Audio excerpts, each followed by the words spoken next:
This is it. I finally found the dungeon entrance to the Intel Esports Arena in Burbank, California. Welcome everybody to the Trinity Series Season 2 Finals. Months ago, we began with 8 teams, 24 competitors, and now we are down to just 4 remaining squads. We have new faces and plenty of new cards, and a new setting to boot. Joining us in the finals, we have reigning champion from Season 1, Team CompLexity. Can they repeat once again and claim $150,000 prize pool here? Will it be Team Love You Lots? Will it be Team Virtus.pro or Team Liquid? And if you see something familiar, maybe a sense of deja vu, that's because we have the same exact 4 teams as we did in Season 1. Perhaps a repeat, perhaps a new champion will be in our midst. We mentioned plenty of treasures and troves to be plundered. We have $150,000 US on the line, the largest team league in Hearthstone by far. $75,000 for first place, but worry not for the 3rd and 4th place finishers. They too will get $15,000. But with a lot of money and pride on the line, you can bet that the stakes have never been higher. My name is Frodan. I am one of the many dungeon plunderers for this weekend, and joining with me is TJ and Admirable over at the Trinity Series Museum. Thanks very much, Dan. That's right. We're live here from the Intel Esports Arena where, you know, the theme is set, Kobolds and Catacombs. And Nathan, I couldn't be more excited. Less than 24 hours to submit decks for 9 classes is what the teams had. That is quite a daunting task.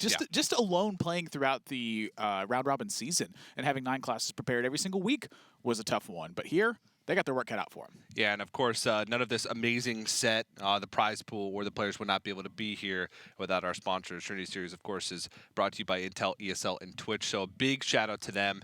And, you know, being able to put this shindig together within 24 hours of an expansion is pretty crazy. And I think that's the big story coming into this weekend for these players is how they're going to adapt.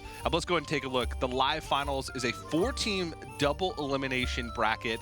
It's going to be played out over the next 3 days. Kobolds and Catacombs is live and available for the players to use. And of course, the grand finals, the team that comes from the winner bracket, will begin the grand finals with a 1-game win advantage for not having lost a match coming into the grand finals. So definitely a lot on line. And take no question about it, that is a huge advantage that you get for going undefeated in matches leading up to that finals point. The difference between 5 and 6 games is massive. Teams that have gone up 2 wins in a set have tended to take the series after that. Yeah, and we talked about it, Kobolds and Catacombs.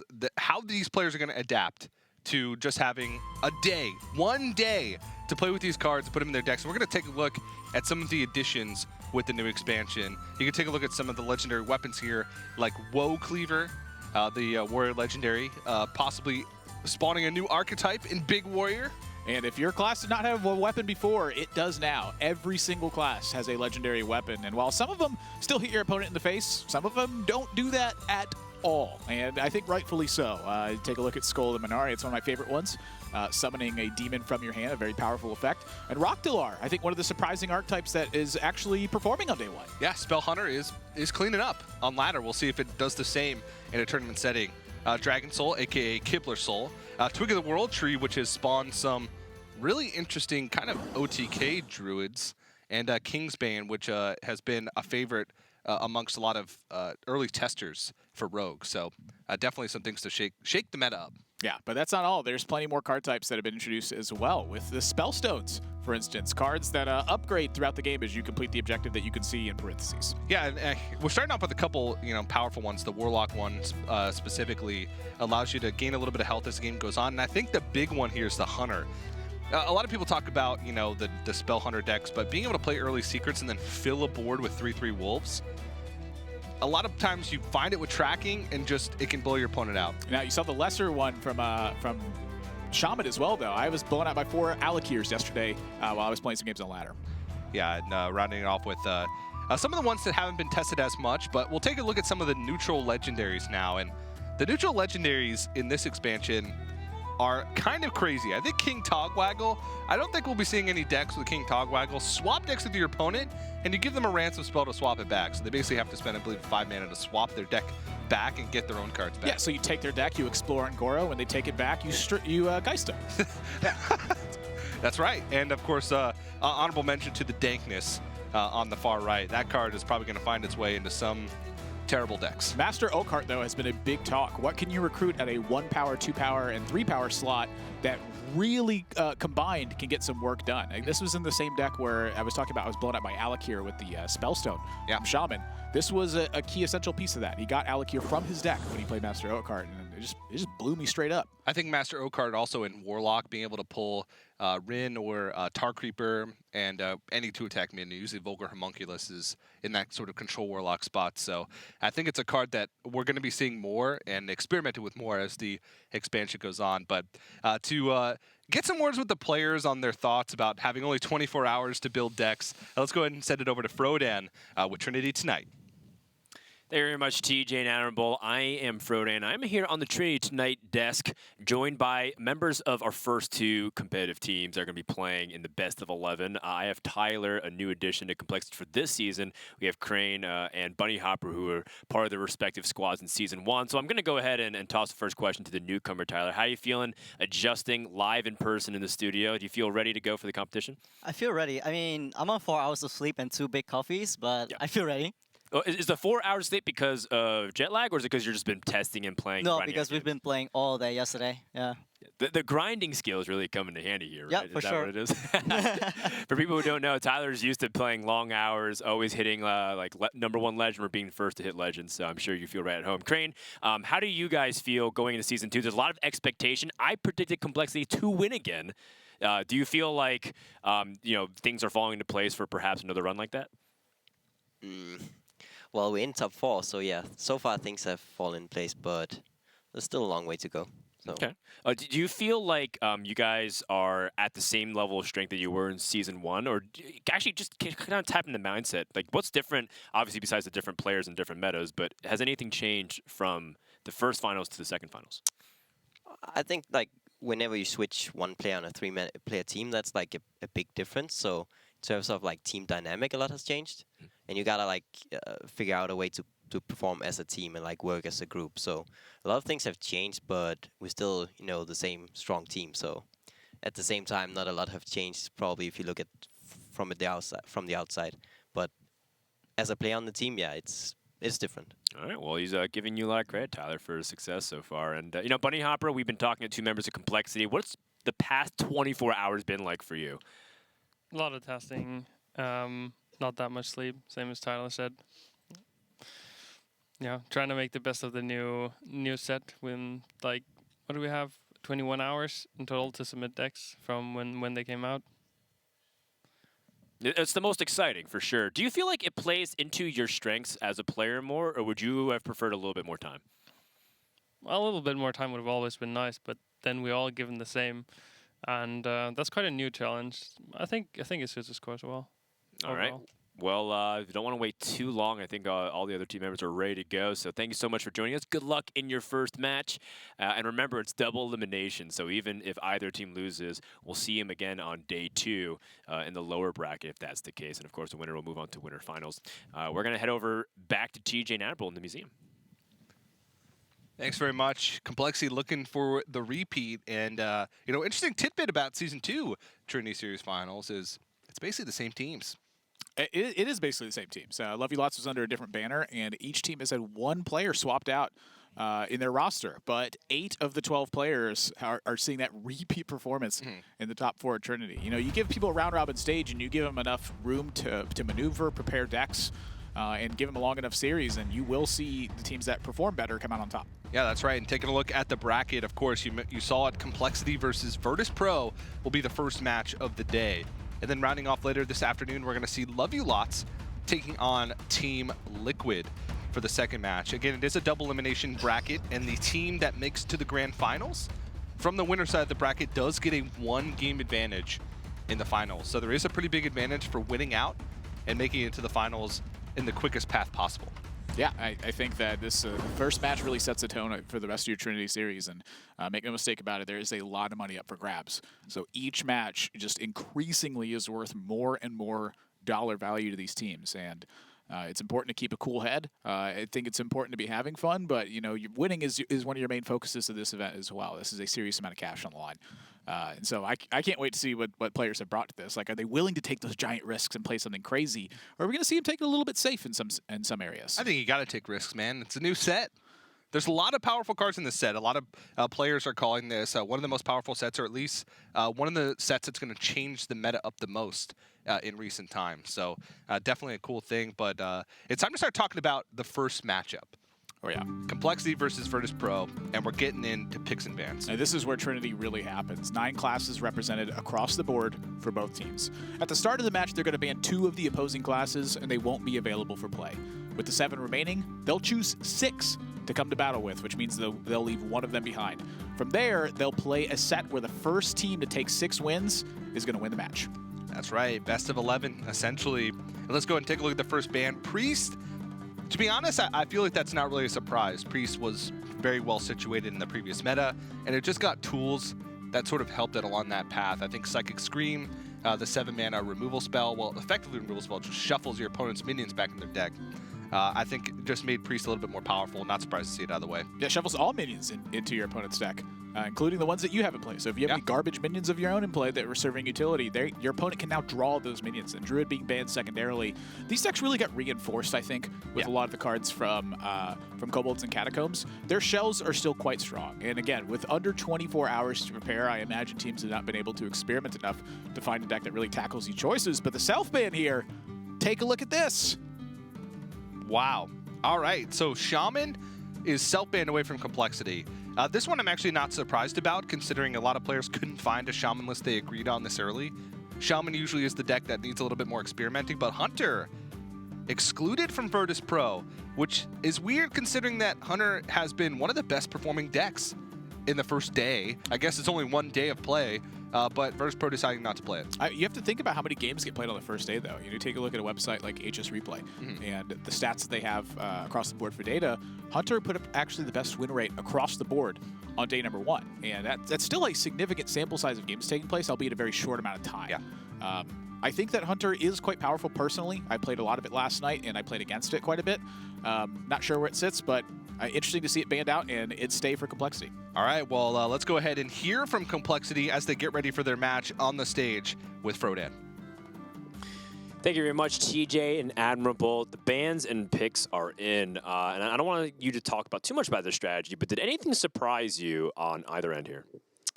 I guess that self-ban surprised me a bit with the Honda, because it's performed like pretty decent for people.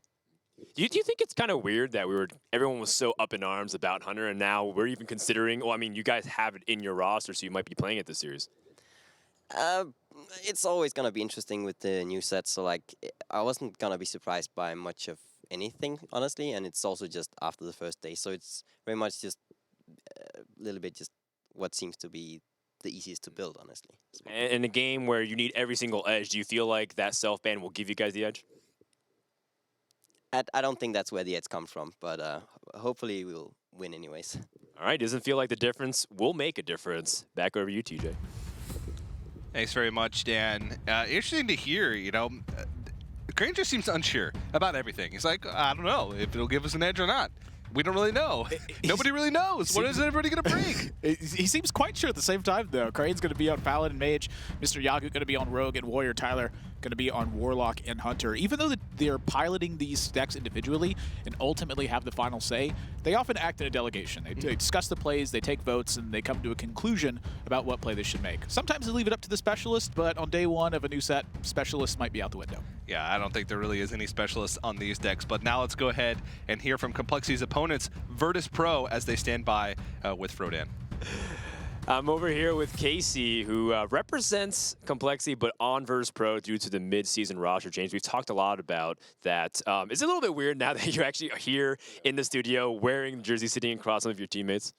It's a little bit weird, but I like winning, and I'm happy that I'm playing versus Crane. Because I'm gonna put the 0 into behind his numbers. Crane 033. Ooh, that's fighting words. I don't think I need to ask any more questions there, Casey. Good luck in your match. And may the odds be in your favor. Let's head over back to the museum. Oh, man. Crane's 0 and 333. That'd be a lot of losses, Casey. Yeah, but you can take a look. Naaman will be piloting Warlock Paladin, Casey on Rogue and Warrior, and Bunny Hopper on Shaman and Mage. So quite interesting. And again, no Hunter in their lineup. And I think Shaman is sort of the big question mark.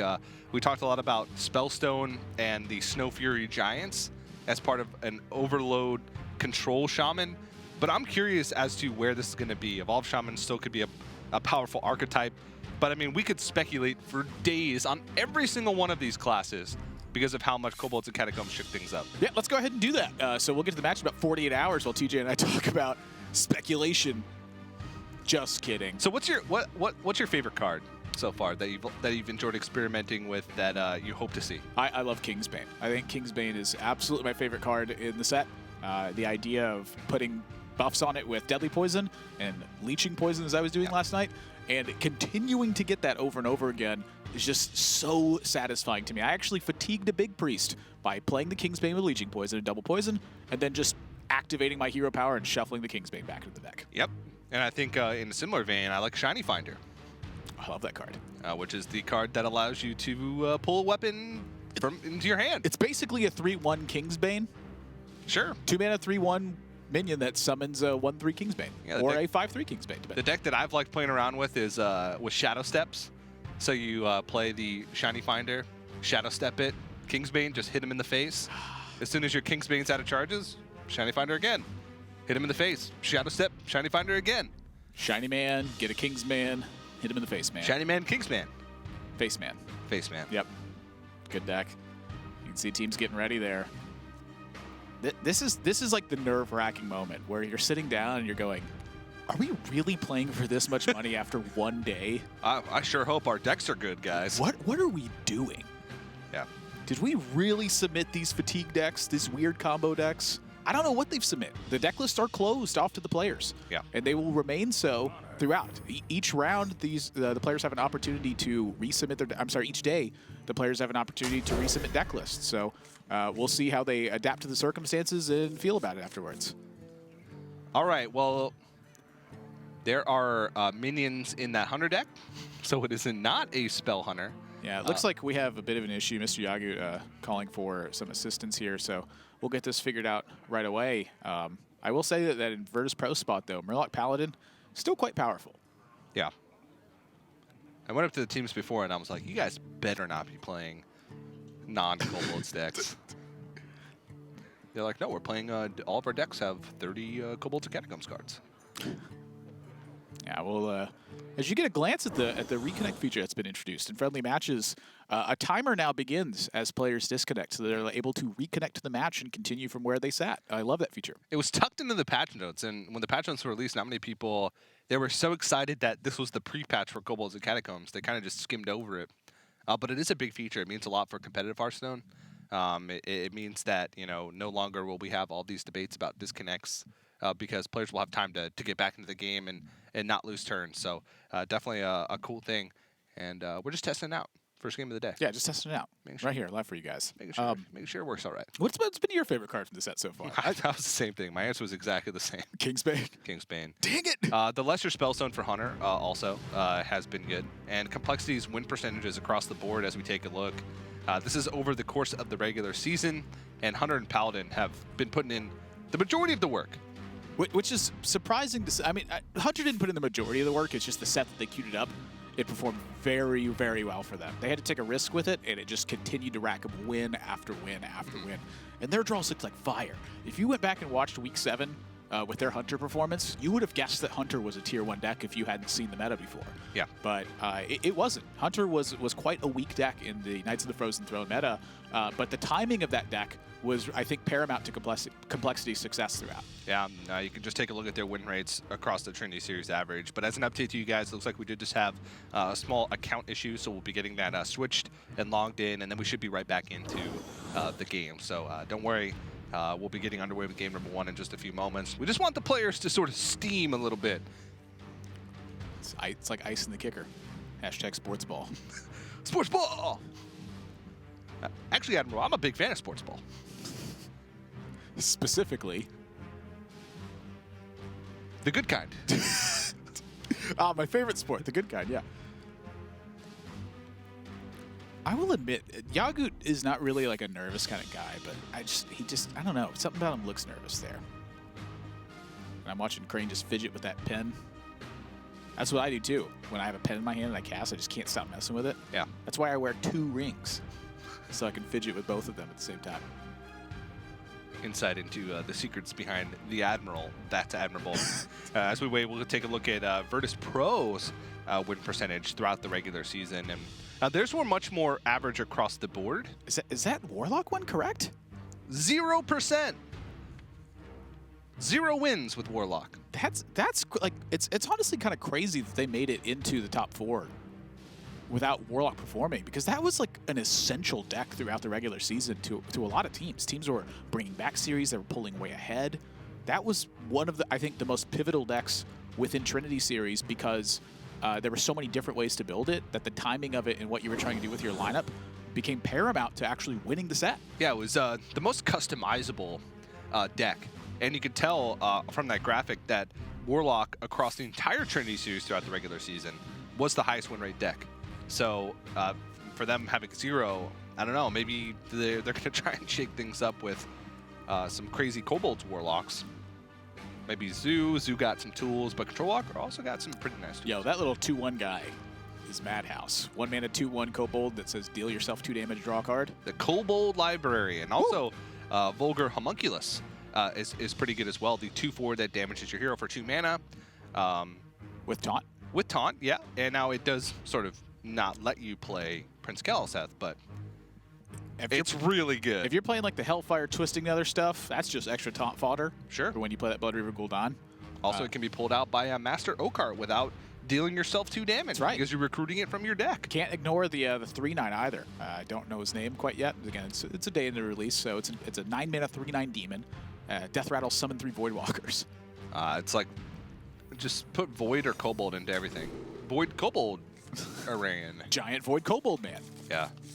But let's go ahead and get into it. And CompLexity looks like some variation of Secret Hunter, but not a full Spell Hunter, because we see Cloaked Huntress. Now, a lot of players were experimenting with the Spell Hunter early on, and they were like, oh man, this no minion hunter deck is great. But I think the all-star of that deck was not the Rockdalar or the To My Side. It's definitely the Spellstone. Because being able to track for a Spellstone early, play a bunch of early secrets, and then load up the board with wolves is how you're going to win a lot of games. Yeah, in order for Spellstones to upgrade, they do need to be in your hand as you complete the objective, which is an important notion of them. For like the lesser Spellstone here, it's a 5 mana card that CompLexity is keeping in their hand. That's not something that will help them early. It's something that helps give them a game plan as they move along. So I think the Spellstones are quite interesting cards in the grand scheme of things, because they give you a different way to play the game. You have an objective with not only your opening hand, but also how you want to sequence throughout. Sometimes that sequence will be very powerful, and you don't need to think much about it. In the case of Cloaked Huntress, for instance. But they do need secrets to make that powerful, and in the meantime, it's just a 5 mana card. But a powerful one, at the very least, once you get those secrets online. But CompLexity, they can track you into a secret here and be able to play that with Cloaked Huntress. Also, there was another pretty powerful secret that was added. The secret that whenever your opponent attacks, it'll put a random 3-cost minion in place of whatever target they had attacked. Wandering Monster. Wandering Monster, yes. Love that card. And it's really good because not only does it disrupt your opponent's turn, but you're also getting effectively a 3-mana minion for 2 mana. Yeah. Now, granted, it's more of a disruption style of effect than anything else, but it does service as sometimes acceleration. I got some crazy minions off it last night. I got some very weak minions off it last night. And in one of the matches, I had a Wicker Flame Burn Bristle, which saved me from lethal. In one of the matches, I got a Manatide Totem, which ended up sticking around. In one of the matches, I just got a Mookla, and the Rogue domed himself for 5. I was pretty happy with that. Yep. A big thing to note, though, is that Tempo Rogue is still one of the better decks in the format, I would say. If your opponent attacks into Wandering Monster, it's no longer vulnerable to backstab at that point. So it's actually a minion that oftentimes is immune to backstab on that first turn as well. Yeah, so definitely a good card, a secret that's been making its way into a lot of these spell-heavy hunter decks. And CompLexity does pick that off of the tracking, and we got a little bit of information about the rest of their deck. Flanking Strike, deal 4 damage, It's 4 mana, deal 3 damage to a minion. deal 3 damage, and summon a 3/3. And that 3/3 is also a beast. So it's great. It's just sort of a great tempo tool, and it fills a void that Hunter didn't have in the past. Yeah, and I really like the design of that card. You know, contrasting it with, say, like, I'll use a more powerful example here, Ultimate Infestation. The fact that it can't hit face means that you have to be reactive with it. If Ultimate Infestation was a card that put you in a position where you could not hit face with it, that card would have some weird counterplay in the end game where you just don't put anything on your board. That's right, and as we get towards these tougher turns, let's go now and listen into CompLexity to see how they want to handle this turn 2. Yeah, it's never just Golake into 3/4 secret, hopefully secret, and then coin spellstone. I like coin weapon as well. It's like getting the extra weapon charge is also valuable, right? Even another thing is if they do play Wally the next turn, then we wouldn't be able to play spellstone on 4 anyways with the coin. Exactly. We should always coin the weapon here. Like it.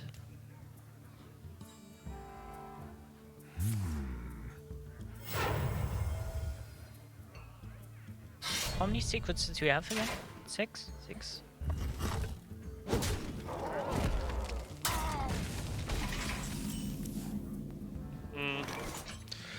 It's quite interesting, right? I think I still go tactical. If they could play the trap, if it's a close trap, the next good turn, then I'm gonna go steer. And they also have to use their bow. If they don't, they just die. Yeah, I like it. Position, I'm gonna put the tactical to the right. No. You can't choose with the hero power, that's the problem. Think. You can't play around the bite. The only way you can play around the bite is if you put the mild card tiled card to the left. And then the hero power, because then you don't die to Grieveness Bite. Yep. So you put this to the left.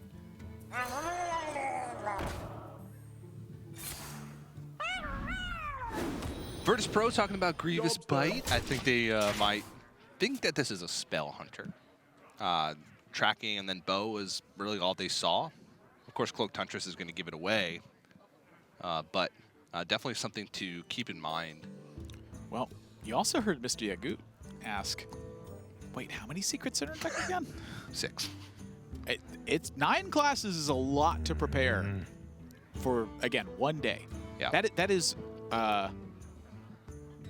what's 9 times 30? 270? It's about 500. Thanks, TJ. Yeah, 270 cards that they had to opt into playing with a brand new set release. That is a daunting task. And you know, what's the call for a tournament like this? It's anyone's guess at this point. They've had time to prepare. It's about intuition. It's about finding the right combination. It's about heart. Quickly. Agreed. It's about gusto. I like the word gusto. I don't know what it is. Something about that word. And you heard Virtus.pro say it. They have to kill this Murloc Tidecaller or else they just die. And CompLexity agrees. And frankly, I agree as well. If they did not kill that Tidecaller, they would have suffered probably a lot of damage. That Wandering Monster could put a wrench in a lot of their plans. You know, it's a great tool to fight for the board because not only does it disrupt your opponent's turn and maybe even contest a minion, if it survives, it can also contest the other one. So let's see if Virtus.pro has Wandering Monster on their mind and see how they want to play around it. The Cold Light Seer first, does that make a difference? Would that be? No. Yeah. If it's an Exploiter trap, the only way. Yeah. But I can play and then if it's the hero power. Yep. But I'm pretty sure it's trap. Wandering Monster, okay. Face the airs of magic. So I'll play Hydrologist and hero power. I like it. Yeah. Actually, maybe the Color Series is better. But it dies so easily to the 3/4. Yeah. Let's play Hydrologist. We might play Secret actually. What kind of secret do we want? Get Down. I'll probably play that actually. Or Redemption. Yeah. Redemption, yeah. Do you play Secret? No. No. I like this. This is good.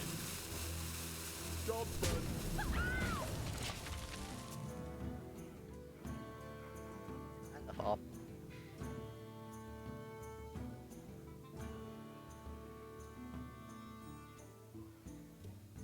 Was the Golaka hero power? Value pump?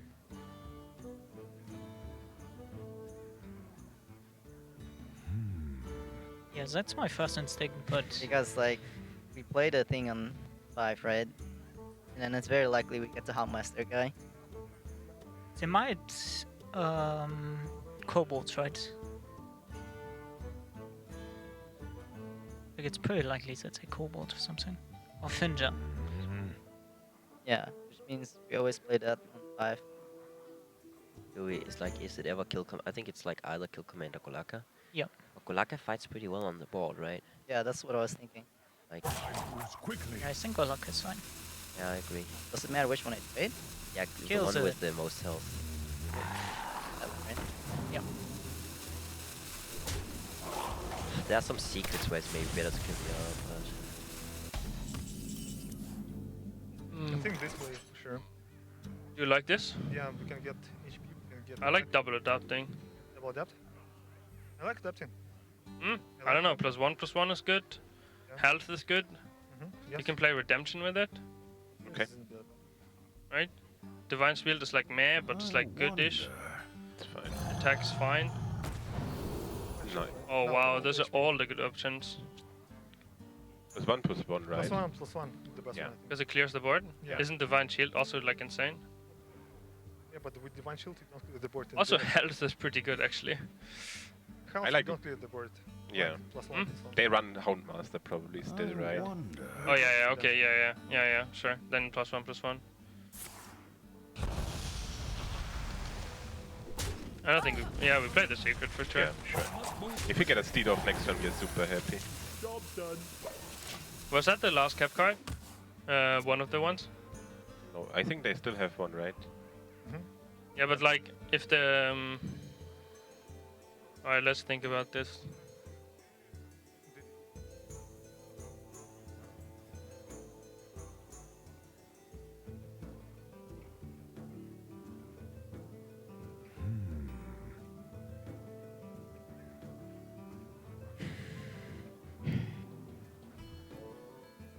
ever kill command Catwick.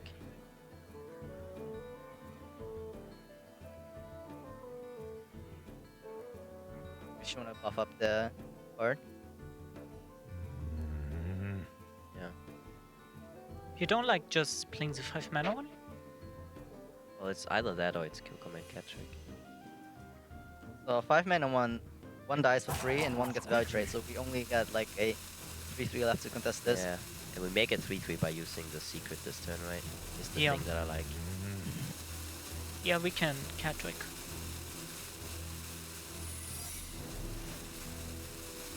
It's like a bit squishier. That was the beginning of Complexity's turn, was just a bunch of size. And they're trying to adapt to playing essentially what is a new archetype. You know, the players playing around with these spellstones. Do you upgrade it? Do you unleash it right away for a little bit less value, but get it on the board? And they opt to go for the Catwick. You heard them saying, well, it's a 3/3. And if they play spell next turn, we also get a 4/2. So they hold on to the spellstone for now, but I worry that they might get a little bit too far behind on the board. You know, something that was big was the Galaka Crawler rather than the Houndmaster. Landing Houndmaster value is super important, but had they played that Houndmaster, there wouldn't have been a full clear plus minion on board for Virtus.pro. You know, how much would that have changed the game? Because on turn 5, they would have had access to Galaka Crawler Kill Command to deal with the Gentle Megasaur afterwards. That little tiny play has changed into this sequence of events where Virtus.pro now has an opportunity to land a Spike Ridge Steed, and that's exactly what they're talking about. Yeah, and Complexity's reasoning behind playing the Galaka Crawl and holding on to the Houndmaster was that they're going to play Spellstone on 5 and then be able to Houndmaster a target on 6. But they changed that game plan, and you know, maybe Houndmaster would have left them in a better spot. And now they're being threatened by Lethal. Lethal damage. They're dead unless they Kill Command a 2/1. And they're not going to do that. Well, they have to, actually, because there's lethal presented on board. It's not even a concealed lethal. It's just 15 damage on board, and I wonder. it's good old Murloc Paladin. It's a good deck. No kobolds and catacombs in this deck, at least from what we've seen. Well fought. And they concede. Virtus.pro takes game 1. And very decisively as well. Cobalts and Catacombs, perhaps. Yeah, I think we just misunderstood the whole meaning behind the expansion. That card is still very good. There's no question about it. 5 mana, 5/5. that puts 3 extra power on board if you got a minion. I mean, that's basically a Bittertide Hydra that doesn't deal you damage. Yeah. Great point, Admirable. But now it's whether or not CompLexity can have something in their tool chest of new decks to answer Murloc Paladin. Now, mind you, Virtus.pro left behind their Hunter as well. And Hunter was brought out in game number 1, and it dropped the game for CompLexity. Was it correct to bring the Hunter in? I don't know. It's hard to tell at this point. We're going to need to see the whole picture from these decks. But Virtus.pro, again, last year's standing will be on the Paladin once again. And it'll be up to CompLexity to find a deck that's going to beat it. Yeah, there's a lot of decks out there that fight Murloc Paladin very well. I would think that coming into this event, this was not a deck you ignored as a real possibility. I've seen some new archetypes of Paladin coming out as well with the Silverhand recruits and powering out Crystal Lion, which is a card I vastly underestimated myself until the first time I got beat down by it. But Murloc Paladin in an event like this is still going to be very strong. And so having something to fight against it, I think that CompLexity's got to have plenty of it. Maybe Rogue. It's pretty good. Tempo Rogue was sort of a great counter deck to the Paladin. Tempo Rogue itself didn't really get many tools. I think the tools that Rogue got were more for the other archetypes. I don't know if like Kingsbane, for instance, necessarily fits into a Tempo Rogue, but it is quite possible. Miracle Rogue did get some extra tools with the Faldori Strider, which is shuffles the 3 sort of self-ambushes in your deck. So the more you cycle, the more minions essentially you have, and Miracle Rogues become more of an overwhelm your opponent instead of play and jam some Arcane Giants and hope that they don't have Shadowy Branduin. Arcane Giant's still good though. They're still good, yeah. He's the old guy though. Snow Fury Giant's the new giant in town. Yeah. I'm looking forward to that one. Hopefully. If Shaman's brought, I'm calling it. It's Snow Fury Giants. Or Evolve. Nah, Snow Fury. Look at Casey real quick. I want you to think about his history with N'Zoth. Summoning multiple Snow Fury Giants in one turn is basically N'Zoth without having to kill your own stuff first. You're right. Yeah. Just look at him. I'm telling you, he's a Snow Fury Giant gamer. We'll see. Only time will tell. But now I think the big question is, CompLexity, what's next? Oh, that's a great shot right there. I am loving that. Let's get into game 2. The Hooked Reaver. If you have 15 or less health, gain +3/+3 your taunt. Is it yes. Hooked? Is that right? Yeah, I think you can pronounce it both ways. Yeah, Crooked Reaver. Hooked or hooked. I think both are correct. It does look pretty hooked. The one thing I like about the English language is that you can basically bend it to however you want. Yeah, that's what Soddle told me. You can just say anything and say, well, that's how the British people say it. And they'll believe you. They're British. Yeah. It's a pretty strong opening hand, though, as we get a glimpse at CompLexity. The Kobold Librarian, middle card in the hand, that 1 mana 2/1 that battle cry, deal yourself 2 damage, but you get to draw a card. He life taps. He does. Thanks, Kobold Librarian. You're the real hero here, but Grimscale Chum started off for the team of Virtus.pro, and yet again, we have yet to see a single card from the new set in Virtus.pro's Murloc Paladin. We'll see if they decided to include anything, but TJ, Cobalts and Catacombs. That's right. And so one thing about Kobolds and Catacombs is there was not a single Murloc or Pirate released in the set. Well, they've all been eaten by Galactic Crawlers and Hungry Crabs by this point. The only ones left in existence are... They're in the mean streets of Gadgetzan. There's the start there. Vulgar Homunculus, the 2 mana, 2/4 with Taunt that deals 2 damage to your hero. Like that card. It's a lot of stats for 2 mana. It is. It's 1 health and Taunt above average. It's quite good. Quite. Especially when you consider the Blood Reaver Gul'dan towards the end. Just extra staying power in the face of minion pressure. Yeah. Whereas in the past, Woodwalker was the demon you relied on to block damage. That! It's a big deal, too. Now with those damage themselves cards, The upgrade on that Spellstone is having your cards deal yourself damage. Not your life tap, but your actual cards. Yeah, the Spellstone for Warlock upgrades and deals damage and has lifesteal. So effectively, once it's upgraded all the way, it can be a really big swing. 7 damage, I believe? 7 damage, yeah. What's the middle mode? I thought it was 3. Was it 357? Is it 357? I wanted to say it was started at 4, but we're a day into release. Yeah, it goes to 4, 5.5, and then 7. Be right back real quick. I'm going to go queue up a game with Warlock. And see. I can attest to the fact that TJ actually does have his phone out right now, so. I believe it's 357. Yeah, makes sense to me. Yep, 357. Nice little turn here for Complexity. Get 2 minions on board to contest. And keep in mind also with the lesser Amethyst Spellstone, which is now an Amethyst Spellstone, and will eventually be a greater Amethyst Spellstone. It does not work with your hero power. It reads that you have to damage yourself with your cards in order to gain the effect. So you can't just life tap and buff up the Spellstone. It has to be from cards like Kobold Librarian or the Vulgar Homunculus. There it is. Take damage from your cards to upgrade. That's where Dan came from. Look in the background. I was wondering how he got there. He came from the place that we placed the cards. Yeah. That's where they're located. That is the catacomb. Or one of them, rather. Plural, S, catacombs. As they plunder their way through. Virtus.pro, clunky hand. Yeah, this deck seems like it's much more equipped to deal with Murloc Paladin than the Hunter deck was. Hunter has always been in this place where if it falls behind, it does quite poorly. Lives and dies by the board since it doesn't have a hero power that affects the board. Trading up, too. That's quite interesting.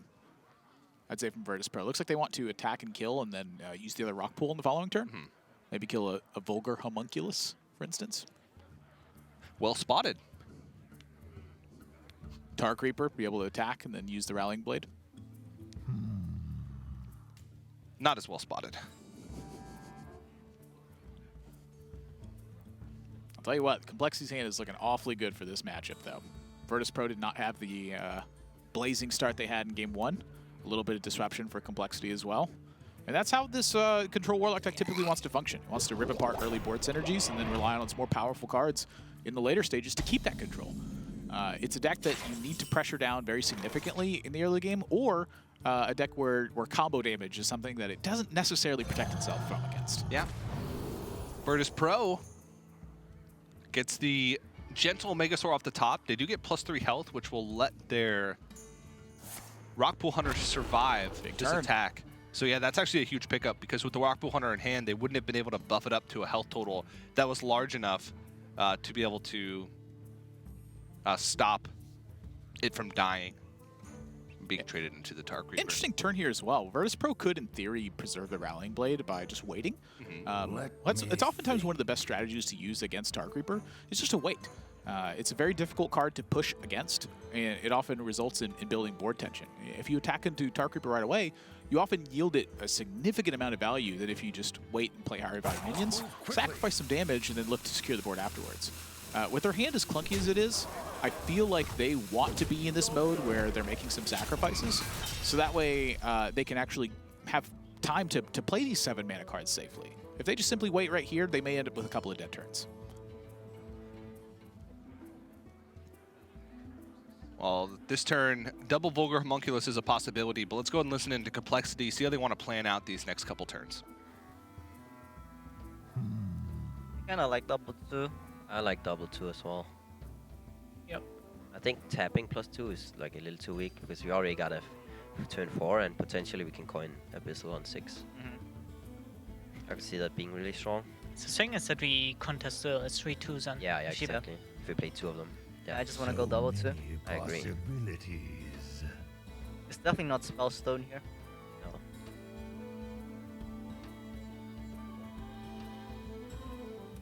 You fight like a pro. Hey, work, go away.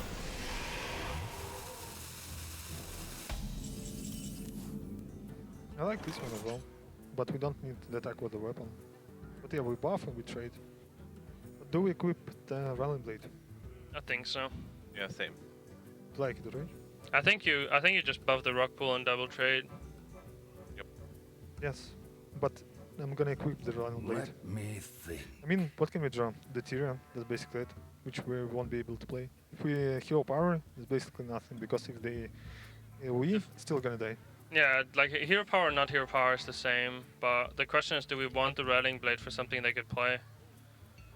I'm not sure about it. Like, it's better if we draw Tarim, I wonder. Steed. A lot better with Fincher. It's not better if we play Steed, right? Yes, because we're gonna have double 7. We don't have time to play. Yeah, we need to pick up a 5 or 6 drop then to make the Rallying Blade valuable. I think we just equip it, right? Yeah. It's not really...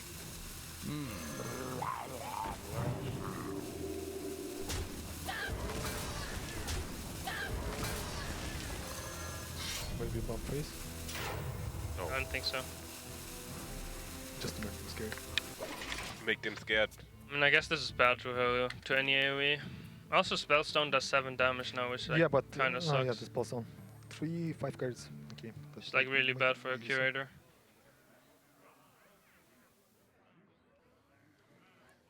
And CompLexity's got plenty of AoE. They're also talking about the Spellstone, so they know that Spellstone is a So definite many possibility. It's such a strong tool in control Warlocks that Virtus.pro knows that that's a pretty obvious inclusion with the new set. Yeah, something else that's a pretty obvious inclusion is Despicable Dreadlord. That card is still quite good. It would be traded off by a 5/1 Megasaur in this spot, but So I'm curious where CompLexity would possibilities. find something else here to really play. This could be traded off by something else here as well. And of course, we do have a Twitch poll, a meta report. This just in. A new question. Which class is favored? Demon, Killbolts, and Catacombs Warlock, or Murloc Paladin?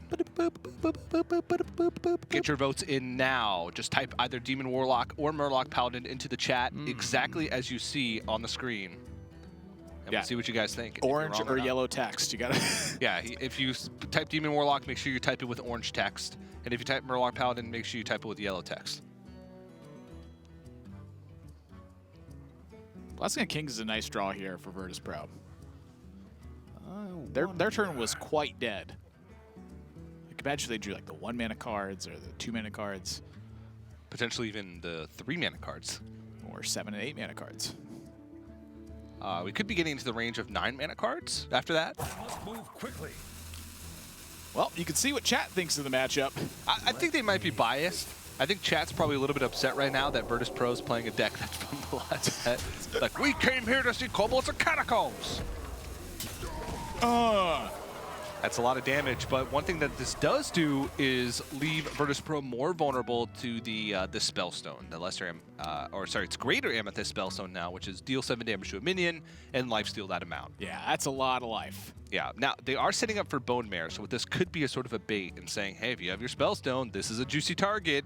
And then next turn, they're just going to follow it up with a Bone Mare onto the Silverhand Recruit, which they played. Yeah, and that's one of the reasons I think the Blessing of Kings was so big here. Was it was not only to press the extra damage and really put CompLexity to the test, but it also allowed them to hero power to give them that Bone Mare turn. And that is a very crucial one where I'm curious where CompLexity reacts to it. You know, say that they choose to go with Coin Abyssal Enforcer instead to try to contest post Bone Mare, they are going to die in that scenario. So that's not an option. They're looking at Siphon Soul and lesser spell, or the greater Spellstone. And that's it. Maybe they can, yeah. I was going to say, like you mentioned, Siphon Soul and then save it, but being able to fit in a life tap here is big. And they pick up the Hooked Reaver with his hooked arm. Well, it isn't necessarily active next turn. I mean, when it's active, it is a 7/7 taunt for 4. You have to have 15 or less health. Yeah. But if you don't have 15 or less health, it's just a 4/4 demon. Without taunt. Right. Which is quite bad. And so attacking with Rallying Blade here would be just the absolute punish on Virtus.pro's side. No reason to attack with that weapon. They hang on, and things are still looking pretty good for them. And now we're seeing some of the powerful cards from the new set. Void Lord, which is a 9-mana 3/9 taunt that summons 3 Voidwalkers when it dies. And Master Oakheart, which summons a 1, a 2, and a 3 cost, or 3 attack minion from your deck. So a lot of times your 1 attack minion is Tar Creeper. Your 2 attack minion is normally Vulgar Homunculus, but they've already played 2, so I wonder what other 2 attack minions are playing. Mistress or Mistress, Librarian. yeah. And then 3 attack is usually the Void Lord, as you see, or Rin, the 50th, 110th Disciple. Yeah. I think Master O-Card is going to prove to be one of the stronger cards for the late game in the set. Not only is it that 5/5 body, but just a lot of value otherwise. And this is a card that really benefits from building your deck properly. Yeah, and a caster buzz term that I like to throw around a lot is deck thinning. It thins your deck. Gets you closer to Blood Reaver Gul'dan. That is a real thing. Yeah. It shouldn't be the purpose for playing a card a lot of times, but that's a real thing that happens. Yeah. And the way you build it with Warlock is it summons a bunch of taunts. So you're getting a 5/5, a Tar Creeper, a Void Lord or a Rin, and a Mistress for a single card at 9 mana. Now, the one thing to keep in mind here is that CompLexity has Void Lord in hand.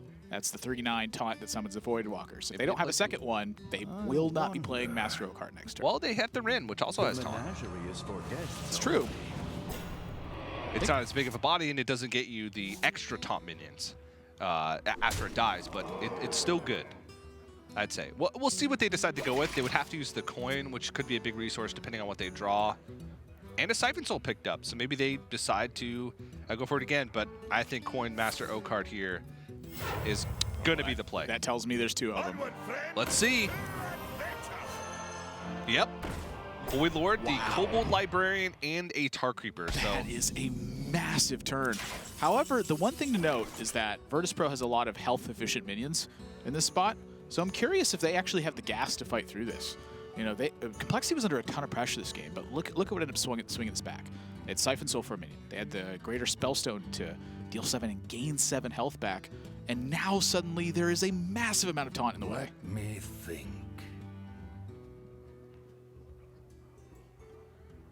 Another Twitch chat vote. Get your votes in. What would Paladin and Warlock's baby be named? That says Paladoc or Warliden. Or if, I guess, if Paladin and Warlock were a celebrity couple. What if we did the back halves instead? So it'd be Docliden. Or Lodendoc. Lodendoc or... Yeah, Pop Warpala. Pop Lodendocket. I don't even know. I feel Redemption. like the Adin is the key to the Paladin mashups. It's always something Adin. That's admirable, Adin. That was actually my original name, and the branding was just not strong enough to justify. It was too confusing, specifically for newer players. Yes. Admirable is the reason why we only had 9 deck slots for such long. But Abyssal Enforcer looks very appealing in this board state. Let's go and listen into CompLexity, see how they want to take it. This value trades here. This value trades here. And this value trades here. What about Abyssal? Abyssal kills off our own board. It only kills one of them. Well, then you can Finja into the 3/5. This is just really strong, I think. Yeah, I agree with that. I agree as well. Yeah, I agree as well. I think it's stronger. If we ever value trade the 5/5 in here, so here this is a 3, then they have to use. They never get to value trade the 5/1 is actually good for us. Yeah, I agree with that. Yeah, right? Yeah.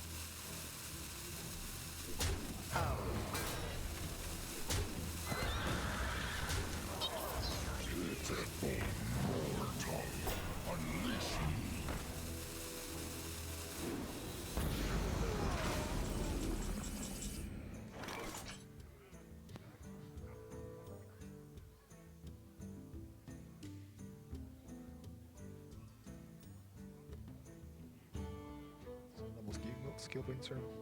This way, Jedi dies to half iron.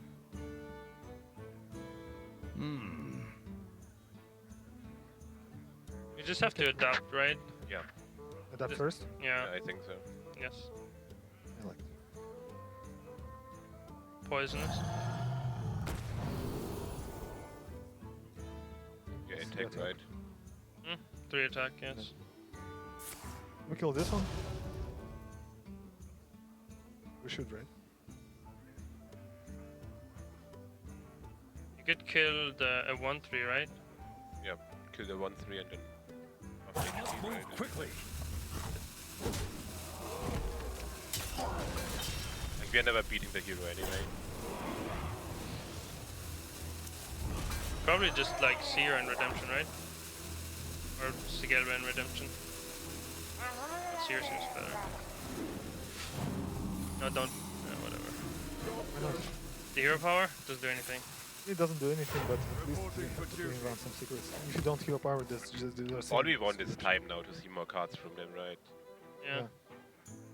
That 9-drop was pretty good. Broken. Hmm? Yeah. Like the Void Lord is totally busted. What do we show? Hellfire or Abyssal? Hellfire, right? Yeah, I like showing the Hellfire the most. And Lethal Damage present for CompLexity. They just want to decide which of their cards to show that gives them the lethal damage. Is it Abyssal Enforcer or is it Hellfire? And they decide Hellfire is the card that they want to reveal because they're going to have to play this deck again. But Void Lord, aka Spreading Demons. It's pretty good. Spreading Demons. I love how you've picked up on the term damage for me as well. That was pretty funny, you know, because a reference to Spreading Plague. 12 by the way. Spreading Demons. Get it? Tie it up, though. Very dominant performance. Master Oakheart proves incredibly valuable. Put a 5/5 body on board. And then it also put a 3/9 taunt body on board, which puts 3 1/3 bodies on board. By the way, they also got a 1/5 body from it and a 2/1 body from it. Cool. Pretty good for 9 mana. Yeah, and I think Warlock was the deck that a lot of players thought would be the best home for the Master Oakheart because arguably the most powerful 3-attack minion in the game in Void Lord with the new set. So CompLexity now puts a win on the board. Had their early loss with Hunter, which is out of the way for them. But now, hopefully, we'll get to see from different stuff from Virtus.pro. Do they have 6 decks with no Kobolds and Catacombs cards in them, or... No, they don't. First of all, it's the third time I'm going to say it, and it's the last time I want to remind you, Cobalts and Catacombs. We saw Scalebane in that Murloc Paladin deck. Yeah, it's just we just decided to put a bunch of Catacombs in the color blue. Yeah. In the expansion. That's what its theme is. Murloc Paladin, I think, largely would remain unchanged in that instance. And here we go. Can we get it in slow motion? No. Yes. That wasn't quick enough. I didn't request it. Holy smoke. What? 3/9 taunt that summons 9 more health and taunt. He's like one of the splitting oozes, like when you're out adventuring and you're like, oh, I'm just gonna mess up this ooze real quick, and you smack him with the weapon, and then it just spawns into 2 of them, which spawns into 4 of them, and it just keeps going. I want that clip again, but in incredibly slow motion. 86% slower. Actually, the common misconception: the human eye can't actually see 86% slower than normal speed. You know, you just gave me an idea. That's why you don't buy 258 gigahertz monitors. You just gave me a great idea for a hunter trap. It's called Frost Trap. It slows the animation of minions by 90%, and if they don't connect by the end of the turn, then they don't attack. That sounds like a great card idea. Nosdormu, Frost Trap. Unlucky. They're not going to kill that Nosdormu. The ultimate counter. But we'll see. Let's see what Virtus.pro is going to use in this next game. Control Warlock, the control sort of demon Warlock. How much experience does Virtus.pro have against playing against this deck? What deck do they think will do well against it? I think OTK anything. Yeah, OTK anything typically does pretty well versus the 9-mana 3/9 taunt deck. Something to really keep in mind is that Warlock, I don't think, changed much from its actual philosophy and standpoint. What it does have is different tools, and those different tools means that you could pack a bigger punch versus certain kinds of scenarios. But what do you sacrifice in order to accomplish that? You know, it leaves it quite vulnerable to OTKs, I think, since the Master Oakheart is pulling defense rather than offense. Well said. But what OTK decks exist in the current format that aren't Druid or Priest? Thinking Quest Mage. Quest Mage, yeah. If players are brave enough to do that. You also had the option for It's a 4/5 elemental and mage that reduces cost of cards in your hand that did not start in your deck. Leyline Manipulator? I think so, yeah. Leyline's something, I'm pretty sure. It's got Chill Wind Yeti stats. It does, which is, it passes a vanilla test and also has a pretty insane bonus. But where does it fit into Quest Mage? Quest Mage is such a tight list. The standard Quest Mage that we're used to seeing, it's like, well, there's a lot of these really cool, fun cards that may fit into a deck. Like you could play Quest Mage with Deck of Wonders. Yeah, nobody's going to play Deck of Wonders except for me. I crafted one last night to play 2 of them, and it promptly cataclysmed my entire hand away. Yeah, that's one thing about Deck of Wonders is it's random spells. Not random mage spells, which is what I thought it was. No, it's not the Shifting Scroll, which is the card that does not have a mana cost. It just transforms into a random spell. They're going to answer right back, and they have one of my favorite cards in Demon Warlock right now, Possessed Lackey. It's like a Master Smallheart. Well, picture like the Skelemancer, for instance. Okay, From I'm picturing Knights of Frozen it. Okay. It was a 5-mana 2/2. That's a Death Rattle. If it's your opponent's turn, you summon an 8/8. Quite a powerful effect, but it often didn't prompt your opponent to kill it because its presence was so small in itself. Possessed Lackey is very different. While I think the range of possibility on demons is quite wide if you're playing the early ones, the difference is you can Hellfire or Twisting Nether this guy away, and you still get the demon. It's very much, I think, like Void Caller. Void Caller, yep. From that was back in Naxxramas. Was that long ago? Maybe. It was a while ago. 4-mana 3/4, and the Death Rattle was summoning demon from your hand. I think it's a very powerful effect. You see Dirty Rat in Virtus.pro's hand as well. That card may not be the greatest in this matchup, but it still can serve some purpose.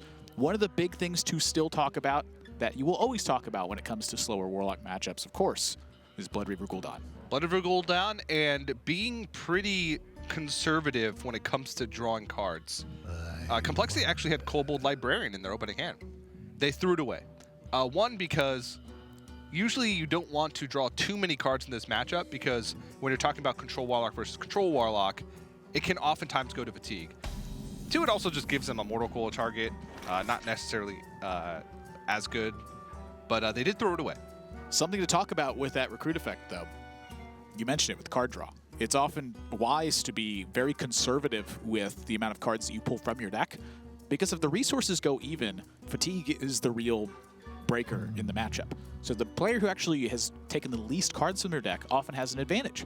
All of your cards will blow up each other's cards. You'll both end up with Blood Reaver Gul'dan, and you just drain life for 3 back and forth. So having the Cobalt Librarians, having the Possessed Lackeys, those can pull cards from their deck, which can be a punishing effect. And I wonder just how far Virtus.pro went with this recruit theme. That's how far they went. They're going to draw right away. Yeah, they're saying we're going to beat you with just stuff. We're not going to beat you in the Fatigue War because we have too many recruit minions in our deck. So we're just going to draw cards and try and get on the board quickly and overwhelm. And it sounds crazy to talk about this this early in the matchup, but this is one of those matchups that there's just not a lot of sheer aggression value outside of something big from a Possessed Lackey just at the right time. So that could be a big manipulating factor here. I don't think CompLexity is really using that effect, but think about Master O card. It's one of their bigger power turns in the last game. Is that card off the table due to the amount of fatigue that could really set in afterwards? It's essentially draw 3 or pull 3 cards out of your deck, which may not be the game plan that they want to go for. This is going to be interesting because while these teams had a lot of experience playing Control Warlock Mirrors in the last set, how do the new cards change it? And Blood Reaver Gul'dan draw for both players. Oh. But let's go and listen into Virtus.pro and see if we can get a little bit of an insight to what their game plan is in this matchup. But the turn after that, we're gonna play the hard rock. But we might actually keep the coin for what are the bad outcomes? Voidlord is bad. Abyssal is bad. Dreadlord is bad. Yeah, there's a lot of bad ones. Yeah. Not worth it, I don't think. Kept 1 card.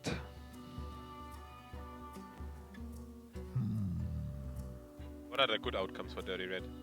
There's so many good outcomes. They run Mistress, they run the 2/1s.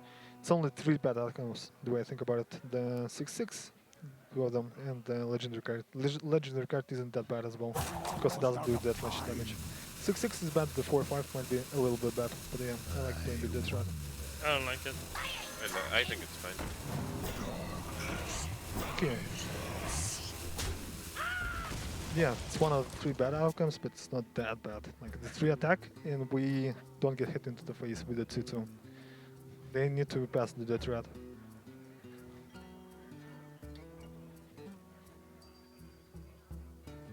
Can we check like the card count? I don't want to tap since they played one already, and I kind of want to find answers. I think we can tap once. Because like they're a card ahead still, right? I'll say it's cycled once. And They cycled once, so I think we can tap. And yeah, I'd rather tap here. Find stuff to play. We don't have anything to play. like if she gets a 2-1, we won't play it, right? No. So many possibilities. I think it's still safe to tap here. We'll think about not tapping in the future, but I think here we can tap. Because I am not confident that these 4 cards will combat these yet. Okay. Yeah. Yeah, I agree. How do we bump? We don't play that. How do we bump? I'll just take the 3-9 into it probably. Yeah. What do you like? I Yeah, would do it. I like it. I don't really know why we wouldn't. This one, no. No.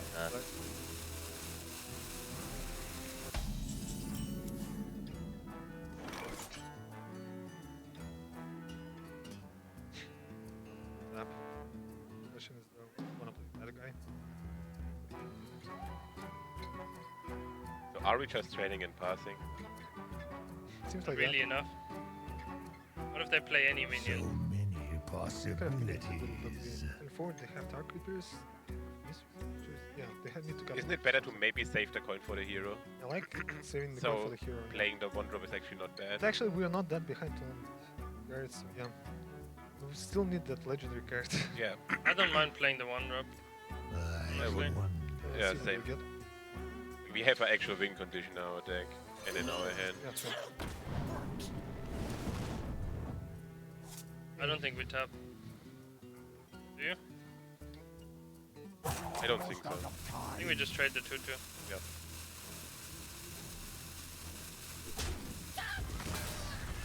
Like tapping generally seems super bad, but we have the win condition. Yep. I mean, it takes some. A lot of weird resources in the hands at the moment. It's basically a race to the Blood Reaver Gul'dan. A brand new card in Knights of the Frozen Throne 4 months ago. That Dirty Rat was not good No, it was not. for Virtus.pro. You heard them talk about it, like it's not the end of the world, but my gosh, this is just gonna like end up being a giant nuisance. They're playing from behind essentially for the first half of this game. And you've seen the teams feel like that they're almost forced into drawing a card at some point. Tyler had mentioned that he doesn't feel like that their current hand of the 4 left cards was enough to combat what Virtus.pro has done. And so he wanted to favor life tapping. They were still ahead in terms of the long-term fatigue race. And Virtus.pro feels very similar. Their hand just wasn't good enough to get the job done. Yeah. Now it's whether or not they want to draw additional cards or how they want to handle this turn is actually kind of weird. They Hellfire away, they damage and push 6. If they just kind of keep the status quo, they're not moving towards a game plan at all, and they just attack and pass. I like it. It's a slow matchup. Your opponent's not going to pressure you out. If you just simply take your time, that's all you need. That's right. This puts a lot of pressure on Virtus.pro to do something now, because when CompLexity makes this style of play, their game plan is very face-up. They say, we intend to beat you in the long-term race. Is there any way that Virtus.pro can get pressure online? I don't think so. Nope. That's just not how this deck really works. It wants to take over the board state, and when both decks are trying to do that exact same thing, what ends up happening is that neither player takes over the board state. In this team, or in this case rather, neither team takes over the board state. Or both teams take over the board. 7 minions each. They just play double Void Lord and then both kill the Void Lords at the same time, and then you have 12 Void Walkers on the board. We should each start the game with 7 Saronite Chain Gangs to play. You just created a Tavern Brawl. Albeit a bad one. You just play normal decks, but everybody starts with Saronite Chain Gangs on board. Bad is subjective. Just saying. True. Yeah. Let's go and listen into CompLexity as let's see if they just go with the same game plan. Do nothing. Yeah. Yeah, I like just hitting it passing, especially since they are passing, right? Like if they want to do the fatigue battle, we'll make them show us the greedy stuff they have to beat us. Don't draw White Lord. Oh, yeah. Oh wow. They'll serve me now.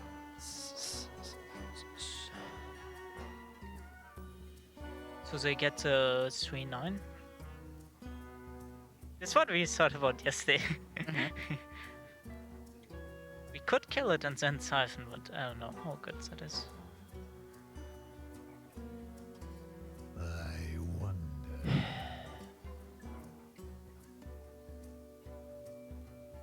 It's probably kill Siphon, right? Because how do you find mana to do it otherwise? They have 2 in the deck, so like they're gonna pull 1 regardless. So they're going to use. Wait, let's think about the Dreadlord demons they could pull. They probably only run 1. That's very likely. They could still be Kazakus. They could still be we gotta remember this one thing. They could be Kazakus. I think it's just bump Siphon. Why do we siphon? Why don't we just ignore it? Go face. Yeah. For Nether later, maybe? I don't even know if I wanted to siphon a 3-9. Like, why not just ignore it as well? You're good? I don't know. Yep. It's up to you. I'll go face. Yeah, let's go face. 3 damage face is also nice. I guess it's weaker to Spellbreaker. So they drew like a decent amount more now, right? So. Yep.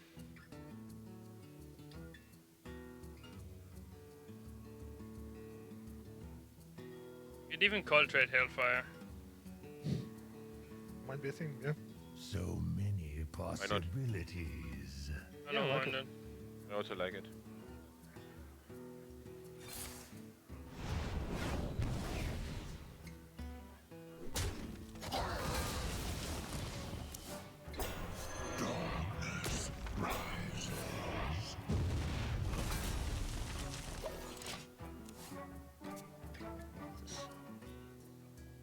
Right.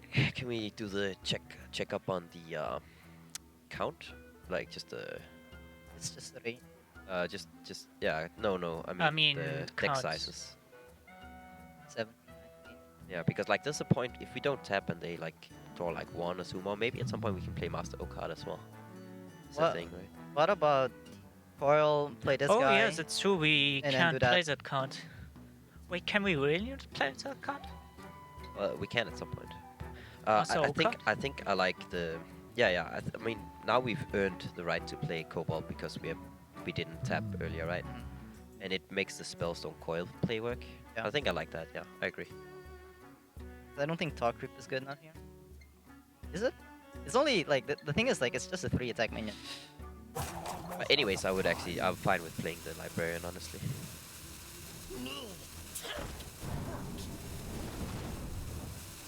Oh, you can. Can you? Yeah, you could like spell damage and kill it as Only well. a fool rejects the Yep. Lich King.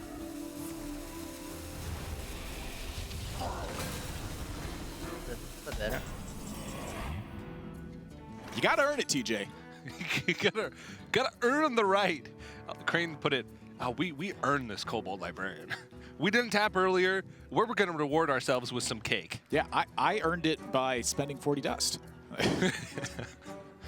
And putting it in my deck and then drawing it. Well, that's what it's about. You have discipline in not drawing cards early on in the game, and you get to reward yourself later on. It does unlock future turns. Their early not tapping is quite an investment into not only freeing up some hand space here, but furthering that option later down the road. That 2 damage wasn't inconsequential. I mean, that does upgrade a Spellstone at some point, and then down the road, having that card in hand can upgrade a future Spellstone. That's the one catch with Spellstones, is that they have to be in your hand in order to upgrade. You don't just plow through your game objective and suddenly draw one of the most powerful cards in the game. Yeah. You got to have it. You got to earn that right. You're gosh darn right you do. All right, well, Better believe Complexity, couple options here. Abyssal Enforcer, they kill off their own minions. Hellfire, they kill off their own minions. Tap, they don't want to do that. Mortal Coil, probably don't want to do that. Looks like Abyssal. Many possibilities. I don't know. These Wardwalkers are scary, man. I'm looking at Twisting Nether. Well, you can either Twisting Nether or you can Twisting Nether and play a 6/6. And then save don't know your about Twisted that Nether one. for the actual minions that will But appear by later playing on. a 6/6, you're giving your opponent a target to Siphon Soul. Or to Twisting Nether. I don't really know about this one, Admiral. I think you're right, Teach. Back to the drawing board. I really don't like playing minions to allow my opponent to kill them. For those of you out there wondering, TJ isn't Fang to rack 25. Sometimes you gotta think, what does my opponent want to do next turn? He wants to kill my minions and attack me. Well, why don't I just not give him any minions to kill? Yeah, then he can only complete half of his objective. And 50% of a game plan is much worse than 100% of a game. I believe it was the great Ike who said, you kill the minions so they're dead. If I don't have any minions, you can't kill them. You know that guy who's pointing to his temple? He's like, think about it. I think it was the great Muhammad Ali that said, I'm going to punch him right in the face. Amen, brother. I don't know how that's relevant to this story, and I don't even know if Muhammad Ali ever said that. He did not. Maybe in private. Possible. More likely. But I'm really liking Twisting Nether here. Honestly, Virtus.pro is under a ton of heat. It's because of that early Dirty Rat. It's compounded the pressure. They are going to Twisting Nether it. That is a huge resource pool for CompLexity, because it means if they can get that one more time, that Blood Reaver Gul'dan turn is much harder to check.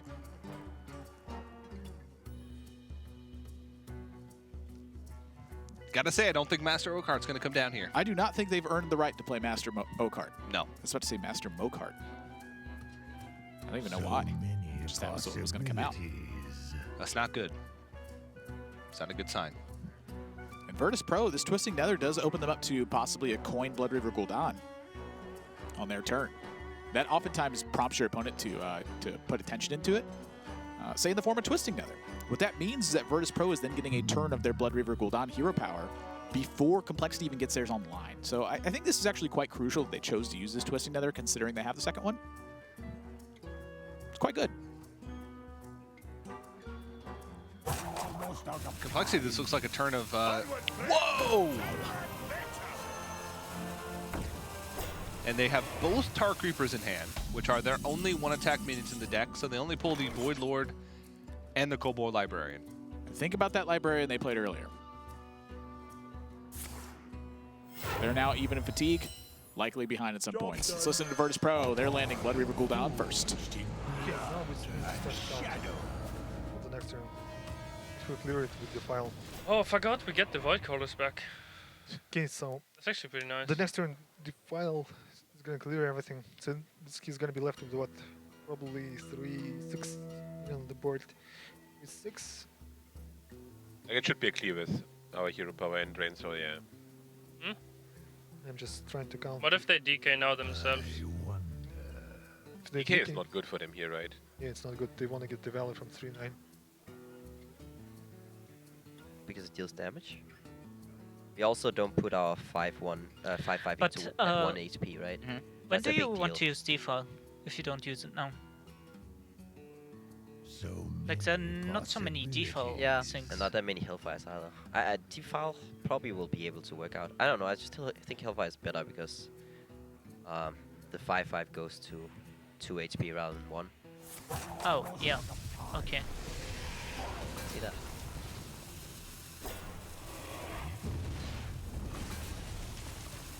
I think the damage matters because we also go down next turn and then we start like counteracting their suck. Yep. Do is you can Tainted Satellite, and then you can eat the 3/6, and you can drain soul the 3/6, and then you play the file and you clear the board. Do we also play Mistress? No, we can't, right? I don't want. Okay, how did you say it? So we Suck siphon the this one. 3/6. many bloody decisions. And Wait, set it's a not lot gonna be- drain, so, No, this lot and twin. You can suck the 3/6, and then you can Zealot and defile. Zealot. So this one is gonna die and this one dies. No, you can Zealot drain soul and then the file, for example.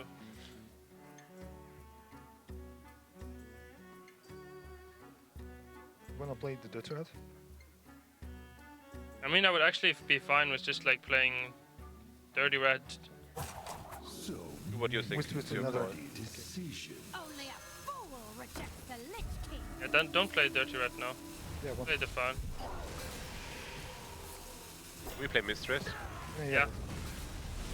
Side effects? No. Trust me. Like if they hero now, it's gonna be a problem. Is it? No, we can play. Yeah, You just play your own Void Lord? Forged in blood and shadow.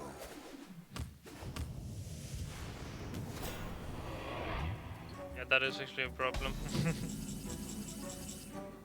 We can twist in. There's gonna be a lot of 1-3s left. I'd love to play in the trap together with Twist though.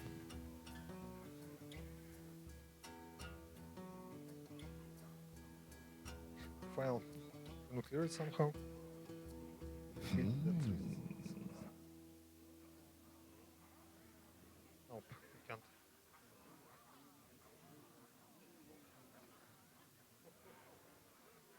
Anything good? They wanna twist another and just eat the Yeah. the 1-3, one of them. Wait, we can eat one of it, the threat, and then twist. Ah, no. No. So We yeah, can't. It's too much mana. twist another and eat one down. Yeah.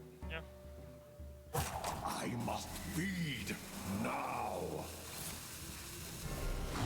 As Crane said, this matchup is all about counteracting the suck. Well, this sucks for Virtus.pro. I like how they're like, well, if they DK here, it's not even a problem. And then all the demons come out, they're like, well, It's a little bit of a problem. just a little bit. There was a chance, as you pointed out, that they'd got no Void Lords back, actually. Yeah, if you have 2 Void Lords die, it means that there's 6 Void Walkers in the pool. What that means is, with 2 of the Void Lords there, you could get 6 Void Walkers and 1 Void Lord. If there's another demon in that pool, say you'd played a Homunculus, or maybe just a Void Walker from earlier in the game, you could get no Void Lords back in that instance. Oftentimes, I think Void Lord is a super powerful card, and in this instance for CompLexity, it definitely is. But now for the rest of their game plan, I'm curious how this unfolds, because if they stay on parity and can keep a life lead over Virtus.pro, what that means is as they move into that fatigue stage, they have the advantage, even though they're that 1 card behind. My curiosity is, when do you time the minions? Do you want to parse them out, or do you want to play them all at once to try to occupy a lot of Virtus.pro's time? Don't ask me. I'm just asking in general. I do not know. This is day 1 of the expansion. Yeah, and I think even being 1 card behind, CompLexity should have the edge, because I don't think, not many things are going face for a while. Yeah, that'll be one of the reasons. The timing of this Void Lord is pretty crucial here as well for Virtus.pro. You know, this isn't going to be pushed through right away for CompLexity. And so what that means is as they use that suck onto the Void Lord, it gives Virtus.pro time to heal back up all this damage that's been pushed from CompLexity. Meanwhile, that's overhealing for CompLexity as well. So a double advantage for Virtus.pro. Yeah, I guess so. That's also something you have to take into account is it's not always, you know, an even trade. If one player's at full health and the other player's not, then essentially the player that's not at full health is gaining a little bit more of an advantage in the long run, especially with Virtus.pro in this case, being a card ahead in the fatigue race. That could work out well for them, and also getting value from the heal from the Mistress from their side while not giving value to CompLexity with it. Could be a big deal also. It's the small things that really matter in this matchup. Again, I look back to that 1 draw that they took. And CompLexity is going to sit behind their Void Walkers and say, yeah, we'll just try to absorb some attacks. That works pretty well against a 3-9, is when you just have 5 1-3 taunts. Yeah. Lesser Amethyst Spellstone picked up for Virtus.pro. That could be a little bit of extra healing as the game goes on. I don't think they really have any minions left in their deck that they want to play besides Vulgar Homunculus that damage themselves. Potentially a Abyssal Enforcer or Hellfire left that could activate that Spellstone. But that could be the difference maker in the later stages of the game when we're coming down to the wire with health totals. Could be the lifesteal that they need to maybe pull ahead. Or maybe not. So many the choice is yours. Decisions. I actually like CompLexity's decision to just simply go face on that. They want to keep Virtus.pro's health total in check. As they move in that late stage, they feel they have firm control over this board. And I actually think this is really smart from CompLexity. You know, it looks natural to try to chew through this Void Lord and go from there, but they have a lot of time. It's quite a brilliant play when you think about it, to simply ignore the Void Lord and just wait for a better spot. And that one's pretty darn good. The Lich King is quite a big threat, if I do say so myself. And why'd you say it like that, though? I don't know. Lich King's a pretty big threat. So, I mean, there's a lot of these are pretty big threats. Yeah, but the Lich King does not have a direct answer for Virtus.pro at the moment. If I do say so myself. The Lich King pulls one of many Death Knight cards, if I do say so myself. Getting one that pulls one out of Virtus.pro's deck would be pretty good. I'm going to beat that joke to the ground by the end of this day. There will be no more joke left when I'm done. That's what we do here on Trinity Series. That's right. We take your favorite jokes and we ruin them. That is the Lich King card that does nothing, and Rin gets drawn for Virtus.pro, and that is massive. Yes. Rin, the first disciple. When she dies, or he. I think that looks like a... When that specific card dies, it gives you a seal. That seal then spawns you a minion and gives you another seal. That seal is a slightly larger minion, and when you spawn it, it gives you another seal. Then that seal, again, 5 mana, gives you a slightly larger minion than the previous and gives you another seal. And then the final seal gives you a 10/10, I don't even know his name, a 10/10 demon that destroys your opponent's deck. Yeah, Battlecry destroy your opponent's deck. Now, like TJ said, he skipped about 16 stages of slightly larger man from these seals. I believe it's 5 total. Yes. Until you get to the final form. But the final form does, in fact, destroy your opponent's deck on Battlecry. So quite a crazy card. If CompLexity cannot find a way to silence this, they are going to be in a lot of trouble. So let's listen to CompLexity and hear what they think now that they're staring down Rin. Deck. Then they don't steal our deck, but like that's a lot of value, right? So we got 10 right now.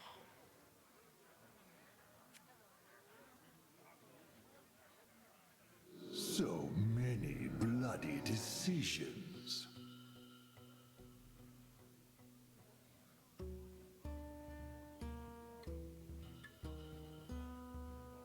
How long does the first seal take to complete? You gotta play a bunch of them, right? You need to get it up to 6/6. But it's not just that, right? It's just like the minions also, and Yeah. But is there anything we don't wanna like?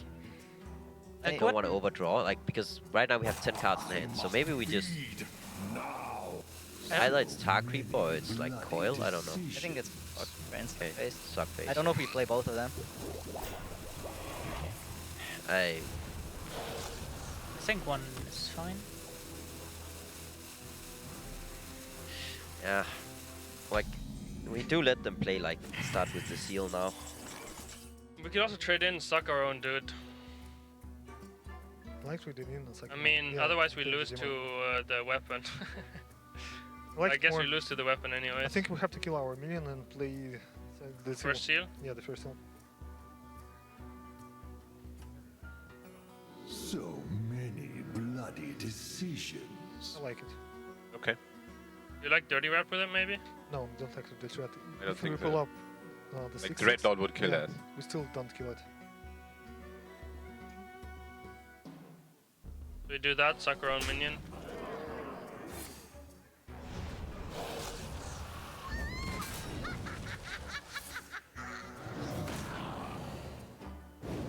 Kinda bad. Kind of bad, but yeah, we're not gonna die to Spellbreaker. Nice Warlock deck.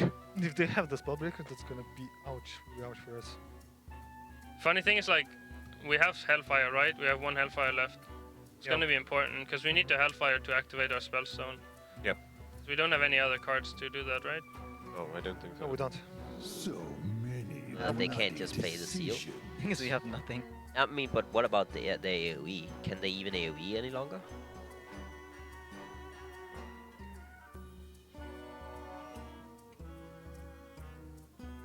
It would have been so sick if had the weapon. It was so bad. Well, how many cards do we have left in day? 7 7, and 8. 8. Wait, what kind of removal do they have? Yeah, that's what I'm saying. They don't have that much Defile, removal. right? I think they defiled both. Okay, what's the yeah. play, guys? I don't get. I definitely think we should play the 4-4. I think Dark Reaper too. I want to play the Homunculus guy. Okay. Guys.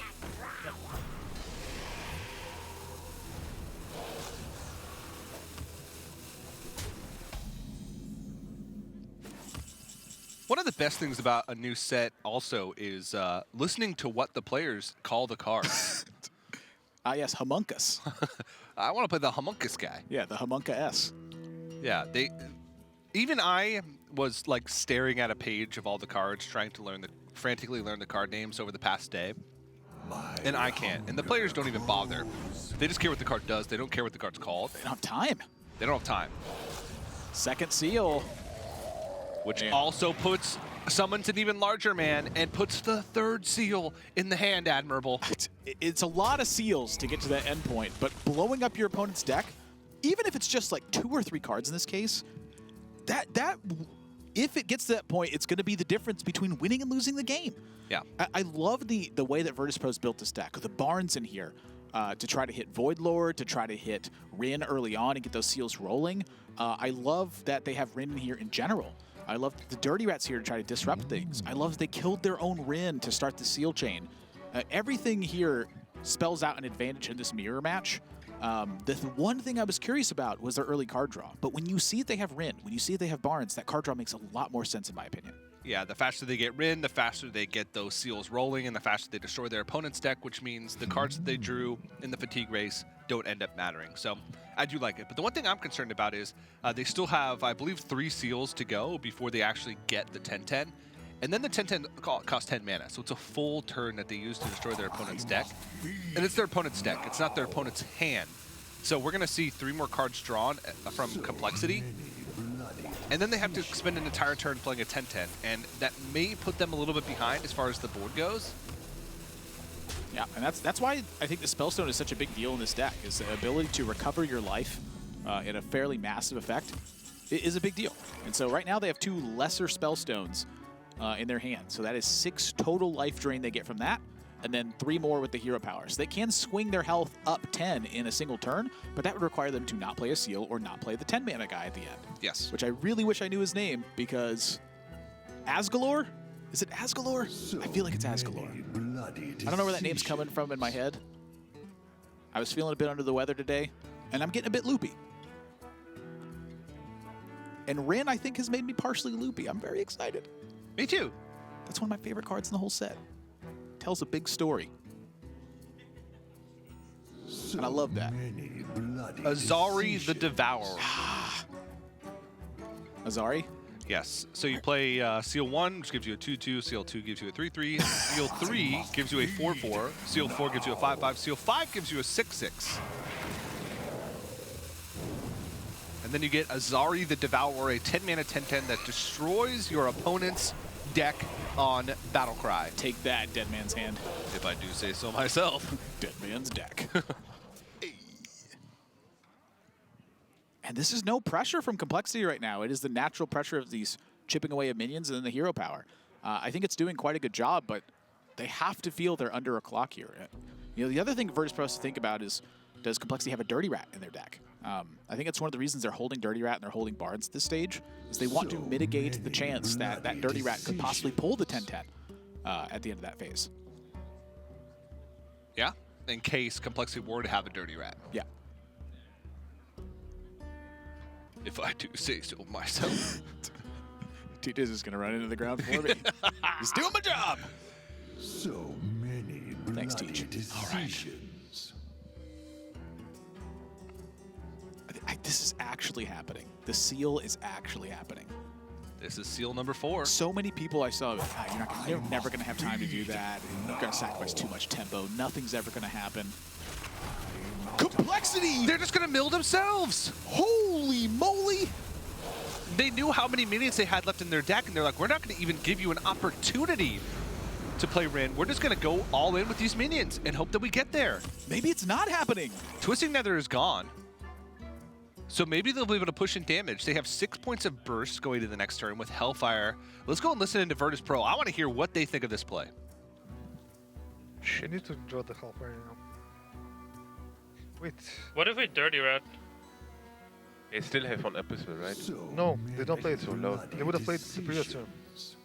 And this turn, it's better to play Abyssal rather than Yeah, play this. that's right. So they only run. So one. Death Rat, right?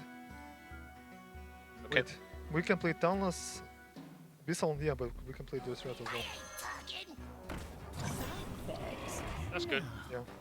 Kind of. So we kill this one, we suck this one. Wait, we can kill it with this. 3, suck.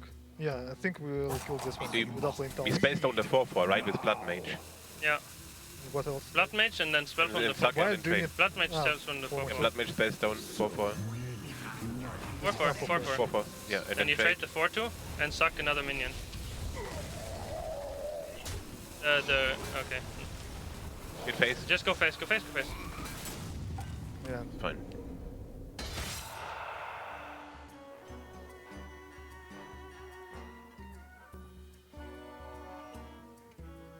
Oh, Siphon, suck, face. They just heal so much though with the Wait, what? tutus. Yeah, I like Siphon Sock all face. They still have to deal with our cards, right? Sucks a attack reaper, right? Yeah. Yep. So many bloody decisions. I like Siphon Sock a lot. Yep.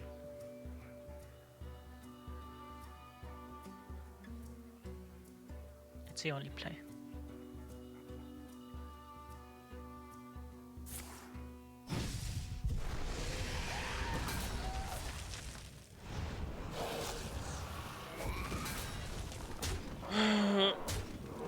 That's actually smarking us for a lot.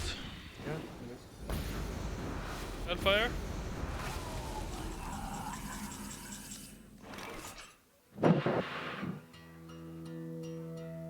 We're just dead. We're not dead. Kill this We one. get healed. We can use everything if you want to. We like playing the empty spell spots on kill this one, suck this one, and drain soul this one. Is there any way we can play Barnes? Yeah, we can play Barnes.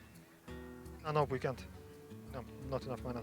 And we could play Barnes and we could like suck and drain soul. Is that good enough? No. Right? You like my play, right? Less- Next time we kill this one, we get healed. Yeah, okay. No, no, Yeah. the next turn. Yeah, that's. I think your play's fine. I must feed now. Yeah, that heals. Now you drain soul that dude. The 2/2. They have one Hellfire, double Mortal Coil, Defile, and the last card. Probably Shadow Bolt. Yeah. You know, this was a great push from CompLexity at the end, recognizing they were in this dire situation, just barely not enough to get over the hump. Yeah. Not quite. If they had taken this game on pace, they would have 100% lost to the Seals. I think maybe they could have waited an extra turn to go for the Army of the Dead. Now, that being said, Virtus.pro does have 2 cards left in deck, and CompLexity is still at 30. I just don't know if it's going to matter. They're going to get an idea of what's left, and Tainted Zealot. The Seals. Still, I think, maybe an impact? Well, it's a 5/5. That's quite big. I haven't done the fatigue math on this just yet. I think they are 100% dead, but that's just my instinct. I haven't done it. If someone out there can calculate a situation where they win, feel free. But I got a long 2 matches of casting in front of me, and I don't have a pen and paper at the moment. So, Admirable's arms are actually folded right now. and I'm looking at TJ like, I'm not doing it. Me neither. I don't want to do refuse. it. I think it's much more exciting to just watch it happen. Me too. If I do say something. Could I provide that analysis? Given 45 minutes, yes. Do I have that in this matchup? At this stage, probably. But do I want to? Absolutely not. Yeah, but Well, at the finals, it's been like 18 Seals. the final seal will summon a 6/6 and give them Azari the Devourer. Sorry. Why did I think Asgalore? What is Asgalore from? I don't. It's from something. Something stupid. I don't know. Because I'm a stupid idiot. I'll look it up for you. That's why TJ and I get along. Because I'm also a stupid idiot. There's no use crying over spilt idiocy. Asgalore was once the lieutenant to the mighty Demon King Manaroth. He was the 4th boss in Hydral's Summon. Ah. And after killing him, you gain 375 reputation with the Scale of the Sands. Nimsh is like raging at home right now. He's like, no! He was the lieutenant!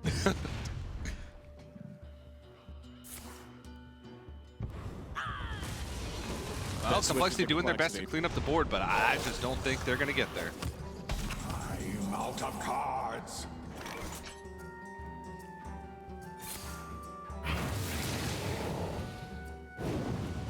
Yeah. They're taking 6. They're going to twist together this board, and now Virtus.pro goes to 10. They go to 7, they go to 6. CompLexity goes 11 to 14, and the next turn they go down to 11 and take 6 more and go to 5, which means they go up to 8, and then they die the turn out. Takes more than that time to kill Virtus.pro, I believe. So Virtus.pro goes to 7, they go to 6. Next turn they'll go to 5-4 from fatigue, and the hero power will take them to 1. So unless CompLexity has damage in hand, which we heard Naaman say he believes it's 2 Mortal Coils left at this point. Or a Mortal Coil and a Shadow Bolt. Yeah, I think he thought the Twisting Nether was a Shadow Bolt. That's he right. Thought there was 1 Twisting and a Shadow Bolt. So now the question is, do they play minions?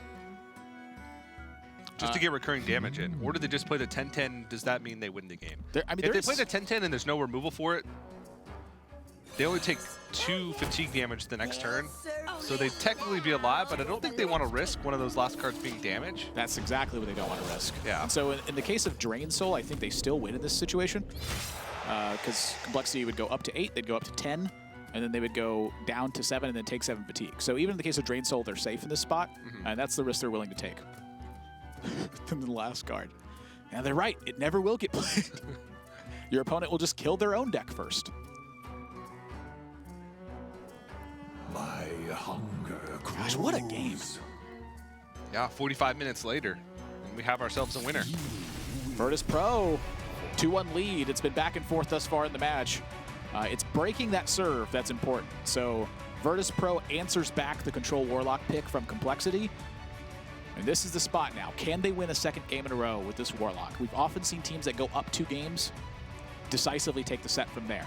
In last Hero Standing, your opponent ideally queues up their best matchup. So if you overcome that, what that means is that the matchups get worse and worse for them along the way. What I'm worried about is, you know, what other decks is this Control Warlock with Rin gonna beat? Murloc Paladin? I don't know if it will. It might.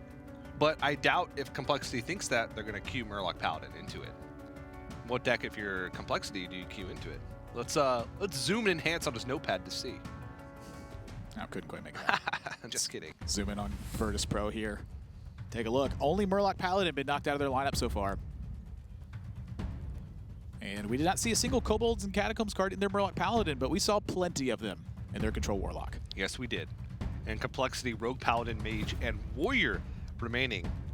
I can imagine, with maybe the exception of Paladin, most of these decks will be quite a bit different than their counterparts in the previous set. But I could be wrong. I'm thinking the Warrior could be quite powerful, but after seeing Rin, maybe they're not comfortable queuing in that matchup. And so depending on how the Mage deck is built, I could see that being a big factor here as well. Warlock is dealing themselves a little bit more damage than they used to, and a lot of their pressure now is seated in the recovery and attrition potentials. That means that Voidlord, for instance, is not that big of a threat versus Mage. Alexstrasza and Burn Spells look a lot better against that game plan, I think, that it did in the previous spot, where there was quite a bit more healing involved in the Warlock decks. So what's the best Mage deck right now? That's a great question. Prior to the expansion, I would have said just good Mage. Move up the curve and just have all the cards that seem like they fit everywhere. You get a couple minions on board, suddenly the freezes are pushing extra damage. You don't have minions on board, the freezes buy you time to clear board and set up Alexstrasza. Yeah. Medivh was a key piece of that tool. But the introduction of explosive runes, I think, gives massive potential to Secret Mage. It's a 3-mana secret, says when your opponent plays a minion, It deals 6 damage to it, and then deals the excess damage left over to your opponent's face.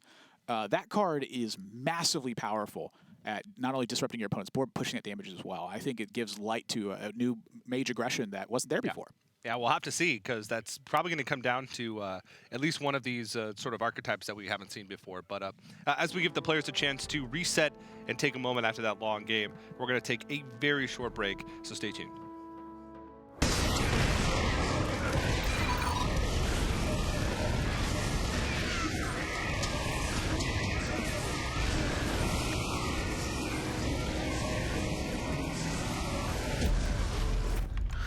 You guys seeing this?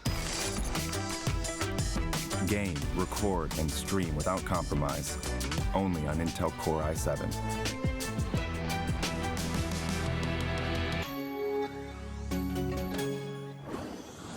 Welcome back, everybody, to the Trinity Series Grand Finals of Season 2, presented by Intel, ESL, and Twitch. We're live here from the Intel Esports Arena, where we're knee-deep in Virtus.pro versus CompLexity after a 45-minute-long Control Warlock mirror. I can imagine these players are going to try and reset with some fast stuff. It's tough to imagine playing a set quite this long. Not only is it up to 11 games that the teams have to compete in, but sometimes you run into these massive length control mirror matches where fatigue is a real possibility.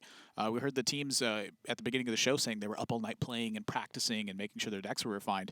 You combine less sleep with longer games, and you will suffer some real-life fatigue. Definitely, and we do have a little bit of footage from a piece of the last game, just to sort of highlight some of the moments that sort of made or broke this game. And I think the big one is here. You can see Rin, the first disciple, as sort of Virtus.pro's tool to win the long game against a Control Warlock.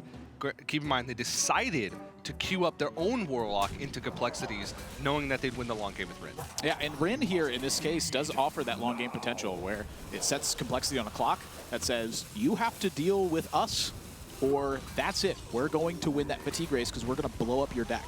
And so this went on for a number of turns before CompLexity finally realized that they just did not have an option versus Rin. It continued to close closer and closer to completing that final objective. And CompLexity ended up taking a stance. Value, right? And I quite like their stance. I think it was their chance to win the game. But it doesn't always work out the way that you'd planned it. But taking risks at the right times, I think, is the example of marquee play, when you understand that you have to get this done right now. Yeah, and they realized here that, hey, they're going to destroy our deck anyway once they get the final seal and get Azar the Devourer online. So let's go ahead and mill ourselves, use Army of the Dead, deck ourselves out, just to be able to put the pressure on our opponent. And it didn't work out.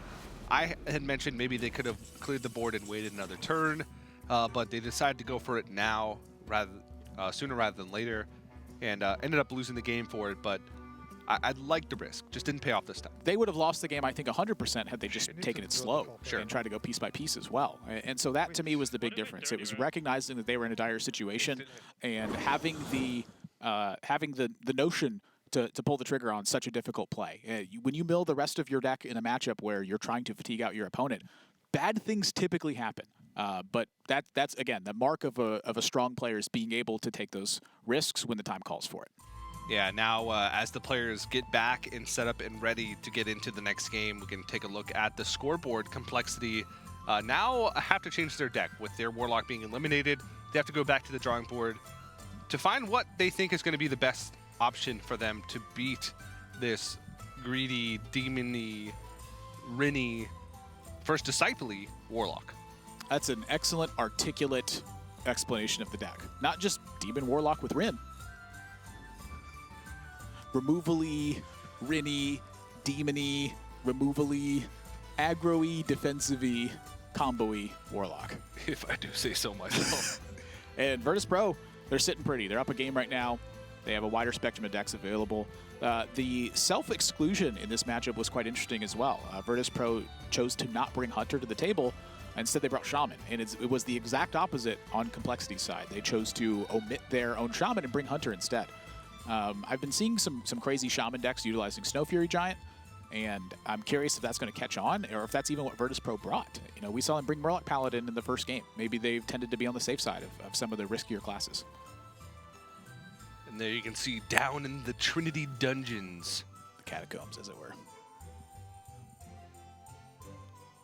And there are the kobolds.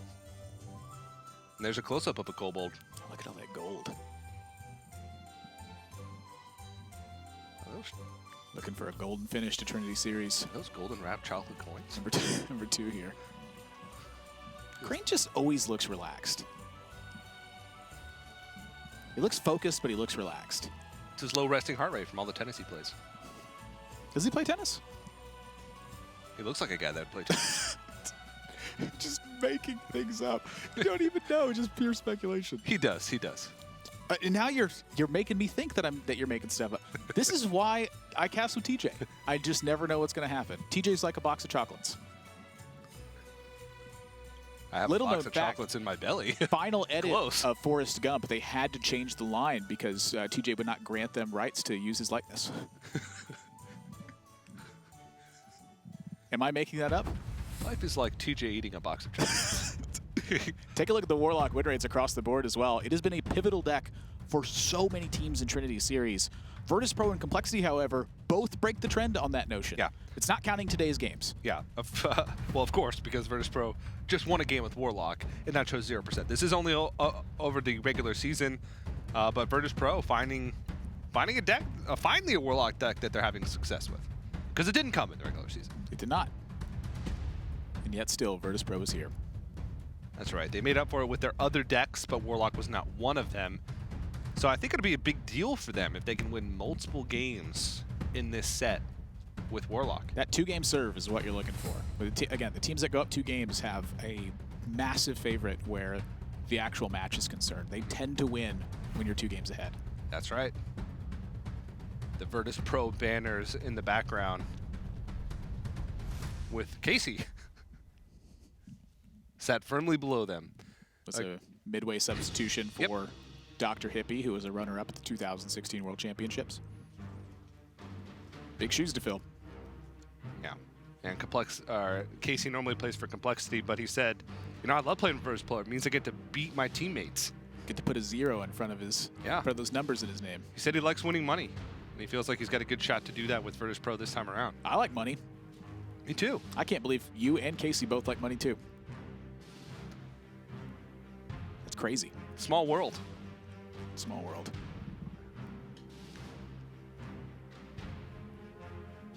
This player's getting ready for game number 4. I don't think that's the way Mr. Yagin's going to wear that headset for the rest of the series. That's just me. Well, Tyler's got his headset over his hat and his hoodie. Tyler looks like a DJ to me. Like, if it was just DJ Tyler, I'd listen. I don't know if he's good or not. But if you wear your headset over your hoodie like that, you have to be good. Most DJs aren't good, but we listen to him anyway. That's right. Casey, I think, has been such a strong vocal presence for Virtus.pro. This was a team that was often fairly quiet and just oriented purely on discussion. And while he brings that at times, I think it is important to stay relaxed and be having fun so that you're in a positive mindset. So that way you're not looking for the disasters that can happen to you. You're looking for the good outcomes that you can find. I think it helps players take risks when you can look at the good side of things. And I think Casey bringing that vocal attitude to the table has helped Virtus.pro a lot this season. And Tyler recording himself being recorded. As is tradition here at the Trinity Series. Yo, dog, I heard you like recording. And Casey hiding behind a helmet. Looks like a Spartan helmet to me. We do want to take this moment to tell everyone at home we are experiencing a small audio issue, which we're sorting out at the moment. We are not just waiting for the sake of doing so. We are trying to solve that. We find it's important for teams to be able to be heard, as that's been a vital part of the Trinity Series. So want to work on sorting that out. Yeah, and in the meantime, vote for who you think will win. Either type CompLexity in chat or Virtus.pro in chat exactly as you see them on your screen. And we'll tally those votes and see what you guys think as we move forward. Currently, Virtus.pro is up 2-1, but it's still very early on in the series. Yeah, I'd say Control Warlock is not really the deck that is looking to break serve, but it is a deck that can. Yeah. And so I'm curious. The rest of the decks, it's so exciting to me because I just have no idea what's on the horizon. You have to throw out a lot of the notions of what you had before, because this set is just a game changer. There's so many cards that play differently than how traditionally Hearthstone has. Just look at Rin, for instance. Army of the Dead was like unplayable in the Warlock Mirror match. And in that last game, I think CompLexity was forced to play it. Yeah, I'd say so. So strange. But in the meantime, as we wait for these players, let's go ahead and take a look now at some of those cards that have been game changers within the Kobolds and Catacombs metagame. These are the legendary weapons, which each class got one. You're taking a look at Wool Cleaver, which is the warrior, Luneth, which is the mage, and the Rune Spear, which is the shaman. I think these are some big ones here. Rockdalar, a lot of people are testing it out right now with a full spell hunter deck. I think the secret and spellstones are where that deck is made, but Rockdalar can be a good way to generate resources as the game goes on. I noticed that we didn't see Skull and Minari in either of the Demon Warlock decks at the big end. And Twig of the World Tree, one of my favorites, unlocking the ultra powerful turn potential from Druid, but my actual favorite card from the set with King's Bane. Load up some poisons, load up a leeching poison, and fatigue them out. You play the King's Bane, you hit for 5, you gain 5, you hero power and put it back. Last card in the deck. I fatigued a Big Priest last night doing that. All right, you heard it here first. That's the new big thing, but now we're going to take a look. New big thing. I mean, nobody else has given me any other good ideas. Spellstone's a new one as well. You can see in parentheses what it takes to upgrade it. It's important to note the card has to be in your hand in order to upgrade it. That's right. In Lesser Amethyst Spellstone, we saw that one quite a bit last game. Goes from deal 3, the regular Amethyst Spellstone, deal 5, once it's upgraded once, and deal 7, upgraded twice. Lesser Emerald Spellstone, I think, is one of the cards that's putting Hunter back on the map. And I think Lesser Sapphire Spellstone is a card that has yet to be experimented with too much, but I think it's got a lot of potential. I think that you put a lot of Snow Fury Giants on board, or a lot of 2/8 taunts with, you know, like an Ancestral Spirit on them or something, you're going to be all right. Hashtag Massive Spell. You know what else is all right? Probably not these Spellstones. Ooh. Lesser Ruby Spellstone is the least impressive one to me, but Mage already has enough powerful Discovery style effects. I'm okay with it. Yeah, and Soul of the Gorgon, a.k.a. Gorgonzola, King Togwaggle, a.k.a. G-Waggle, and Master Okart, a.k.a. Master Mokart, and the Dankness. I said Mokart earlier. I don't even know why. It just, that's what came out. I hope that the Darkness just sometimes happens. Starts dormant, your opponent, so do they have to draw all 3 of them for it to activate? Yeah. How much do they cost? What you can do is somehow copy the Darkness in your hand and then play multiples. Oh, they only have to draw 3 total. They only have to draw 3 total. Oh, interesting. You could double the Battle Cry effect with that 2-cost Shaman 1/1. Or Simulacrum. Or Simulacrum. Yeah. Okay. And the more Danknesses you play, the higher likelihood that they activate. It gets Siphon Sold, yeah. Yeah, that's exactly what I was going to say. But maybe there will be some stupid decks, some crazy decks with that card, but we'll Take have that to Miracle see. Rogue. Ah, Bile Spine, dang it! Yeah, and again, well, let's take a look at the bracket, and we apologize for the delays. We're just trying to get the audio issues sorted out for the players to make sure that they're comfortable and able to communicate as we move forward in the series, but we're currently in the midst of CompLexity versus Virtus.pro, and then immediately after that match today, we'll be seeing Love You Lots versus Team Liquid, and we actually saw them arrive at the studio a little bit ago, so they're preparing for their match, and again, these teams had like 24 hours to submit decks. Well, it was 24 hours between the release of the expansion and the broadcast. They actually only had about 23 hours to submit decks since they needed the decks before the broadcast started so we could load them in. That's not a lot of time to prepare 9 classes amidst a new expansion with, by the way, $150,000 prize pool here this weekend. Yeah, and you're taking a look at Bunny Hopper on your screen. There he is. German player who currently resides in Norway, I believe. And he was 3rd/4th at the European Winter Championship in 2016. And since then, he's had a middling of results. He's had a few good results at DreamHacks. He's been one of the top HCT point earners in Europe. And he's just been sort of a staple in the competitive scene. And now 2 finals for Trinity Series, both back-to-back that he's made with Virtus.pro. So definitely an accomplished player, to say the least. Something I've always liked about Bunny Hopper is his willingness to be aggressive regardless of the strategy he's playing. As soon as he smells blood, he's like, Oh, no. We go for it here. I know we're playing Freeze Mage, but Fireland's Portal Face is pretty darn good. Yeah, another thing that I like about Bunny Hopper is that he is not afraid to admit when he's wrong. He's very strong with his opinions, and he'll be sort of aggressive with his own reasoning and line of plays. But as soon as you say something that flips the switch in his head of, oh, I'm wrong, he'll admit it, and he'll, say, oh, sorry, I was wrong. You're right. Let's go with that. Yep. So a very smart and analytical approach to the game. I think that humbleness and that willingness to be wrong is another mark of the strongest players that we see. Some players, they tend to go with their opinions very strong, and they will stick to them. And I respect that as well. But being able to admit that you're wrong it takes a certain mental attitude that you understand that you want to improve and that you still can improve despite where your skill level is currently at. Yeah. And there's Casey. Actually currently plays for Team CompLexity, but because of the mid-season roster pickup for Virtus.pro, he actually ended up on Virtus.pro for the Trinity Series. And he was also a part of the both HCT seasons, 2016 and 2017, with a 3rd, 4th place finish in spring last year, and a 5th to 8th place finish in summer of this year. I've always loved that Casey brews up some crazy decks. N'Zoth is one of the cards that I think he's experimented just about more than anybody else with. And I remember him bringing stuff like N'Zoth Shaman to big tournaments and saying, oh, this is good. I'm going to play this. I'm going to beat people with it. And he would put up strong performances with some pretty crazy looking decks. Yeah, and that's exactly what he did earlier on this year in the HCT season. I think Virtus.pro has to be really happy to be able to have him on board, and definitely a helpful force in making them to the finals. And last player for Virtus.pro, take a little closer look at Naaman.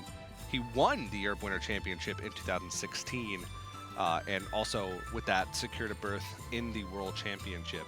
And he's got a 3rd, 4th place finish at Seed Story Cup, and 3rd, 4th place finish at DreamHack Atlanta. So one of probably the most accomplished players from Europe over the past 2 years. I believe he was an engineering student as well. He's got just such a bright mind for strategy and thinking. And one of my favorite things about Naaman is actually the YouTube clip of him playing pool. And it is quite impressive to see him sling some billiards. This guy just seems like he's good at everything he does, and I don't really understand how you can do that because there's only 24 hours in a day, but for Naaman it seems like there's about 36. I couldn't even get good at one thing. You're telling me. Let alone 3, 4, possibly 5. Man, that pool clip's impressive. I hate pool because I'm so bad at it. No, the paper that Naaman was just handed was a paper of all the things that he's good at. He's just reviewing it. It's like, wow, this many? Oh, wow, look, I didn't even know I was good at that. You're forgetting bear wrestling? The little-known fact, Kazakhstani bears from Street Fighter is actually modeled after Naaman. Fun fact. But there's Virtus.pro. Currently have the win advantage. They'll be playing Warlock in the next game. Their control Rin Warlock. And again, waiting on CompLexity to have their issues fixed.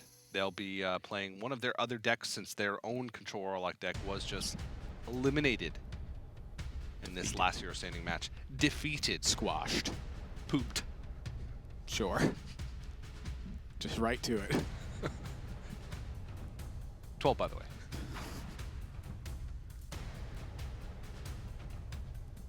You know, I will say I miss Twilight Drake in a lot of these Warlock decks.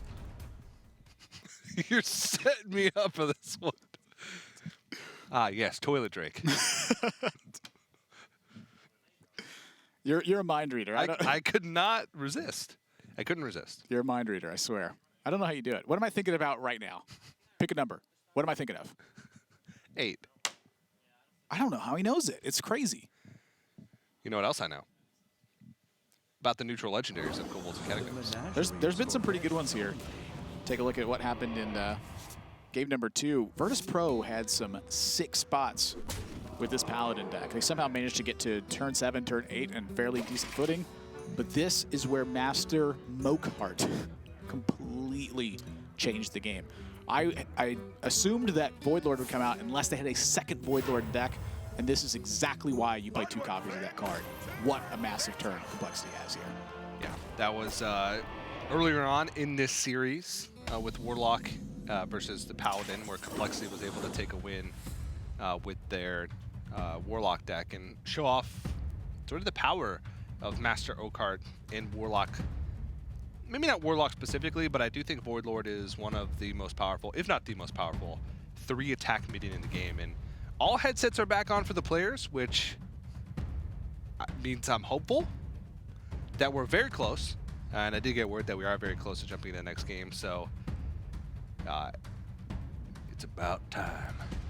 It takes a while to go through all those dice rolls to figure out where you're going to go in the dungeon. Yeah. Sometimes you got to pass the sound check. You got to roll a natural 20. And Ben Bro didn't talk about any sound checks at BlizzCon. Yeah, well, that's part of the adventure. You experience them as you go along. You can't talk about every single roll that happens. That'd be crazy. Whoa. Whoa, indeed. That is a Fire Plume's Heart, and that was 2 copies of a new little kobold guy. Dry Whisker Buddy Boy. You got it. 2 mana, 2/2, Battle Cry, gain 2 armor for each opposing minion.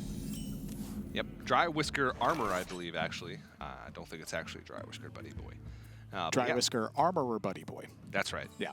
They left out the Buddy Boy part, but that's one of the other cards that I think Taunt Warrior gained as a tool in Kobolds and Catacombs is the 6 mana 5/9 Taunt card, which is called Gem Studded Buddy Boy. 6 mana 5/9 Taunt. That's all you need to tell me. It can't attack unless you have what? Unless you have 6 armor, I believe. You didn't tell me that part. I personally have been a big fan of Unidentified Shield thus far for Warrior. 6 mana spell. It says gain 5 armor, but you have to identify it at some point. Gem-studded Golem, I believe is what it's called. TJ's Googling it. The effects of the Unidentified Shield I think are quite powerful. One of them is summon 5/5, one of them is deal 5 damage, one of them is make a 5/2 weapon. Yeah. Card's been pretty darn good. TJ's just he's just staring gloriously at his phone screen. Gem-studded Golem. It's a 6 mana 5/9 taunt that can only attack if you have 5 or more armor. So a similar vein to the Ironwood Golem, I believe, the Druid card that's a 3/6 with taunt. That you can't. Our producer's literally throwing M&Ms into TJ's mouth. This is beautiful. Sorry, I was distracted for a moment there. But you can't attack unless you have a certain amount of armor. In this case, for the Gem-studded Golem, he missed, by the way. I said can't blue attack M&Ms unless you have only. 5 armor. We're way on topic. What were we talking about again? Yes. The Gem-studded Buddy Boy. Tar Creeper, a nice attempt to disrupt the Acolyte from drawing multiple cards here for Virtus.pro. I think this was about as strong as they were going to get from this spot. What it does mean is that if CompLexity wants to draw multiple cards from this, that they are somewhat delaying their quest progress, which I quite like from Virtus.pro. I think they are at a disadvantage in this matchup. I think that by the time Sulfuros gets online, it's way too late for Virtus.pro to really make something happen, but there is the kicker of Void Lord. Void Lord adds a lot of defensive time to Virtus.pro's Warlock deck in this situation, so I'm curious if that's enough to fight through that 8 damage turn after turn. Yeah, and there you're seeing Sogoth the Slitherer, brand new card from 7 months ago. I believe the only person I've ever seen play this card in a constructed deck was Bob Nosta Matson. I saw Hoy play it. He played it at Seed Story Cup in his Control Warlock deck. Notice that as soon as Hoy wasn't able to play Reno decks anymore, that he began winning everything. Just pure coincidence. Pure coincidence there. That's admirable. From his own words as well. Let's go ahead and take a moment to listen into Virtus.pro, see what they're forming as a game plan against Taunt Warrior. I think weapon is always like a problem, but I don't want to play that once. Weapon isn't that bad. So many possibilities. Yeah, but I like tapping. Yep. yeah, I like tapping, yes. Yep. Okay. And Drain Soul. Yep. But don't really need to play the Drain Soul. I just want to play a bit around Battle Rage, kinda, I think. No, I don't like it. So what do you want to do? Just pass? Maybe just pass. Maybe playing the 2-1s. Don't like keeping Drain Soul just to get the health back from it. Don't really think that we need to kill the Starfleet Front right now. Almost out of time. What do you think? The thing is, if we draw another Void Lord, we are in a bad spot, right? Yeah. Actually, yeah. Push 1 damage with the Tar Creeper. Yeah. Let's go, push the damage. If we get a Void Lord out of the Lecky or whatever it's called, it's so good. Yeah, but with the Void Lord, yeah, we can just tap so much and try to get the Death Knight. If we get the Death Knight, that's Yep. gonna be a really good chances.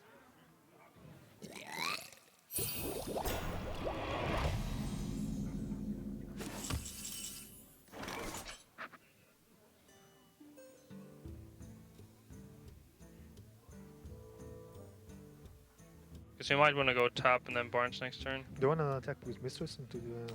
I mean, they might be setting up for like Ravaging Ghoul Battle Rage, but No, but Ravaging Ghoul, they had exactly the reason they played the Acolyte. I mean, they can have the Ghoul, but I wouldn't play around that. And Battle Rage, they might not run it, so I think we shouldn't play around that. Yeah, I wouldn't. The question is, do I want to bump in with the Mistress? yeah, that's what I'm thinking about. Do we play around like any AoE effect? I think we should. Like the weapon. I mean, doesn't really matter that much, but They can also just bump themselves in the Tar Creeper if they want to Battle Rage. Yeah. so Yeah, that's fine. So we just play that and then we bump, right? Yeah. And we don't. I mean, it's 2 health we're missing, but Doesn't matter that much. the upside is probably better. Next turn we double trade and play Barnes. No, we play Barnes first and then we double trade Yeah, yeah, sure. to get now the demon. Yeah, right, because you can get it out of Barnes, but if you trade first, then you can't get out of Barnes anymore. Yep. Like ghouls. No. Yeah. I want to play the taunt.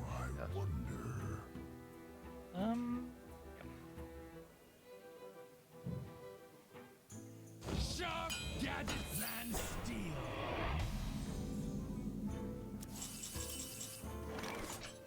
Right? I like Barnes, yes.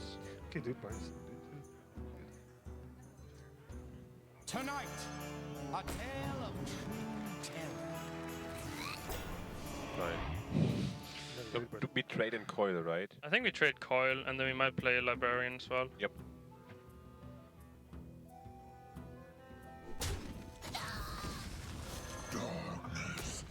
Coil first. I think we I think we played it. Yeah, I like it. I Like mean, if we draw the hero. whirlwind effects are pretty good for them right now, but Whatever. yeah, whatever. You just want the hero. Yeah, we went to DK. Oh. Or that dude. Yeah. Let's go. That's actually quite nice, right? Yeah, it is. We're all gonna have 2 minions on the board each turn.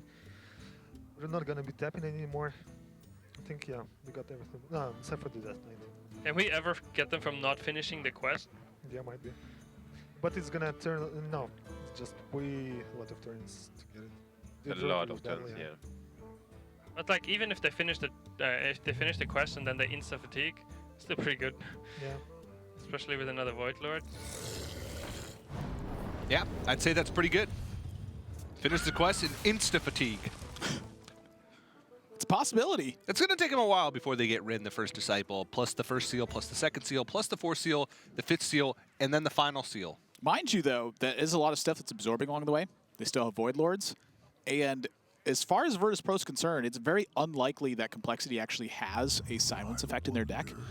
Taunt Warrior has typically strayed away from that sort of thing. It relies on big board removal and the quest to get the job done. Removal and taunts, that's what the deck is. That's all the deck is. Yeah. And then eventually you have a hero power that deals 8 damage to a random enemy, but until then, taunts and removal. Removals and taunts, removals and taunts. It's like Druid. Fates and Growths. Fates and Growths. Shout out to Muzz, who is in the building, by the way. He is. The one and only. So Muzz Kona. many possibilities. Yeah, when do you get this ran online, though? I mean, Right now. You get it online as soon as possible. You get the fourth seal online as soon as possible. Then the fifth seal, then the final seal. And along the way, you have to get the first, second, and third seals. something else to talk about is just the life gain, too. The Amethyst Spellstone, I think, is providing a lot of longevity to Virtus.pro. Look at that. Not the Rin yet. Not yet. I think this plays quite good. They get to draw a card. They get a good trade over. And Blood Reaver Gul'dan could be the difference maker. Especially if they get Blood Reaver Gul'dan and can couple that with the Rin.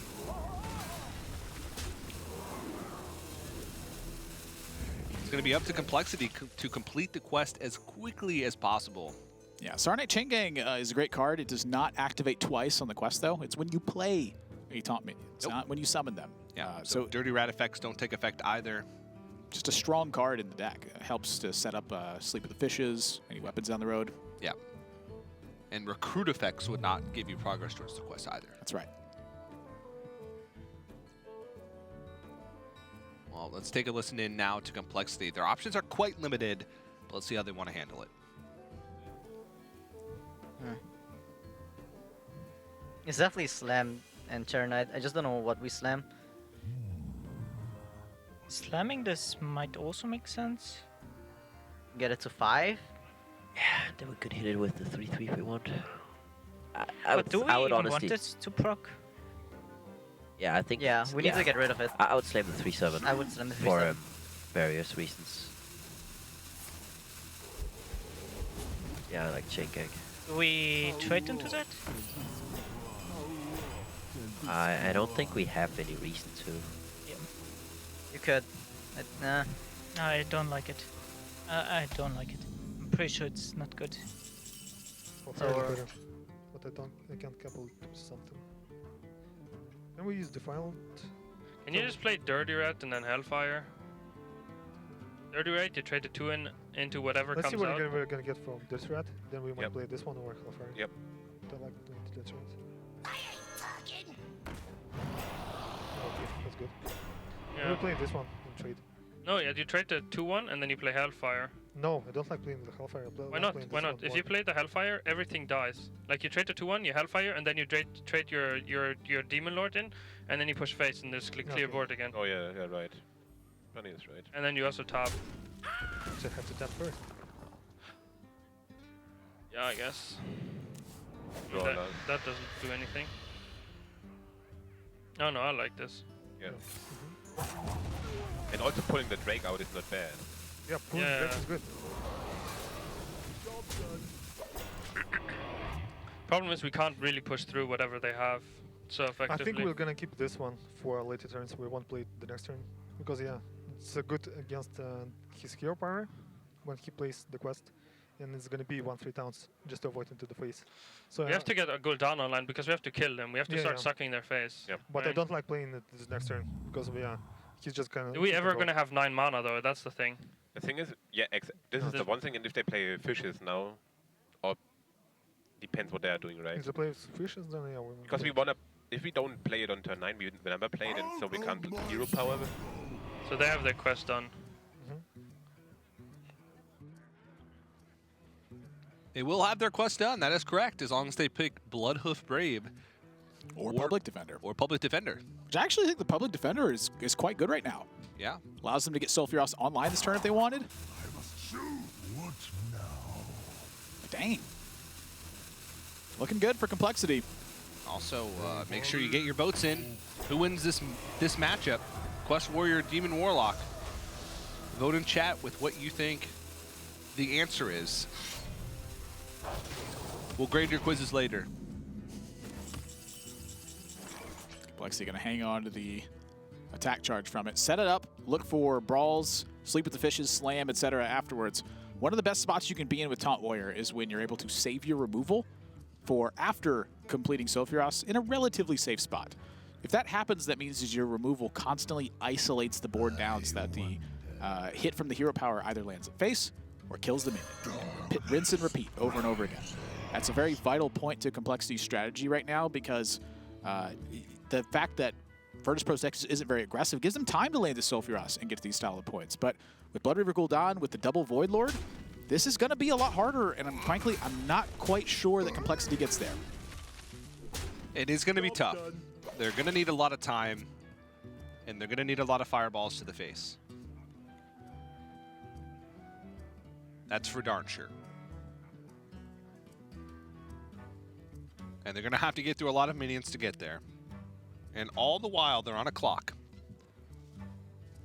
Because Virtus.pro can stabilize with Blood River Gul'dan, and then it's just a matter of time before Rin, the first disciple, comes down and starts the train of seals. I think it's the Blood River Gul'dan that really pushes the point over the edge. You know, just having that many Voidwalkers and that many that much health on the Void Lord. Just a very awkward spot for CompLexity. You know, once they get past the brawls and the sleep of the fishes, that's a long road to go. That's a lot of extra health that Virtus.pro's potentially bought.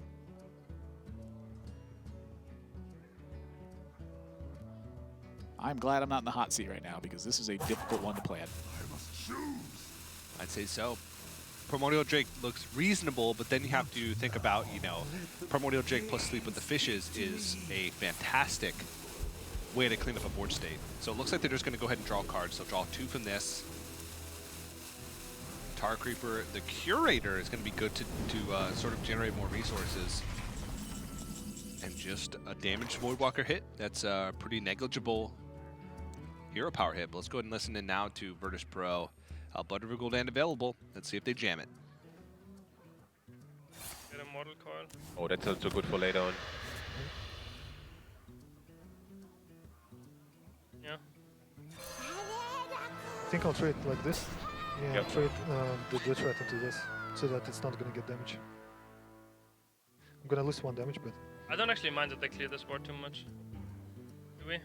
we don't. No. But I don't wanna like Sleep with the Fish is the one which the line pretty. Okay, So sure. just losing 1 damage. 1 damage into the face. I think it's not worth it. I think it's worth it. You missed 2 damage. No, it's 1. I trade like this and I trade it. Oh yeah, right now. Yeah, sure. Okay, yeah, sure. Yep. No need to play anything. Just, how does Casey like to say? I'm dumb. Just chill and be happy, or what do you say? Yeah. Do nothing and be happy. Do nothing and be happy, yes.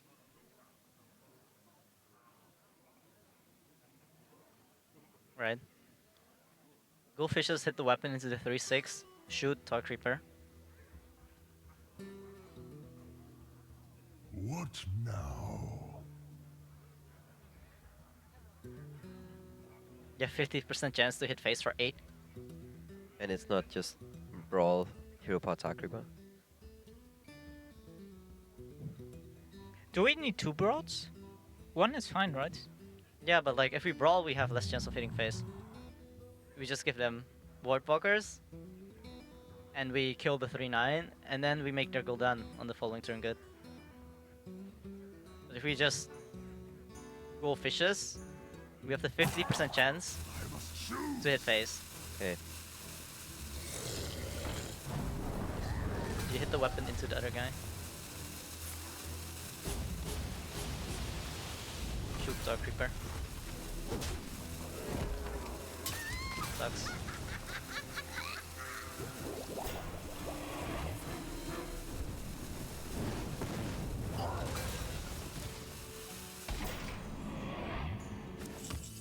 Clear the board. You can just play 2 seals. I like 2 seals. Yep. We agreed on that. Wait a second, it's also demons. Yeah, it's also demons. We want the void lockers. Do we want the big dudes back though? That's the problem. I don't know. I don't mind playing DK and just jamming No. them in the face for 3 every No, turn. demon. We need to wait until they clear our 1/3s. Yeah, but the 2/3s are demons, and if we don't get the void lords back, we have a problem. So do we just want to trade in the Void Walkers and then play hero? Yeah, I want to do that. Okay. So many possibilities. They brawl that. That's like. Wait, so we trade 1 Voidwalker. No, we trade all of them. It doesn't matter. The chances just get higher. Trade all of them? Yeah. No, 1, right? Yeah. 1, only 1. Yeah, 1. Why? Because it's demons, they summon itself anyway. You just increase the chance that you summon a Void Walker. Yeah. You This also way, have less board spaces. Yeah. give it this. Makes like no difference. Okay. Easy. Wait, there was no chance we get all of them. No, it was the Oh yeah, 4 there's over actually 1. We have 1. Yeah. There's 4, so there's a chance. Mhm. No, but like the chance is better if you trade all of them in, because now the chances. Now you have to get. Right, you would think have to get this 6 chance out is of better. 6 instead of 5 out of 5 out of 6 is like. Can you kick Anyways, him? Can you kick him? He's crap. Can you kick him? what I'm saying makes sense. Does it? I don't know. I'm not listening. Yeah, I'm not listening as well. I'm just watching the game. But we can keep playing. I think it's the same math. I don't know. Casey wasn't listening. Neither was I. I don't know how the proportions work out. It's some sort of basic algorithm. This seems correct. I like to play by feel. They got 2 Void Lords, so it was right. That's right. Happens or it doesn't, and this was a situation that Virtus.pro was attempting to avoid. We saw CompLexity dig very aggressively on a turn where they were facing some pressure. They wanted to find the second brawl so that they could create this style of board state. Both Void Lords kick it. Wah! And the Ravaging Ghoul living, I don't think really matters too terribly much, but it does increase the chance that this hits face. No, not quite. But now, Virtus.pro has to get underway with pressuring CompLexity. Their Void Lords are completely wiped out at this point, and this is where they have to start delivering. But I think they can start delivering, and they have the seals. We talked last turn, they were talking about even playing double seal in a single turn. Just getting it online, they could complete it in 3-4 turns from now.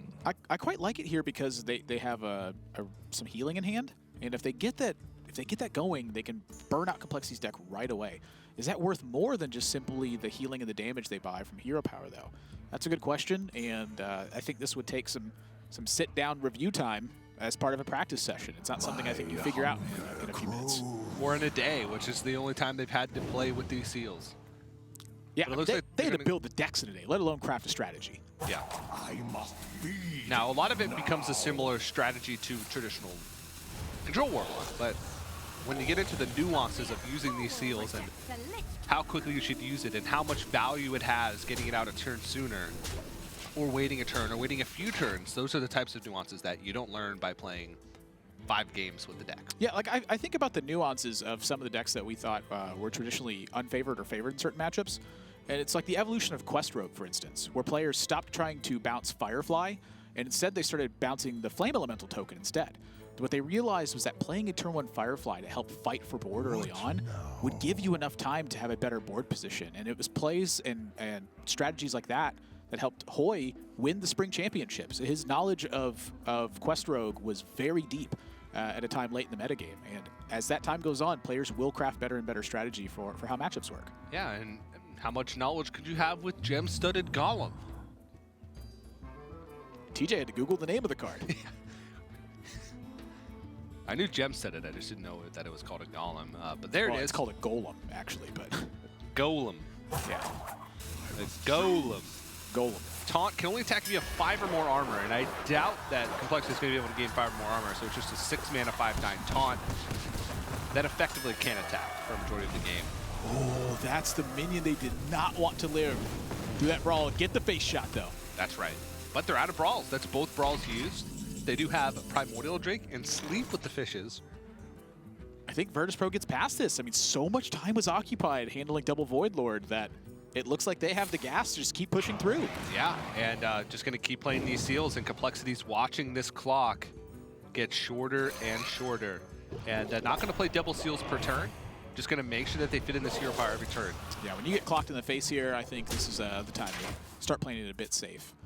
They know that there's 1 Sleep with the Fishes left. They know there's a Primordial Drake in hand. There's the Dry Whisker armor. Actually, I was wrong. I forgot that we saw those earlier. Those are a great way to gain armor. They gain 2 armor for every enemy minion. So compare that to, say, Cult Apothecary, which is a 5-mana 4/4, which gains +2 health for every enemy minion. Armor is better than health for the most part. Most of the time, the vast majority of the time, armor is better than health. I think almost every time there's probably a fringe case scenario where there's not.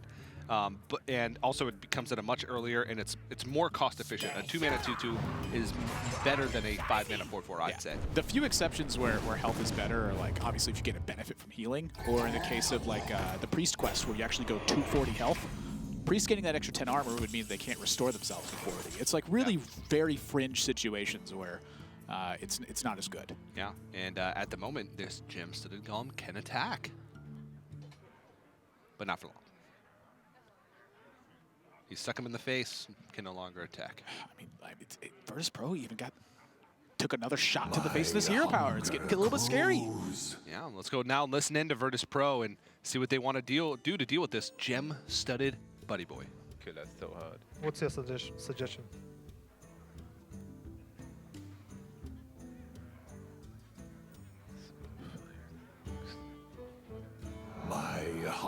Yeah, just do it. Yeah, there's no better turn, is there? So far, fine. Yeah. Could even play. We play C a lot after, right? I must feed now. Yep. Yeah, you do that. And zero. Deolot, maybe tunnels as well. No. Only a fool will They reject Do always we? Yeah, just do we play tunnels? Okay, just Yeah. They don't have the gold, only the Drake. Yeah, but that's a really big problem. Yeah, it is. Go for the 50-50. If you miss, and it sucks as well, but They have enough healing left though, so like it's never. I think we go for the 50-50. It's like how many cards do they have left? They still have a Drain Soul and like the spell stun, so it's not like it's lethal setup. They have the heal for sure, right? And 13 and 12 is also different. Like you want to be on 13 because then they have to use one My Hero Palm. Yeah, but spell damage also matters. I kind of agree. I would just play the Drake and Hero Palm. Okay. I think. Yeah.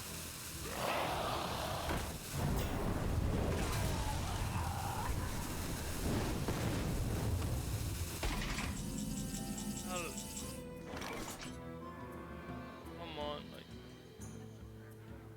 So do we just play the seal, dirty red and sack? Probably, yeah. We start with dirty red. I don't mind dirty red. Yeah, but with the executes we might die. Wait, you wanna suck the Drake, right? I wanna suck his face. I wanna suck his face, yes.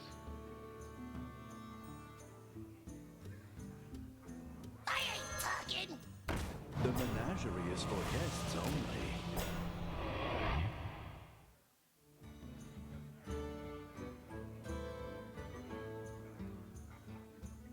Sucking his face and playing the seal, but we might die. We need to play Drain Soul. Maybe Mistress I will must feed now. I think I'll just trade into the Curator with Drain Soul. This way I can play the seal. Oh no, Okay. I can. Yeah, sure. Okay. I can't play the seal though. I would like to play the Mistress as well, though. Okay. side effects. I don't know. Yeah, the hero power just hit 1 in 6 phase and then they won the brawl. And then 1 and 4. So 1 and 2, 1 and 4. Win the brawl. 1 and 4. We 1 have and 2. two executes left. The 2-2 guy left. Yeah, they have 2 executes left. They have the weapon left as well, which is like kind of a problem. 2 executes, 2 weapons. Now.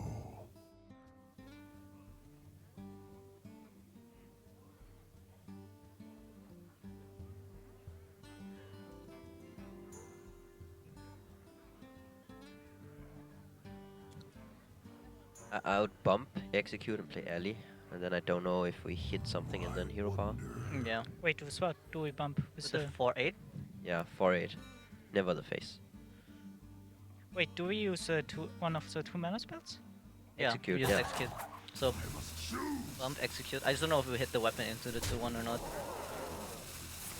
You play Ellie. This is your call. I think I would hit face. I don't know. Do it, do it, do it. Yeah, I don't know about hitting face. We have a weapon left, and we have a whirlwind, right? Can Virtus.pro turn this around? Find out next time. They go to 15, they go to 18, which gives them 2 turns. So if they Twisting Nether this spot, they go to 15 from the Mistress. Takes complexity to 17.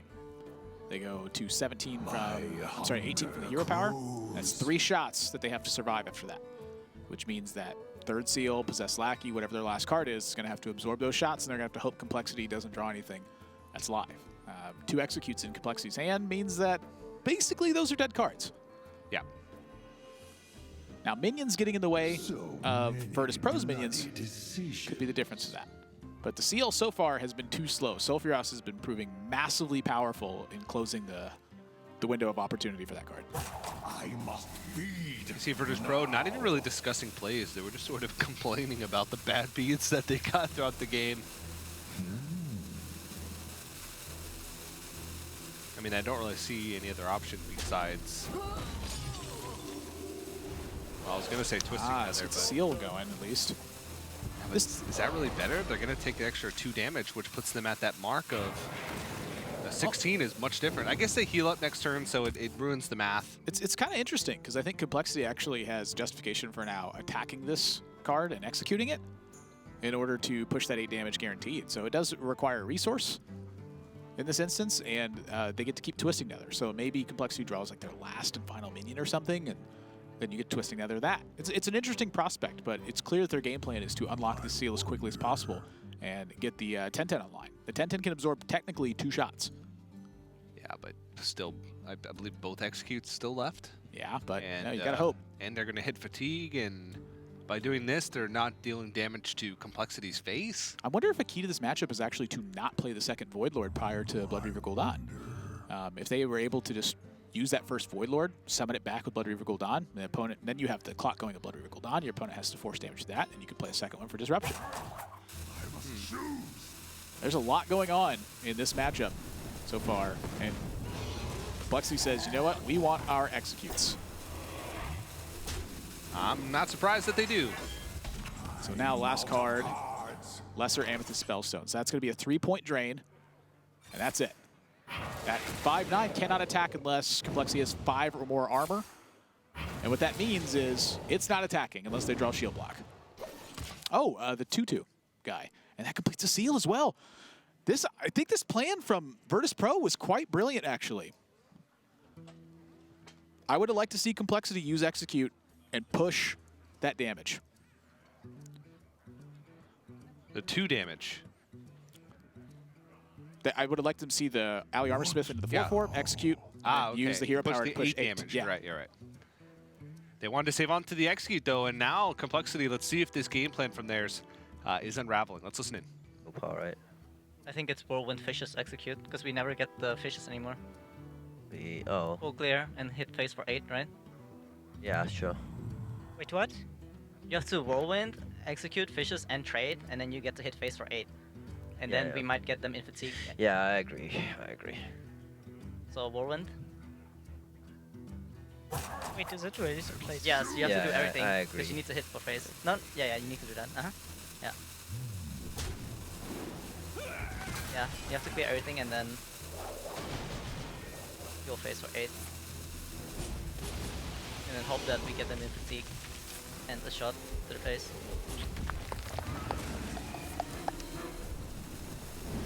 What a weird game.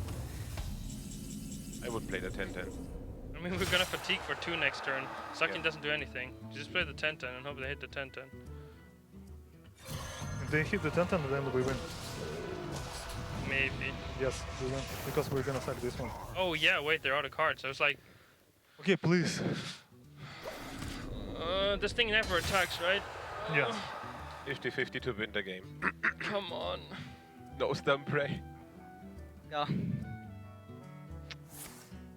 Yay. Yeah. There we go. Good job. Man, to have it come down to that is quite brutal.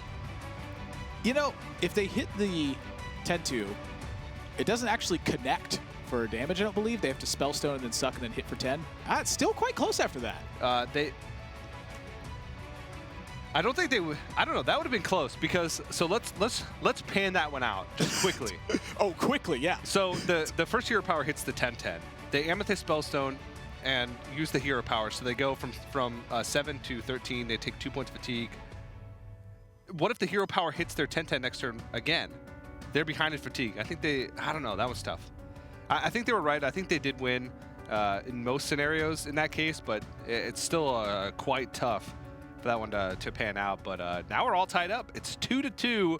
CompLexity is going to be on the Taunt Warrior once again, and now it's Virtus.pro's job of finding the best deck for them to go up against this Taunt Warrior with. Yeah, no one yet to break serve on this one. It's been back and forth, and some long, grueling matches where we've seen all 30 cards from the Warlock deck twice in a row, but it finally falls for Virtus.pro. And so now to check Taunt Warrior, there's quite a few decks that can put a lot of pressure on this, but Virtus.pro is running out of those decks. Warrior has historically performed fairly well versus Rogue. I'm thinking like a very heavy controlling Warrior might be able to get some work done here, say like a N'Zoth build or something. Mage, though, I've seen Mage struggle at times to Taunt Warrior, but it didn't look like there were Armor Smiths in the deck from CompLexity. Well, with the Dry Whisker Armorers, I think that takes the slot of the Armor Smith. I agree. I think on average it's usually more. Armor Smith has the potential to stay on the board. Against Mage, maybe not, but against most of the other decks and archetypes that you're going to see throughout this weekend, I think that the Dry Whisker Armor is better. That's the thing, though, is now we're in this spot where it starts to become matchup dependent. And I think that against Mage, it's quite valuable to have Armor Smith and be able to combine Whirlwinds to get these bursts of armor generation. With the Whisker, you're probably with 2 minions in play. Mage doesn't really commit that much to the board. A lot of it is Alex Strauss' burn spells and Medivh sometimes. Yeah. But that's about it. So I am curious how that card will work out if maybe there's a burn mage on deck, or maybe it's like a secret mage. Secret Mage, I think, with explosive runes packs quite a punch when it comes to the explosive runes hitting a minion and going over with the rest of the damage. Aggressive Secret Mage, not bad, especially with the legendary weapon to get a little bit more gas. Seems pretty good. But let's go and take a look at a little bit of a replay from this last series, sort of a pivotal moment in the series with sort of a board full of stuff for Virtus.pro. Yeah, this was really a turn for them to try to trim down the board position and really get the damage rolling. And I think this turn bought them a lot of resources at the end of the game, where they isolate this down to a 50-50 and again try to direct that damage. The hero power from CompLexity, once they get Sulfuras online, much more about pushing damage than it is about wiping out threats. And those shots, turn after turn, started to add up. So they land with an unfortunate one here, but later on they were hitting those shots with 3 minions on board at times. That's really important damage that they're netting. And the force here on the seals, I think, was quite clever from Virtus.pro as well, but just not quite there to get the job done. They needed just a little bit more time. Yeah, just a tiny bit more time, and also just maybe a tiny bit more fortune as the game sort of wound down. But you can't dwell on that. That's one thing, and that's one thing that Virtus.pro hasn't done well throughout the regular season, and even last season. They dwell on bad luck a lot. At the beginning of Season 1, they were doing very poorly. And every week, they would just come in and basically harp on the mistakes, or not the mistakes, but the bad luck that they'd have in the previous weeks. Yeah. And you can't do that. You can't dwell on that kind of stuff. Gotta have that positive mental attitude. That's what directed the shot from CompLexity. I mean, you saw them hoping for it. How you think affects what happens in random outcomes. Yeah. I mean, it's tough to see some random outcomes be big deciding factors, but when you get down to the point where that's the effect that's deciding it, what that means is the game's even, and we have a tiebreaker in place now. It's a part of cards that I personally accept. It's just it is what it is. We've seen it all season long, all game long, honestly, for Hearthstone and its lifespan. Yeah. The better play is what tends to be the deciding factor. All right, well, it's time to traverse back through the catacombs and onto the game board in just a few moments as the players get set up. CompLexity with Taunt Warrior once again and Virtus.pro. Back to the drawing board, and really zero speculation from my side about what we could possibly see. I have no idea. That's the beauty of it. Ah, lefty. Some call that wrong-handed. I didn't know Casey was left-handed. Me neither. That explains a lot of those N'Zoth decks. Almost everyone I've met that's left-handed just is more creative in general. They just misclick so much. Ooh, whoops, N'Zoth. Ooh, that's actually pretty good. I like that.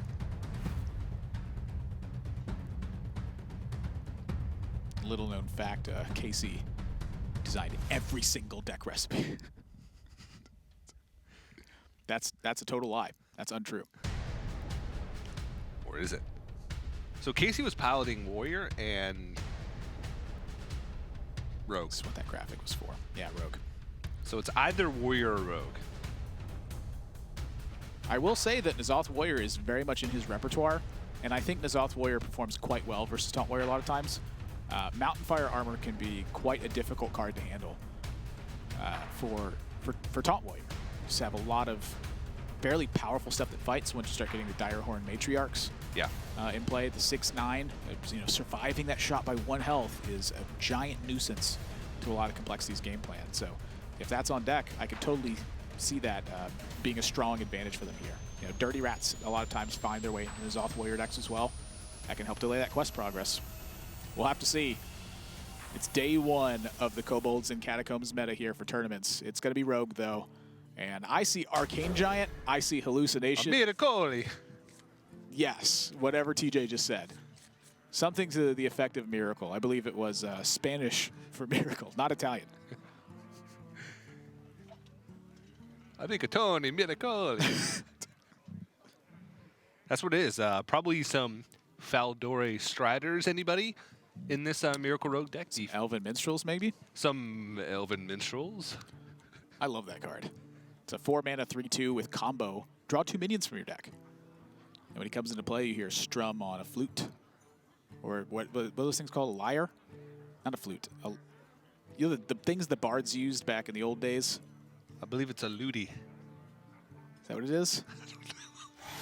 L-U-T-E. I don't know how it's spelled. Someone knows what it is. Google Bard instrument. It's there. I promise. I believe you're looking for the word guitar. Ah, yes. The age-old instrument of guitar. He strums and he goes, "There once was a man from Gilneas." And I just lost it laughing when I heard it last night. Really, that's a weird thing to laugh at. I laugh at you. That's a very weird thing to laugh at, too. Good point. I can see. I'm sorry, that was mean. I laughed with you. And this is what TJ has to deal with on a somewhat weekly basis. Usually bi-weekly. All right, well, not seeing anything new yet. Oh, they're here, though. Most likely. At least Minstrels, at least 1 Minstrel, and probably 2 Faldore Striders. I would say the Strider is actually much more likely. It's a 4-mana 4/4 with Battlecry. Yeah. You shuffle 3 ambushes into your own deck. And when you draw the ambushes, you summon a 4/4 instantly and draw a card. You win the game. Well, oh, wait, sorry. You're going a bit Reddit on me here, but let's go ahead and listen to the VP, see if we can get some insights. A Strider just drawn. Wait. No, the shuffle one, right? Did you just coin that? Yeah, but I was thinking about coining it next turn, probably coin Wisebane Slayer. I like to coin it now. Yeah, same.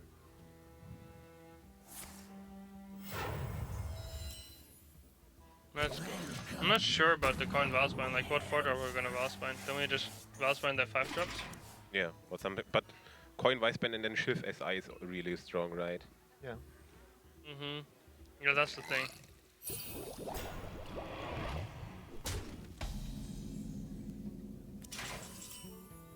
Is it the best turn to play the Fan of Nice? Maybe you could just... We have time, right? Yeah.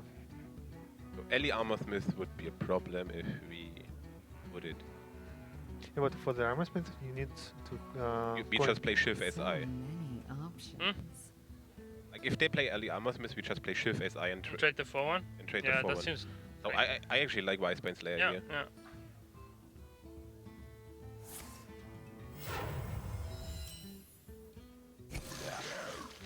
We trade, right? No, actually. Yeah, I think it's fine. It's bad to the weapon, but... Is it that bad? Then they take 3. Then we go Shift SI. Yeah, I mean, this board doesn't even die to the weapon. It's like changes. Is it good? We would play it on turn 7, son. And what about just taking Shield Bearer? Like, honestly, assuming we draw more taunts in the next 2 turns. How? We don't execute this, right? I don't think so. No. Actually, they keep getting 4 damage in, but no. I think I would take the Shield Bearer and just slam it. I've always liked to do that. Yeah, I think it's good. I think I agree. Because like we already have like We're at 4. Need one more actually. yeah, like On 7. if we draw one in the next 2 turns, we can play that and then into the Drake maybe. Like it might not pan out like that, but if we take a 5 and we have to do execute a turn, then we don't get to get the 5. Then I don't know. This guy's It starts getting like super weird.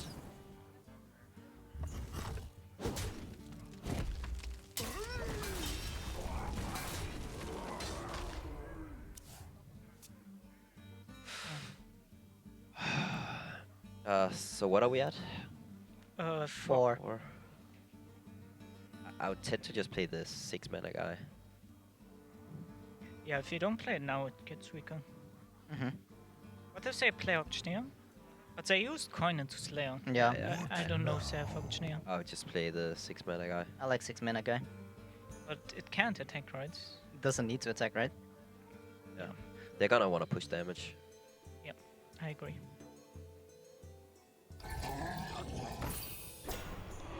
That gem-studded golem Buddy boy. is going to stick on the board. Well, it's going to take some damage, though. I will say that drawing SI7 agent is a lot that can go into it. Actually, they have a way to clear this. Now, the one thing is, well, they have a way to clear without having to clear up the board is what I was referring to. But like the fan? They do need to draw into some card draw. I'm thinking the ambushes. What's the other guy? Gadget. Mean Streets of Gadgets Auctioneer. Something like that. Yeah. Oh, yeah, Gadgets and Auctioneer. That's his name.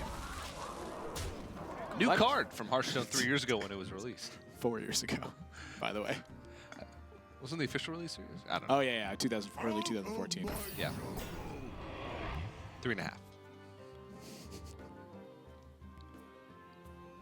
Twin Emperor Veclor, Squirming Tentacle, Dread Corsair.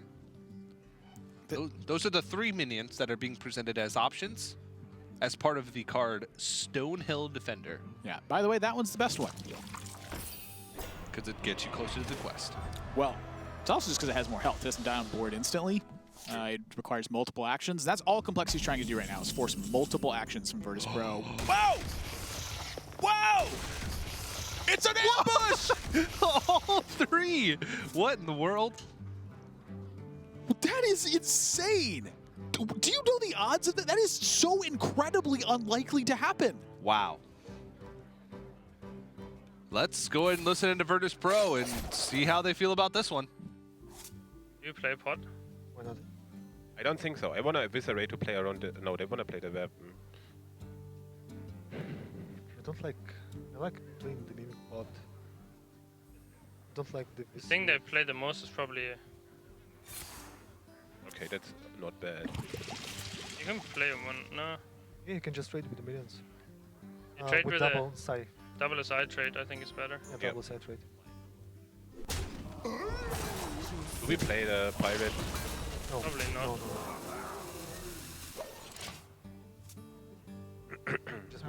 Oh, it's actually pretty decent, right? How much do we get? 4, 6, 8, 10, 12, and they get 21 then? Is it better to just play the Primordial Drake? Wait, huh? You're thinking they might lethal us? I think you have to Drake, actually. You have to Drake into the armor guy, into fishes. Because otherwise you never clear, right? But they are going to play Auctioneer and so on. How do we clear Auctioneer? With the weapon. Or Giant? They don't have it. We have to hope that they don't have a good hand. Man, we get so much armor though from the Dry Whisker. Like I then we kind can of hope like for the like a weapon. draw. I like Drake. I think I like the Whisker, then Fishes, and then Sulfurous. Yeah, personally. But do Whisker first. Do we hit this so far? I don't know. I think we're supposed to hit a 4/4.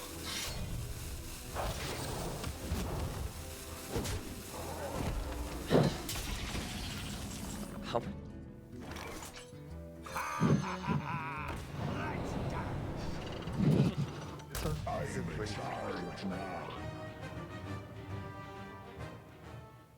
do we just play all the burglars? But if you play all the burglars, if they top deck the brawl, then yeah, it's gonna be really bad. But I think you have to go. So what do you like the most? I mean, What we about play- one giant? What action? Maybe the action here? No, I don't Auctioneer like Queen? auctioneer. I wanna deck at this turn for sure. And trade in the patches? Yeah. I don't like playing the giant right now because you can play it next turn. I I wanna play the swatch. Yeah, play the swatch first. Let's go. That card's Yeah, pretty good. coin that guy. That better? Then you don't draw a card with auctioneer. I think it's better because It's a big body on the yeah. Then Next turn we can go. we just go face or what? No, face. Execute. Yeah, execute.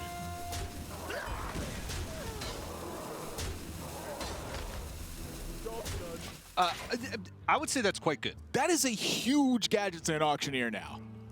+5/+5. It's quite big. This is quite problem for CompLexity. A 6-mana 9/9 that draws you a card every time you cast a spell. Coming at you in Kobolds and Catacombs. Hey, you mentioned the burst healing though of the Armorer Buddy Boy. Yeah, the 2-mana the 2/2. Dry Whisker Armorer. Yeah, that's why I said Dry Whisker Buddy Boy. Yeah, Armorer Buddy Boy is also acceptable. Yeah, that's correct. Yeah. That armor, I think, bought them a considerable amount of time to try to get something done here. It was just the triple ambush plus the triple swashbuckler that Virtus.pro picked up thanks to Mimic Pod. Really just compounding this pressure so much on a CompLexity. Yeah, and now CompLexity is going to fish for some type of removal, maybe even sleep with the fishes because Primordial Drake is such an awkward play here. Let's see what they pick up. Curator. I'm pretty sure they're just dead if they play Curator. I mean, they're dead in a lot of ways unless they hero power something big. They gotta hurry up too. I mean, this is like very little time left. Yeah. They're gonna double execute. Wow. That is not the hero power they envisioned. Yeah, and now with double execute gone. 8, 9, 10, 11, 12, 13, 14, 15, 16, 17, 18, 19. That's lethal. They almost played the Gadget and Auctioneer, and that would have thrown away lethal because they wouldn't have had enough mana because they need to double Eviscerate and Dagger. So, or that. Or the Gorehowl. Oh, they don't have the mana. Yeah, they wouldn't have had the mana for Gorehowl. But they could have killed him over 2 turns. It would have been fine. TJ's like, well, now you should forego the lethal. Because it's just way cooler that way. Virtus.pro answers back with Miracle Rogue. And back and forth we continue. A 3-2 lead for CompLexity. If it continues on this trend, Virtus.pro will end up winning the set. So CompLexity has to answer back, and Virtus.pro now on deck to potentially break serve. I love the new Miracle Rogue. It's very similar to the Miracle Rogues of old. It just has like 1 or 2 more tools that really make the deck shine. One of the things that was a weakness of Miracle Rogue in the previous meta was it would just run out of gas. You would have Arcane Giants and Edwin, and those were your threats. Now you have this sort of weird dynamic with the Faldori Striders where you're putting this ambush in your deck, so it's even better to draw cards, and you have even more density of threats, and you can space them out more. So it's better against the hyper-control decks that can exhaust you of threats. Now that time, Virtus.pro hit Jin. They hit 3 ambushes in a row. That is incredibly unlikely to happen, but I don't think that's why they won the game. I think they won the game just simply because they had enough pressure, and eventually they would have found that Auctioneer turn. CompLexity was floundering around quite a bit at the end there. They hadn't even played an Arcane Giant yet. They still had a ton of threats in their deck. Even if they had only picked up 1 of those ambushed 4/4s, those spiders from their deck, I think they still would have been in a good spot. Yeah, there's something important I do want to talk about as we watch this insane back-to-back-to-back. And 3. All 3 of the ambushes in their deck on a single turn. You were trying to do the math in your head, and it was like 1 in... It's like 1 in 1,100 something. Like, it's approximately that number. Because there's 3 ambushes in there with 20 cards left. So you're looking at 6 and 2/3. 1 in 6 and 2/3. And then there's 19 cards left with 2 ambushes. So it's 9.5. 1 in 9.5. And then there's 1 ambush with 18 cards. So then a 1 in 18. Or with 17 cards left. And yeah, so that's 1 in 18. Yeah. So something like that. Basically, multiply all those together, you come up with an arbitrary number that doesn't matter because nobody cares. It's rare, and that's all that matters. Yeah, and it happened, by the way, in the first game of Trinity Series that we saw Strider played. Yeah. A big point to note with that card is when it plays itself, when you draw it, it does not count as actually playing a spell. It does not discount Arcane Giant, it doesn't fuel Auctioneer, and it doesn't fuel Combo in that regard. You can Mimic Pot it though, and if you Mimic Pot it, the first one will happen and the second one goes in your hand. You play it for 4 mana, you get a 4/4 and draw a card. Pretty cool. Ooh, that's a nice looking shot there.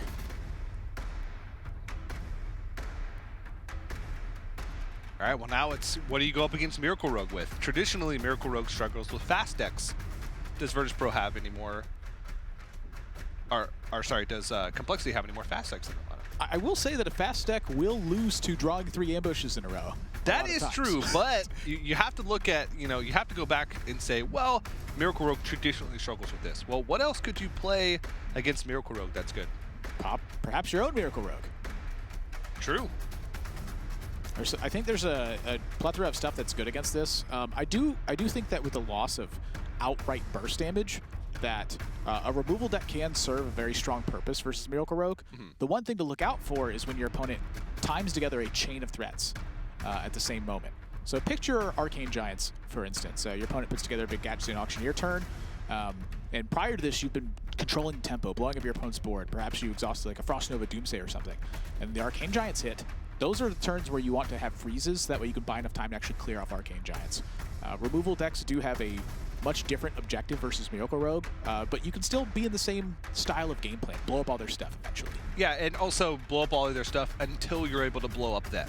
Yeah. And that's traditionally what they do. It doesn't matter how many threats you have. If they play Frost Nova Doomsayer, they're buying themselves a turn where you're not doing it. Now, granted, you're risking Bilespine Slayer in that regard. Sure. And that's always going to be a risk, but that's why it's important to have multiple freezes left over, is to fight back against it, and that is Secret Mage.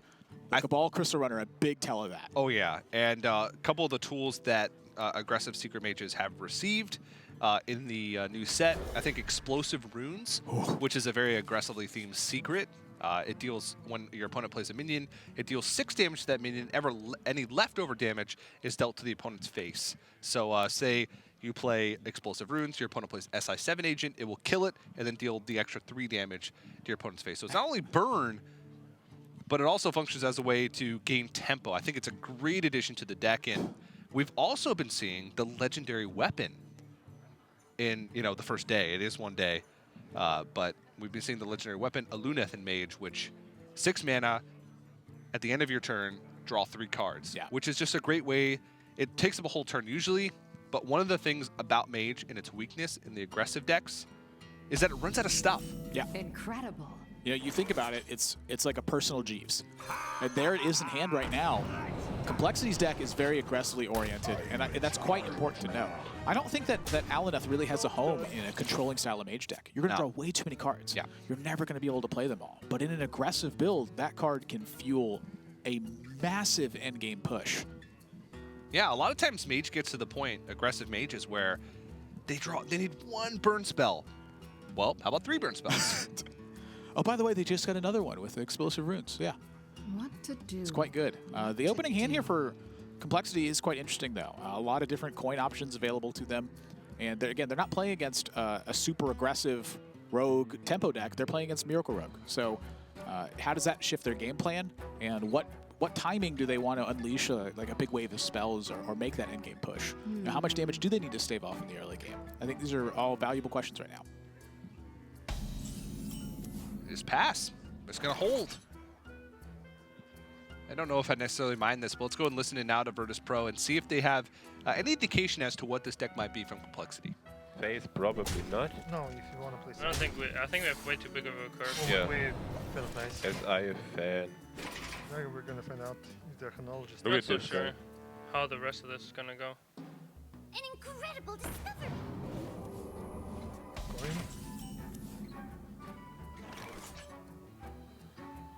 So fan of nice might be better. I don't think so. I just want to push phase.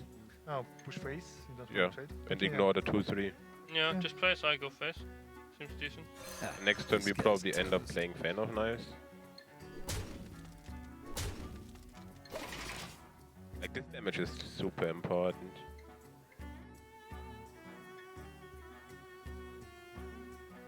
Saucy first bolt. I don't see anything else.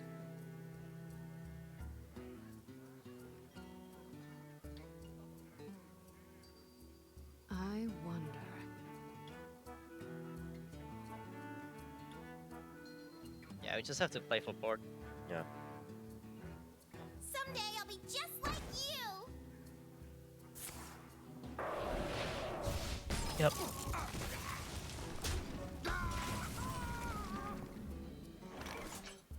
Kind of nice. It just Kind of nice, maybe. Yeah, probably, and then we played this. Yeah. We also play Burglar, right? Hmm? Probably. I don't think we're playing the Ministral. Oh, yeah. Oh, okay, yeah, sure.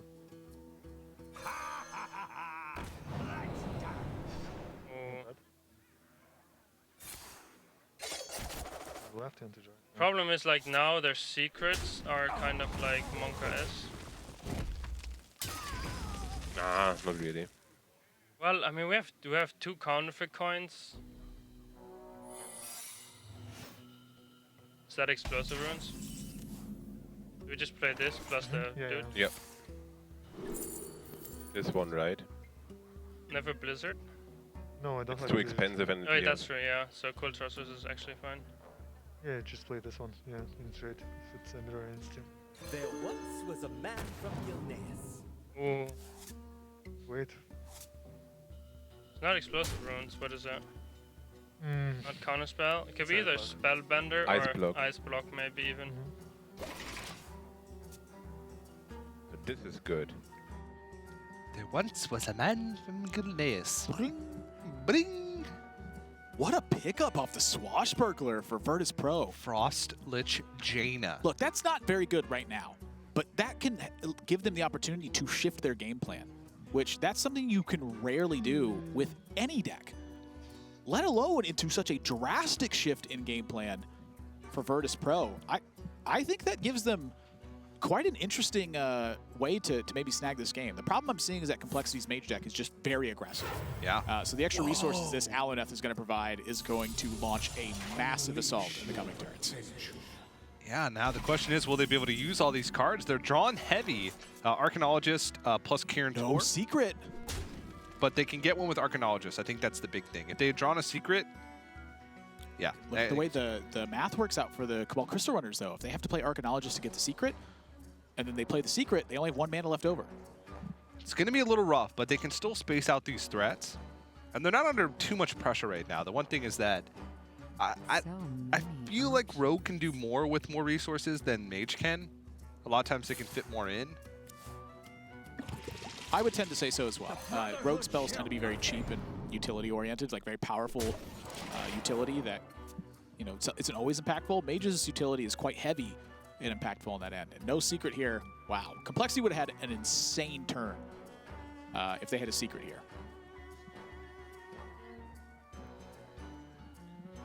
Well, a lot of options for CompLexity. Let's go ahead and listen in and see what they want to do. I think it is. What to do?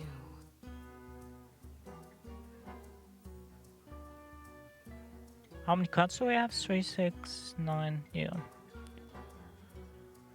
I think I would do that. Yeah, I And think go for it- like a longer. Yep. Sets up also the.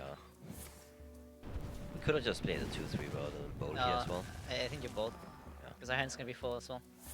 Yeah, yeah. Revel in the power. Hey, we do. Do we just play the 5-drop? Do we just go face and play the 5-drop? Do we even go face? Why not? With Burglar.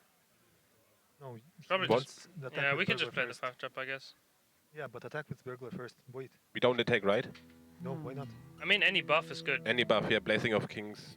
Like 1 damage doesn't matter, but if it's more, Fuck. Yeah, but at least it survived. at least it survived. I wanna play Blood Mage, right? 3-2, not Blood Mage. Play the no, the left one. Blood Mage cycles and okay, this is good. Problem is that at some point they just throw out a bunch of like. They throw out their 0 mana things if they play a lot of secrets. That was bad. What Why was- didn't you just play Dino Size? Doesn't work, it's 5 or below. We have many secrets.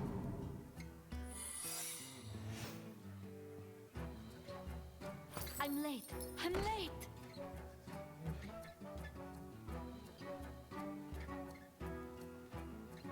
I'm late. Okay, so we clear this again. We do? Yeah, we do. Oh. To our will.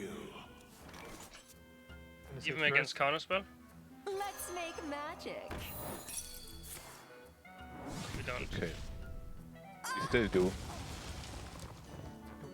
Next time, Prep. No, prep with this. Or what? you clear it, but you have to deal it. Yeah, to attack it with the face. Wait, maybe. Wait. Double eviscerate. Oh wait, one eviscerate. So shift, eviscerate. I wanna prep because we still have double counter fate coin. Yeah, sure.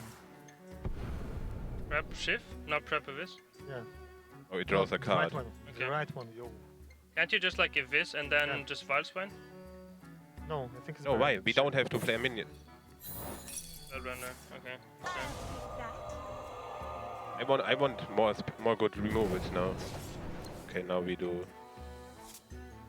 this. Don't you draw the first? What? No, you wanna play Slayer. Okay. Yeah, I want a coin Slayer.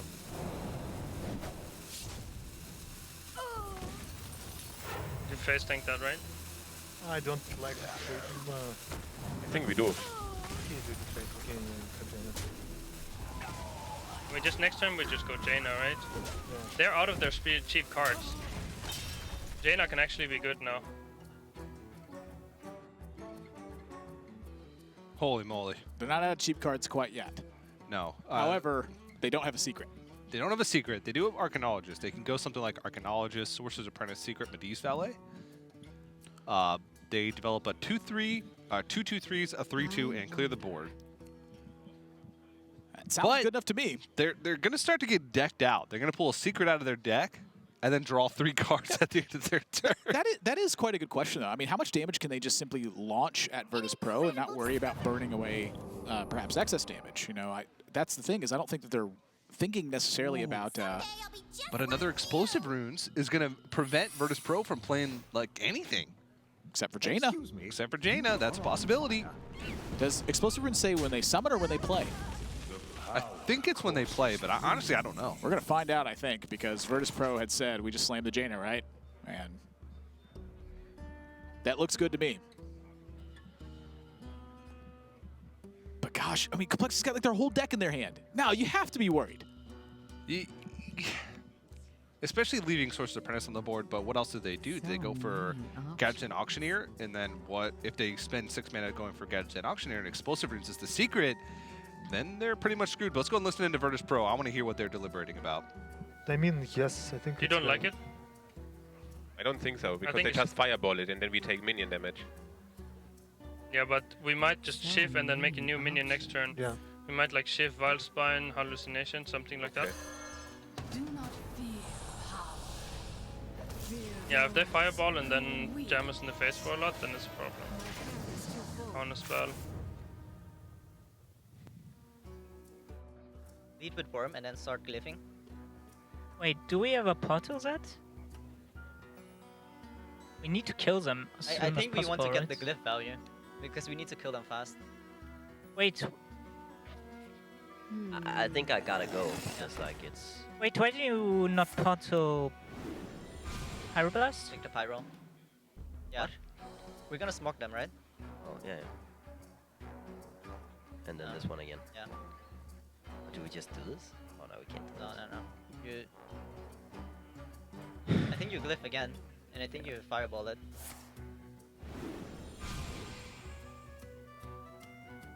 This one. We could do that, right? But Runs out on me. Oh, you wanna do it now? yeah, let's do it. Yep, and some monkey.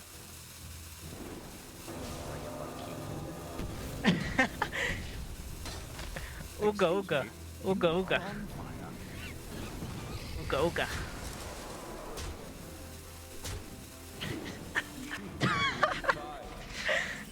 Okay, I see my miss. I mean, when you coin out the weapon, you really feel like this. Wait, you didn't know how the weapon works? No, when I played, it always happened that it was like that I killed them before. So I just thought it drew 3 times. Oh. Like 100% honestly. Still they have fireball. They have Portal. We need to kill the... Wait, we need to kill the... monitor. You are dead, basically. So we do this. Then we played Giant and Slayer. You play Slayer and Giant, yeah. Yeah. But you know they have a fireball. Yeah, I know. That's why I did not want to play Chainer. I don't know, I think Chainer was was really bad. Yeah, that was a throw. You think so? Yeah. No. We still have double. Look at our deck. We have backstep, counterfeit coin. But we never get through our deck anyways. Yeah, you don't believe the Slayer. And once again, back and forth as CompLexity takes the win with this Secret Mage with Aluneth, the legendary weapon. Dex looks powerful to me. That was a lot of gas. I mean, their turns were looking abysmal after the Aluneth too. But the thing about it is once you eventually draw the entire deck, it looks pretty darn good. Yeah. And wow, we are, I guess, about halfway through the series. It's been a grueling one. And you can tell that CompLexity needs a little bit of time. But that Mage one, I think, is quite a big one. And Aluna did give them a lot of resources to work with. They were decked out at the end. They had no cards left in their deck. That's right. But something I think to really consider here is how much defensive potential does Virtus.pro really have to fight off against the Secret Mage deck? Aluneth is there to draw a ton of cards, and there is a lot of burn left. And I'm seeing a couple classes here which might struggle with a ton of burn all at once. Yeah, this could be a tough one from Virtus.pro. I wonder if they expected this Mage and had a counter ready for it. But Nathan, one thing is for sure, and that's it's been a long series. And to be honest, I'm in desperate need of some nourishment.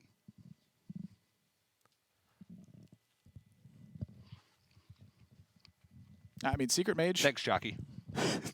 It's quite good with the Kerator and Explosive Runes package that we saw, just being able to couple it and discount the Cabal Crystal Runners for the big turns. I think that was a major swing turn in that game as well. Being able to get the 4-3 and then 2 5/5s with the Secret down was quite an important one for CompLexity to really solidify their position there. I think without that, they may be running out of time to actually get a big board position and try to punish Virtus.pro for playing a Miracle Road deck. I feel better now. It's a tasty point, Admirable. Yeah. Virtus.pro deliberating. I mean, he said he felt like they threw the game at the end with the Jaina. I don't disagree with them. I mean, Casey, you heard him talking about what was left in the deck turn after turn. That's a very important facet of Miracle Road. It was Amnesiac that told me this as I was practicing with him one time. He said, you don't just play with what's in your hand, you play with what's left in the deck. And while that's true for everything, it's vital to Miracle Rogue. Yeah, I would say so. And Casey probably is one of the players with the most experience on Miracle Rogue, maybe in the entire world. I don't think there's much question about that. At least in the top 5. And, you know, sometimes you just got to rely on him for that type of deck. Maybe they didn't. Maybe they didn't respect his opinion enough because he was giving other options for that turn, but he was kind of overruled. And that's, you know, a lot of the cases coming to a basically unanimous decision in the heat of the moment with 70 seconds per turn can be tough in a team environment like this one. And Virtus.pro looking a little bit somber. Maybe they don't have a deck lined up for the Secret Mage. That could be a big deal for them. Look, you get here as a team, you play as a team. This isn't you know, one for all. Or I'm saying this isn't all for one. This is one for all here. I don't know what I'm saying. You don't just follow one person's opinion. You work as a team to get the job done. I guess.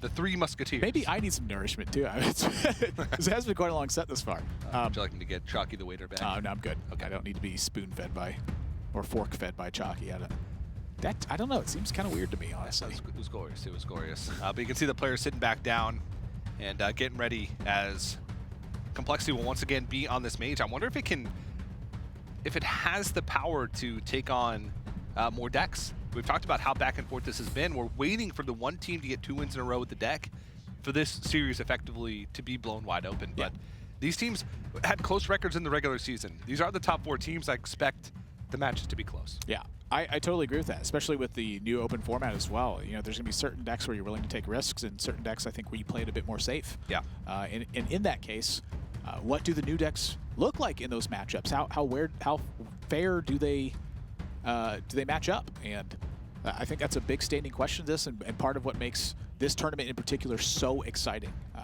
it's not only that, but after each day, teams will have the opportunity to resubmit their deck lists. So if they found something that they really love or something that they didn't like in their lineup, they're free to do that in the following days as well. This is a lot of layers of strategy that are heading into this weekend. Yeah, we felt it was necessary for them to be able to do this with the meta changing so rapidly with the new set release. So we're going to get into it.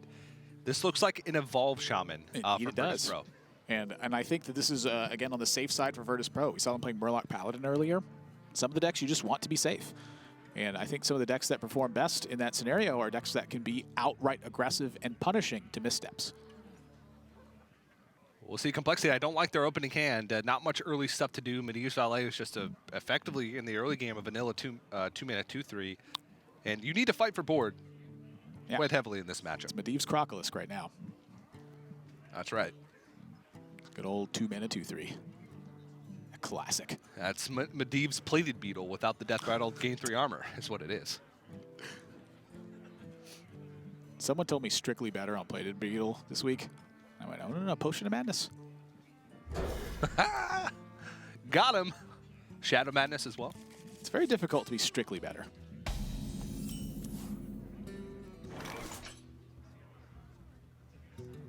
So we might be experiencing a little bit of an issue here. Casey has called for some assistance, so we'll figure out what this is and get this sorted right away.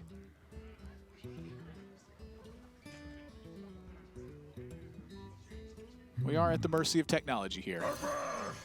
So sometimes we have to work through those problems. You're gosh darn right we do. Gosh darn better believe it, TJ. Another look at the Reconnect feature that was introduced with a recent patch as well. Now in friendly challenges, it's no longer a disconnect and skip turns. Instead, the game pauses and it waits, which I think is great for the future of the competitive integrity. Yeah, a lot of situations like this where we have an audio issue to just resume the game once we've got that fixed, as long as it's within a reasonable amount of time. But you could see, I wonder what kind of inclusions would Evolve Shaman have from the new set? Unstable Evolution is one possible, which is the 1-mana effectively single target evolve spell that's repeatable in a turn.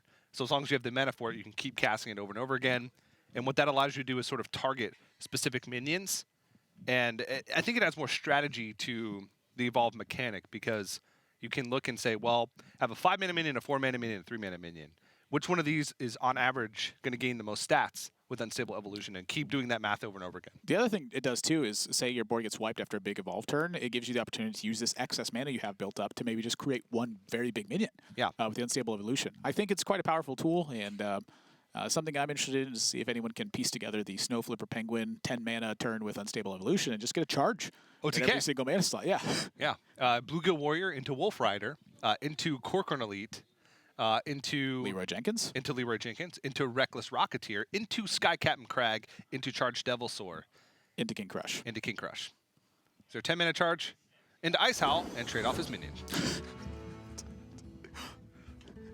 Ice Howl's 9 mana. Is it? Yeah, it's 9 mana 10/10. I know this because I play Ice Howl in my solid gold wild deck. I stand corrected. I did not disenchant my gold Ice Howl. Ice Howl, I'm not caught up on the new cards. And we're back in the same game again with the new pause feature. We're just able to pause the game, get the audio issue fixed, and now we've just resumed. So no new hands, no new mulligans. This is quite a disruptive turn here for CompLexity. I will say Arcanologist is a much better 2/3 to play on the coin than just a Medivh's Valet. Yeah. Now, it's still going to be tough because one of the things that Mage doesn't, or the aggressive Secret Mage doesn't do well, is deal with wide board states. They have single target removal and a lot of burn damage.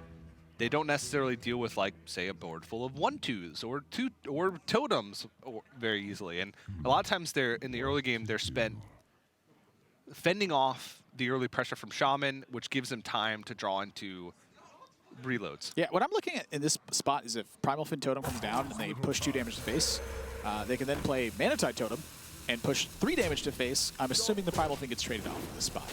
Maybe even Hero Powered. That lets them go into Thing from below, and suddenly they've dealt a lot of damage with just a bunch of 1/1s and 1/2s. And that's really what this deck is about, is chipping away with these fairly useless cards and hope that you can find Flame Tongue or Bloodlust afterwards to punish your opponent for leaving them there. Yeah, or evolve. Or just, like I said, keep your opponent occupied until you draw into Doppelgangster Evolve. Yep. I think it's very smart to play it this way, and I'm assuming this does mean Mana Tide into Thing from Below for Virtus.pro. And so there's some punishes for Complexity, but they got to get there first. Yeah, now the question is, do they ping and trade off this Primal Fin Totem, or do they play another 2-3 and trade off the Bloodsoul Corsair? That's either way, they get quite heavily punished by Flame Tongue Totem. I think that killing off the Primal Fin leaves them less vulnerable, because then they're not getting the recurring value from the Flame Tongue Totem and the extra Murloc that's summoned. But it just looking quite downhill. But let's go and listen in now to Virtus.pro and see exactly how they want to plan out these next few turns. Face and Mana Tide all the way to the left, I think. Yep. Yeah.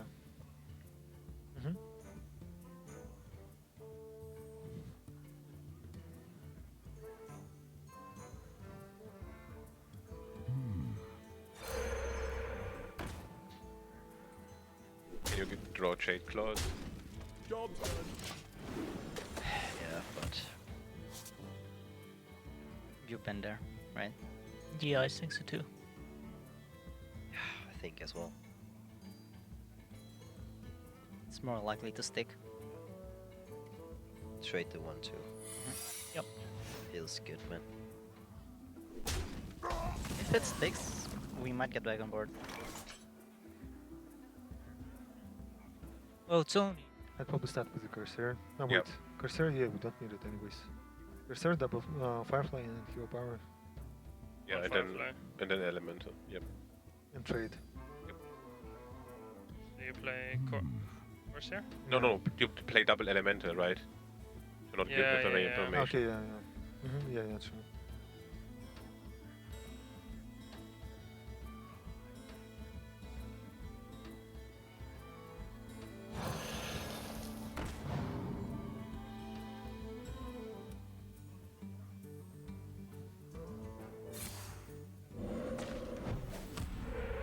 Double trade, right? Yeah, double trade.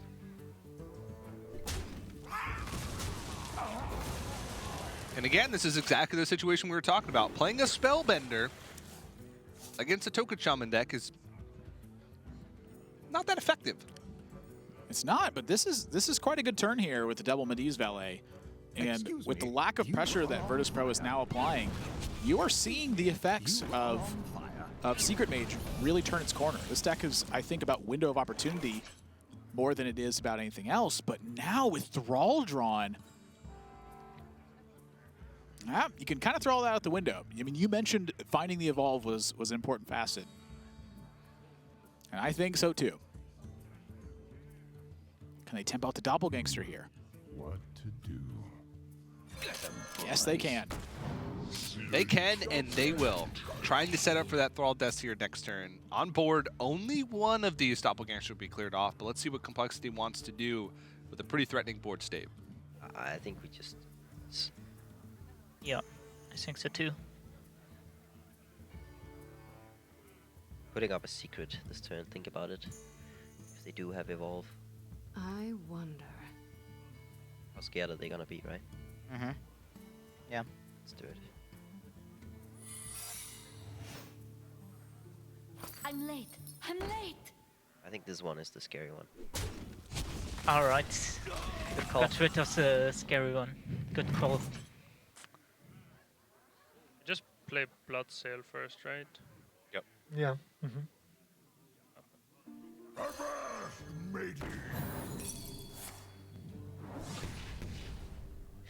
Do you want to trade into 2-1? Or you want to get a 3-drop? I'm not I sure think if I 3-drop is better. wanna. I think I want a Hero Power, Think from Below and Evolve. Not I bad. can't evolve, right? Yeah, it might be counterspell. I like the hero a lot. Wait, we can trade lightning. I like the hero, yeah, the most. Yeah, as well. same. But the question is, do we trade with elemental into? I don't think so. 2-1? It's a 3-drop. Okay.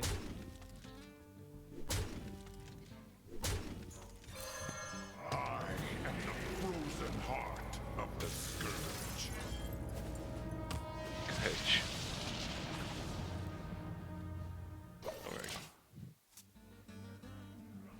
What does the dragon do? Nothing. Nothing. Just a garbage dragon. That was a really, really bad outcome. I know. But what? Wait, weapon is way too slow, right? Bully just gets value traded. Yes, that's also true. If they have 4 cards, how much pressure can they possibly have? If we play Bully, they value trade and they upgrade it, and then we have nothing. I think it's weapon. I think it's Worm AI. Worm AI? Yeah. Like I think this card, I think next turn is what matters the most. I think we just gotta do this high roll. What can you find of 2 mana though? That you can play right away? Frostbolt, but... Glyph or a gold. Okay, yeah, let's do it. Do your play. Yeah, I'm not like...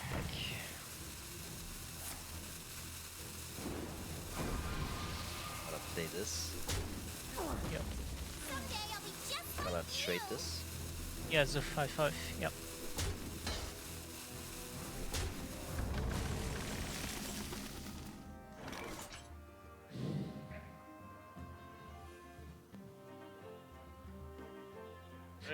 What are we most afraid of?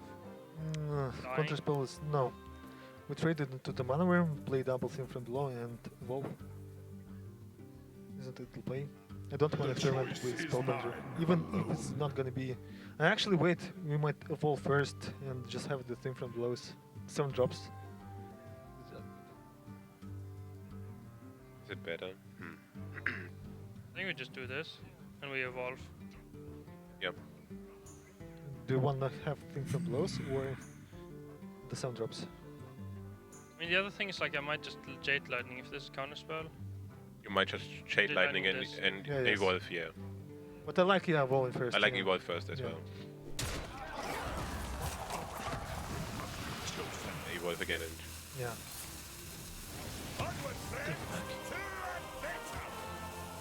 Yeah, play that. Oh, God. It's Spellbender. This is disgusting. This is fucking disgusting. This is a 10 drop or what? A 9 drop? 9 drop. Yeah, 8 mana, 5/4. They are getting quite unfortunate with their evolves, to say the least. It's true, but there's a lot more of those added in. There are. A lot of people were saying, shout out to Reddit, that a lot of these cards were nerfs to evolve, to all the evolve mechanics, because you're seeing a lot of understated minions for their cost, especially with Recruit.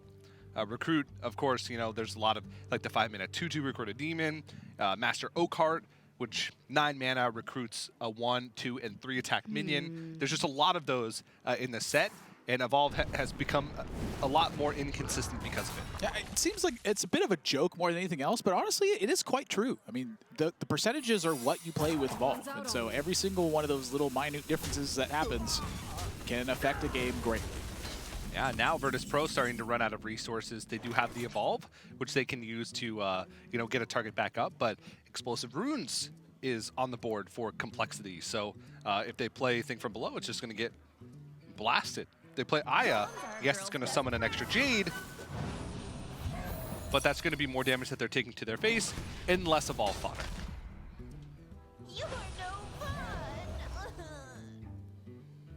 I like the way they played this with the Thing from Belows as well. It is much more valuable to upgrade poor statted minions or damaged minions than it is to just outright upgrade Thing from Belows. Thing from Belows is already very powerful as it is. So I like the way they played this so far. Just the punishes were there, and CompLexity, I think, has partitioned their resources fairly well. They're starting to regain control of this game. And now the question is, do they try and play under the board a little bit more with, say, Arcanologist and Burglary Bully, or they just ping off a chicken and play Aluneth and just get a bunch of cards? I think they have a lot of opportunities to make something happen this game. Let's go ahead and take a listen in now to CompLexity to see if they're debating between those two options. Oh, it's super bully, but... Is it never ping? I don't think so, ever. Because we're gonna have to start clearing the plebs.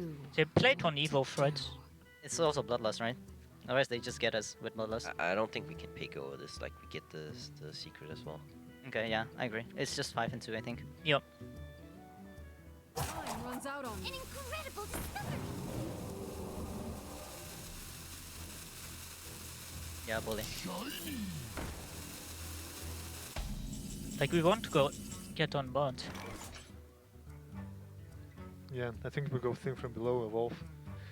And then we evolve something. Yeah, but we also evolve the thing from below because 8 drops are usually good, right? Yes. Yes. So we go face.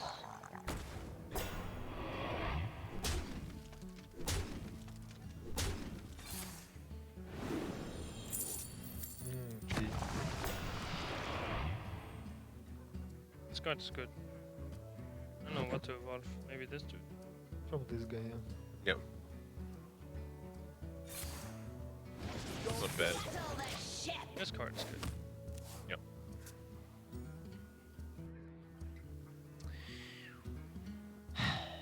Violence Portal, coin, counterspell.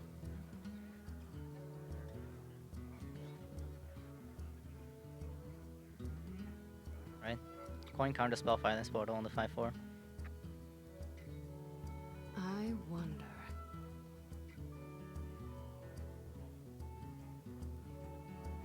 Has to be the only play. Let's see if I think. Otherwise we die. Yeah, we can't go to any coin counterspell. Yeah, I but there are agree. benefits to doing this first. Are there any downsides? I wonder. I think we portal first, right? Are there downsides?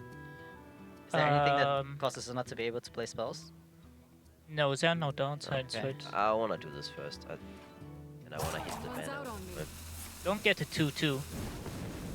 Ooh, yeah, that's good. still do it, right? Yeah, yeah, you Yep. still did.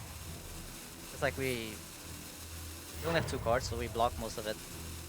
Do we do the bump? No, right? Are you sure? Wait, I think you bump. I think you bump. But then they just upgrade it. Yeah, we want that. Oh don't yeah. we?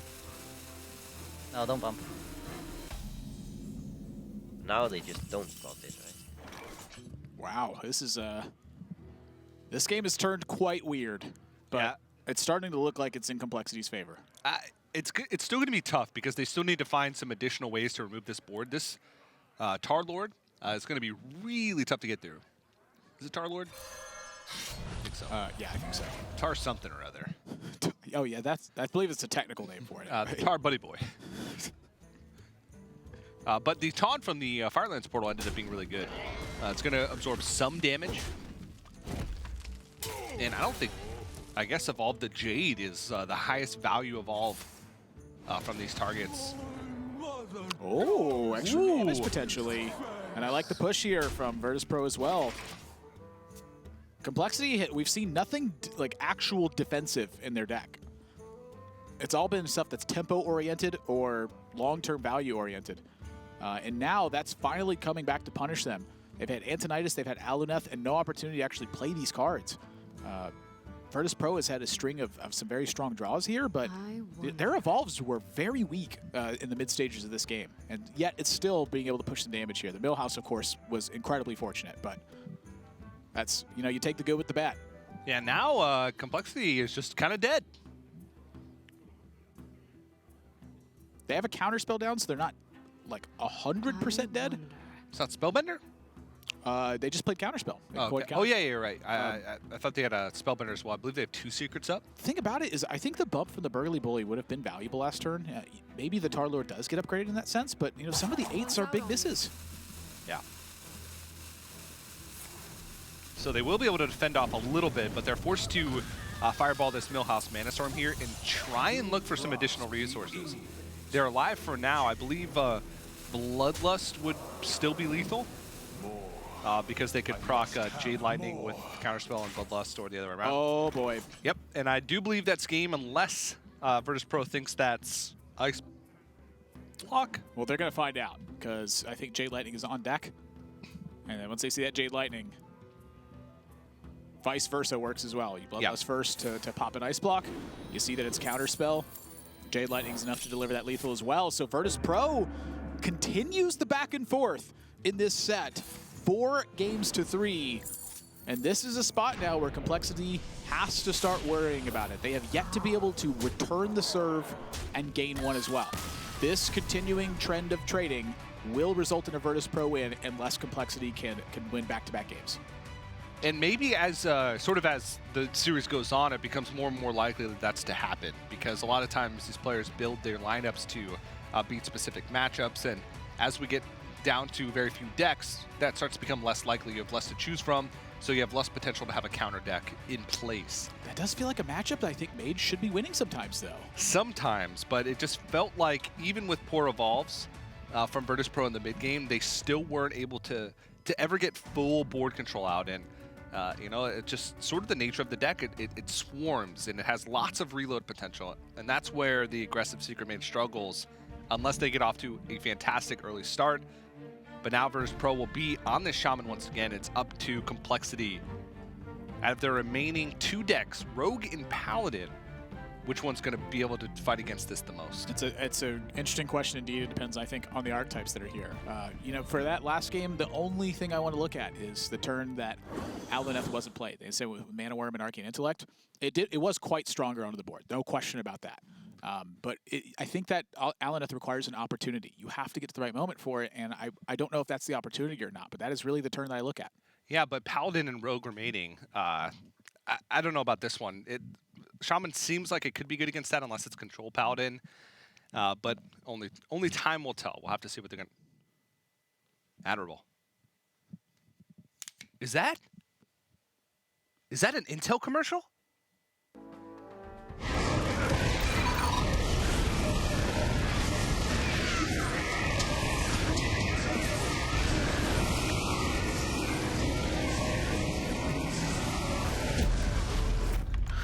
You guys seeing this? Game, record, and stream without compromise. Only on Intel Core i7.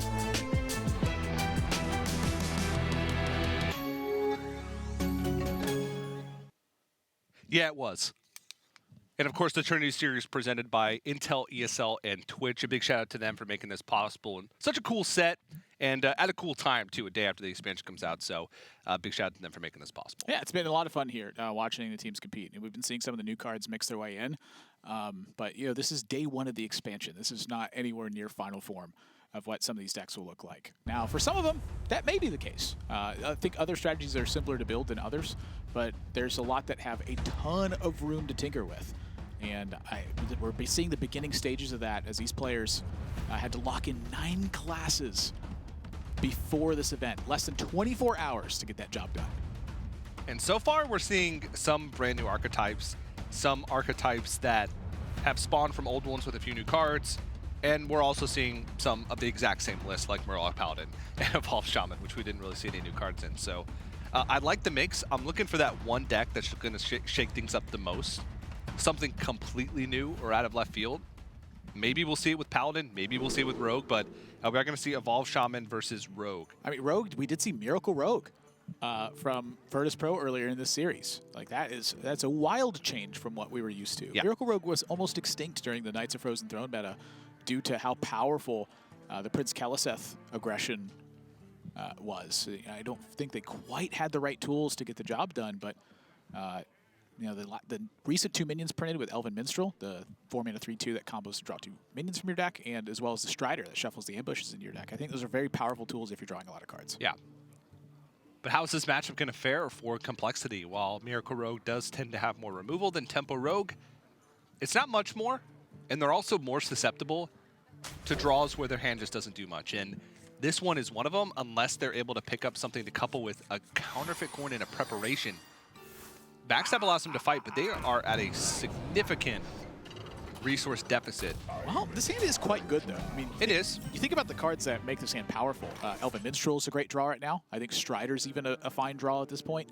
Gadgetzan Auctioneer, Vilespine Slayer. These cards that you see in hand, they don't do anything by themselves, but they are catalysts to the major plays that CompLexity wants to make in this deck. Yeah, Vilespine Slayer may not necessarily be a strong card in this matchup. A lot of times the Shaman goes wide on board. If they have a board full of 4/4s or 3/3s or 5/5s, you're going to kill off one of them and develop a 3/4, and they're just going to smack you back in the face. Yeah, a big key to that card is just picking off something key at the right time. Before your opponent has built a giant board position, you want to pick off like a thing from below or like a timely Manatide Totem or anything to that degree. Not another coin. This is looking quite grim right now, but again, with Lightning Bolt in hand, with the backstab they have, I think they have a good 3 or 4 turns to really draw something powerful. Gadgetzan Auctioneer is sort of the big one in this case. Whoa! Good luck, rolling right off the top. VP Likey. We're going back in time with this the Shaman deck. This is just straight up Evolved Shaman thus far. That's right.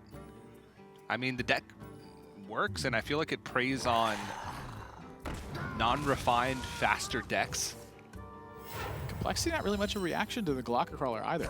Just, is what it is. And what a turnaround that turn was. Yeah. And now CompLexity's gone from, well, a good minion draw will be good in the next couple turns to they absolutely have to have a good minion draw in the next couple turns, so they're going to get blown out of this game. This rate, I think, a welcome pickup momentarily. You know, something else to consider is CompLexity. Miracle Rogue decks traditionally don't have a lot of ways to actually regain their life total. Protecting their life total comes in seizing the board. So answering the board turn after turn buys you some time, but eventually you need to get a lead. And so the fact that they're failing to draw any of their important minions here is quite costly now. One more turn.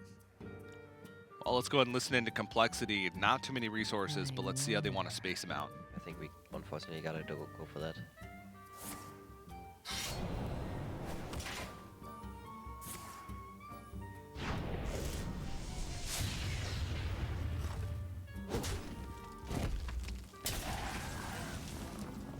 Yeah, I think we do it. We Double just one and evolve. double one and evolve. Yes. Yeah.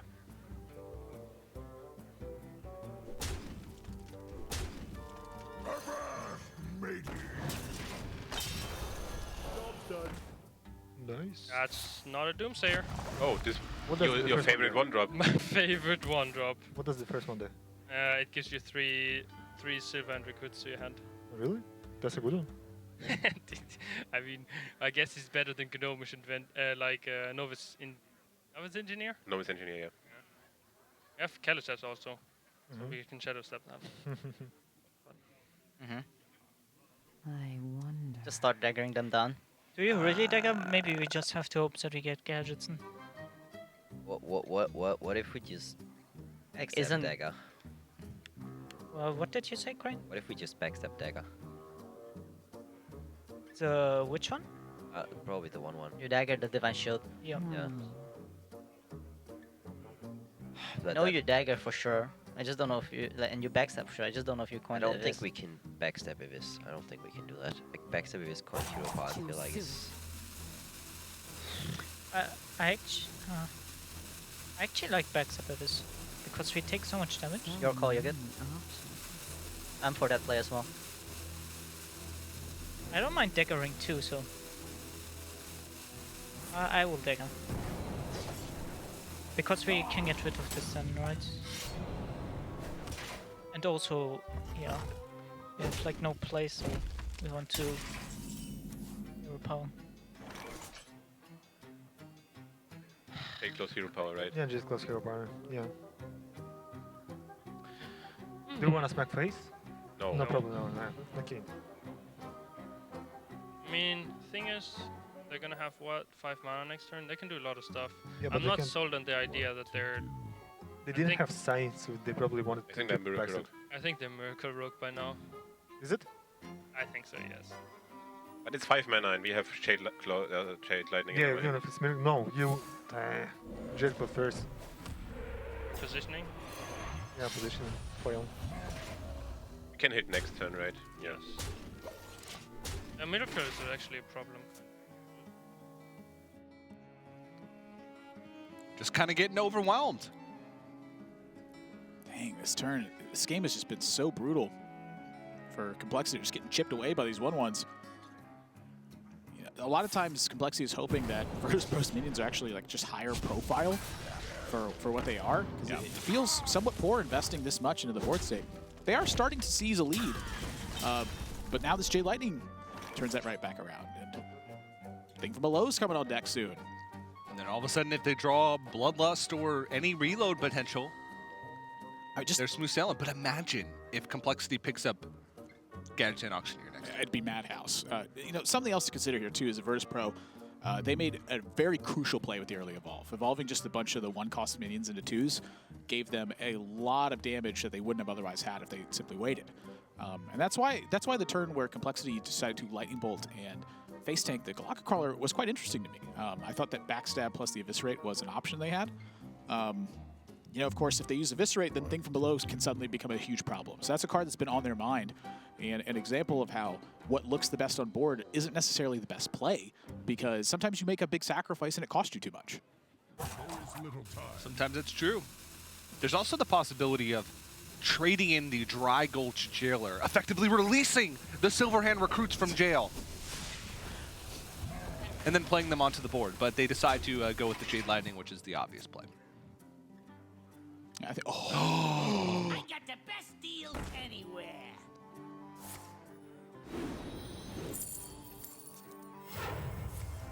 Admirable, that is a huge draw. Let's go ahead and listen into CompLexity. First? No, I think we prep Evis. Okay. But you can get like prep fan. I don't think we really need to fan. Okay, I like prep of his okay. Oh, easy. Do that, right? Yeah, do it. Yeah, that's nice. So, Evis right? Or there you go. I think Evis right. I think Evis. We have like... Because it makes the giant cheaper and we draw another card. Okay. I like Evis.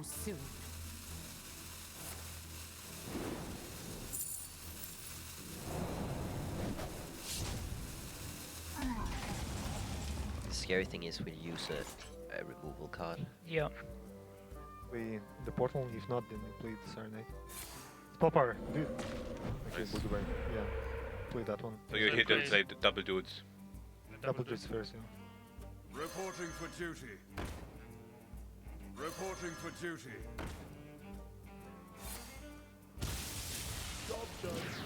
OG by the Giant. Giants cost 3, right? Or 2? They played prep, fan, double backstep. Double coin, Abyss lightning Rate. bolt, fan, double abyss. It needs a flame ton. I think that's the play I like. Yep. Like I think like fan hero power is not Bad. Yeah. It's bad. It's 4/4 fan here. I agree.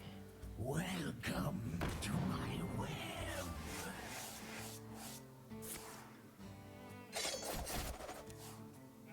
Wrong one.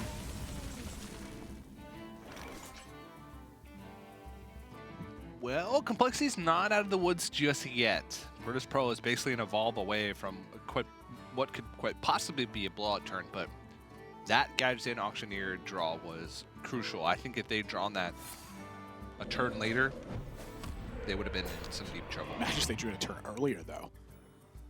Ah, well, Minstrel at that point. I mean, there's so many cards in the deck that gave this deck a big power spike outside of just the Gadgetzan Auctioneer turn. Like Elven Minstrel is a very powerful card to help find Auctioneer and fuel Vilespine Slayer and the Striders to get going and stuff. You know, we haven't seen it in the deck yet, so I'm not 100% convinced that it's there. But the Auctioneer is the major power spike. You know, this deck lives and dies by that sort of effect. And when you're at times keeping Gadgetzan Auctioneer in certain matchups, it makes a lot of sense. It's a deck that operates on frequency, and most of the time, Auctioneer shows up. And it did. Just going to tempo out the Doppelgangster here. Both Phantom Knives are gone, so they're not at risk of a Blood Mage Thanos plus Phantom Knives. They are at risk of a hallucination, however. Hallucination into Lightning Storm, per happenstance. And it's an ambush! Just one this time, not all three. Hashtag Virtus.pro. But they can quite possibly get all three if they go off with Gadgetzan Auctioneer once again here. Yeah, that is the question to me, though. Do they want to move in with Auctioneer here? A lot of their utility is gone at this point, so Auctioneer, I don't think is going to put together like a massive chain like it would before, but just strong Arcane Giants at this point I think are quite good. And if you want a hallucination, maybe you want to combine it with Gadgetzan Auctioneer. You know, Auctioneer hallucination, you have prep if Lightning Storm shows up.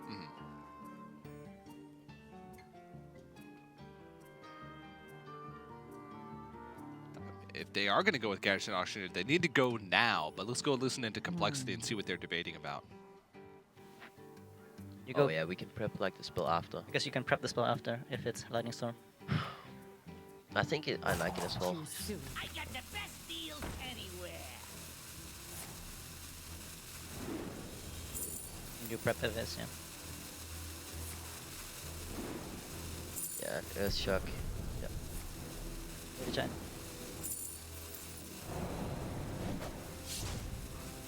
Yeah, that's good, I guess. I just think it's the only way we can play that turn. Well, we could hallucination it and hope that we get something. Yeah, was but only like we for- have 4/4 in the deck. Yeah, and it was only Volcano. Yeah. Volcano was the only reason to not play Gadget. And also, like, we saw, like, the Abyss, right? We had an Abyss left. Yep. It's good. Yeah, so we just play Flame Tongue. I don't like trading with the Dumping Ultras. I think we should go face. Yeah. Yeah, but Yeah, the with auctioneer, right? Yeah. Wait, they still have one Wisebine Slayer, right? Yes. Actually, what do they have left? SI, Edwin, Double SI. Giant, Wisebane Slayer. Yeah. Double SI, yeah.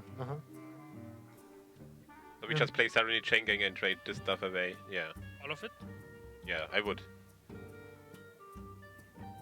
Like, how important is 4 damage to his face? Not that important because we don't have lethal anyway. Okay, yeah, I agree. And otherwise it just trades the totem for free. This? Yeah. The question is, do we hero power overthink from below, overthink from below? If we play it like this, I think we hero power. You hero power. No, doesn't matter. No, you hero power first and then Serenade. I mean, if you play the board control game, no. Should be to the left, right? Yeah, might be to the left. Let's go on. Wow. That Vile Spine. That's a good Vile Spine. It's quite good. Virtus.pro had transitioned this game plan to trying, I think, to kill Complexity's threats and win the game that way. Yeah. And this is looking like now it might fail. Something that they didn't mention, actually, was just the ambushes left in the deck for Complexity. That can sometimes push them deeper into fatigue state. But they are 4/4s that push them into fatigue state. Not just card draw. Yeah. Now, most likely going to be Vile Spining the Flame Tongue Totem and trading over. The question is, do they want to dagger up or go with Swashbuckler plus Hallucination? Ooh. The new Water Speaker could be a way to stabilize. But I mean, I think this turn is enough stabilization for them. Oh my. And Healing Rain. Healing Rain is actually, I think, quite good in this position. They're favoring the trades on their end, so they are starting to completely wipe out Virtus.pro's spots. So then Healing Rain heals, they're like healing juggles. They heal random things on your side of the board. So when there's nothing left to heal, it just all focuses on that one spot. Yes. So if you don't have any damaged minions on the board and you use Healing Rain, you'll just heal for 12. It's quite good in these weird combat states. For instance, when you can hit thing from below and then Healing Rain. I mean, this is quite a good reload from Virtus.pro, but I just don't know if it's going to be enough where their board can get picked apart a little bit. Let's see what they can do, though. Is Bloodlust, is there any potential for them to have Bloodlust as an out? I don't think so. I think that Complexity can take off enough of the board to be able to do it, or heal up enough to be able to do it. Well, Bloodlust, if 5 minions remained, and I'm looking at the Aya, the 1/1, the 3/3, the 0/2, and the 2/0/2s, that would be 5, 6, 7, 8, 9 plus 15. So that would be 24 damage. So it depends on how they allocate this healing in this coming turn. The sap also looks quite appealing as well, but what do you want to sap here? Would you rather sap the Jade Golem or the Aya? You know, sapping the Aya gives your opponent another Jade Golem to work with. If you sap the 3/3 Jade Golem, you peel 6 damage from that 24 potential. So this is still quite a tough turn they've had, despite the fact they've had that Auctioneer turn.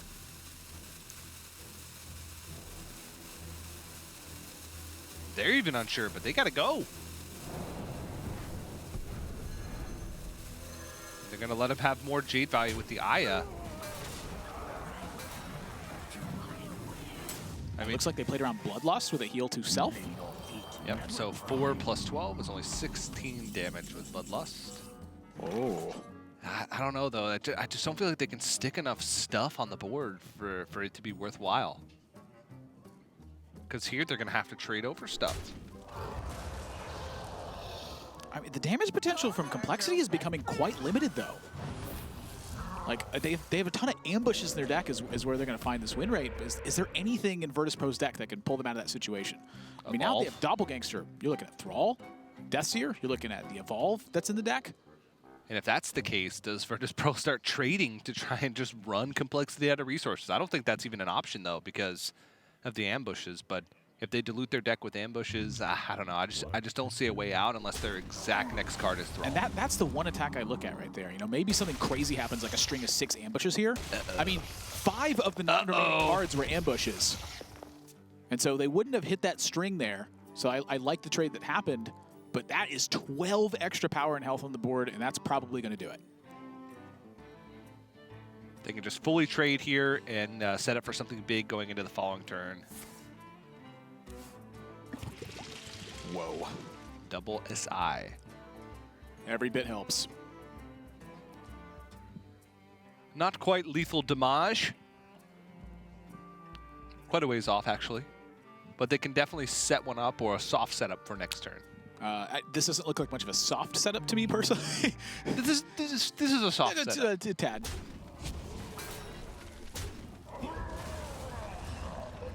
You know. Choose soon. Yeah, it's going to trade everything. You know. As much stuff as they can off the board, but this should be locked up for CompLexity. And Devolve it looks like into Doomsayer. Devolve into Doomsayer is a possibility. Not anymore, it's not. CompLexity fights back. They're going to tie up the series at 4 games apiece. TJ, neither team can grip a firm edge in this one. But once again, CompLexity looking strong, returning it back. Can they win back-to-back games here and take the edge of the set? It just doesn't seem like anybody can get an edge. And that's the story of the series, to be honest. Neck and neck, and it seems like a lot of the decks are the same. But the exclusion, Shaman was able to take a win for Virtus.pro, whereas Hunter was not able to take a win for CompLexity. And that seems to be the difference. If we continue with that trend, Virtus.pro should be able to have a one-up in the series.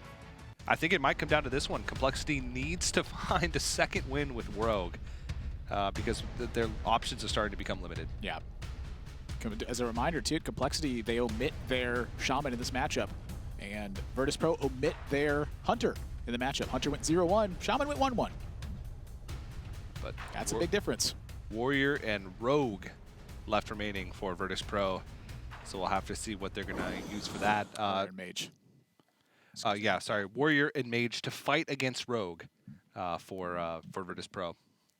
I think it's looking quite good. I think that Warrior can perform pretty well versus Rogue. I think that depending on what kind of Mage deck it is, it can also do the same. I think whether it's secrets or whether it's a bunch of removal, really the main concern is the timing of Arcane Giants. Yeah, while the players get set up for game number 9, let's go ahead and send it over to the Trinity Tonight set with Frodan, who's standing by with one of our teams who's going to compete later on in the day.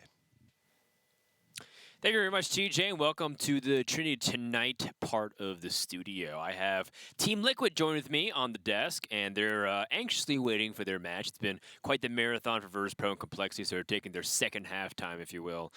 In the meantime, we're going to play a segment that is something from Season 1, so Show and Dog remember this. Fino, it's a new one. I'm going to explain it to you. It's called Who's That Pro?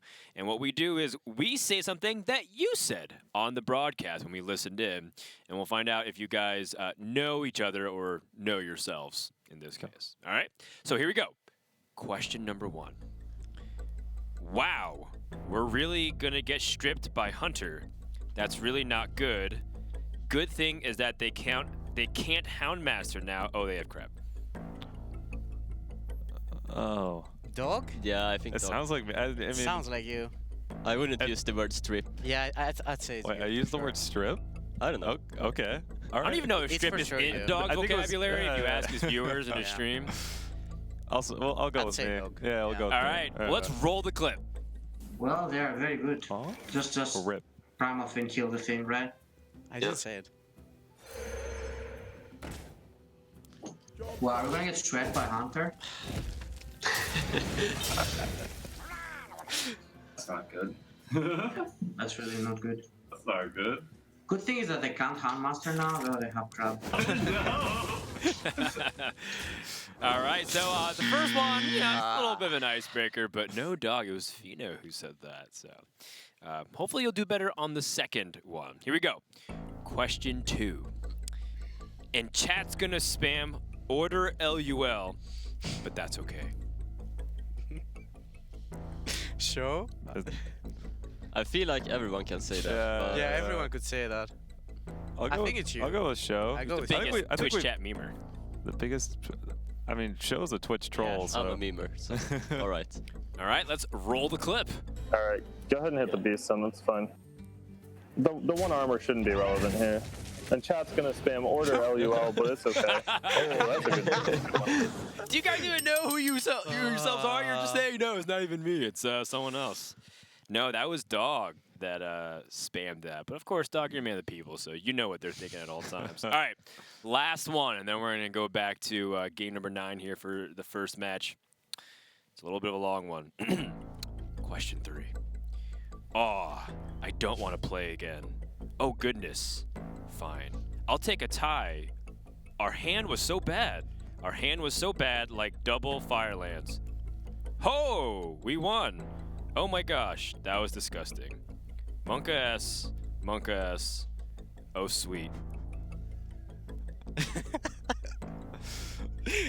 I remember that game. I have no idea. I'd say so because he's the only one that didn't get like a... That was when we like pyroblasted them in the Murloc game, I think. Is that you? I think it's Show or me. It's probably Show.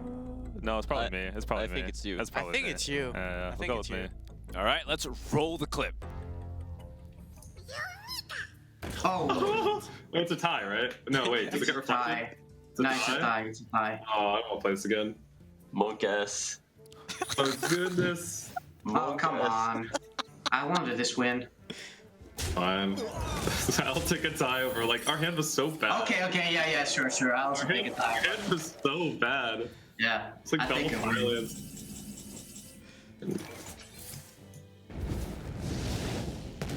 Oh, what? Sweet.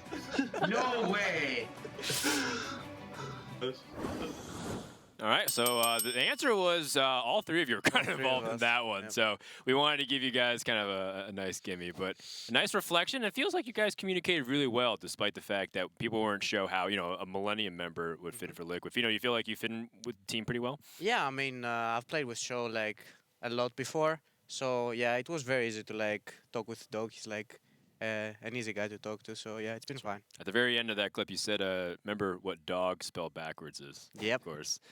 So Team Liquid's going to be coming up next against Team Love You Lots, who's also preparing for their upcoming match. But for now, we're going to head over back to the museum with TJ and Admirable.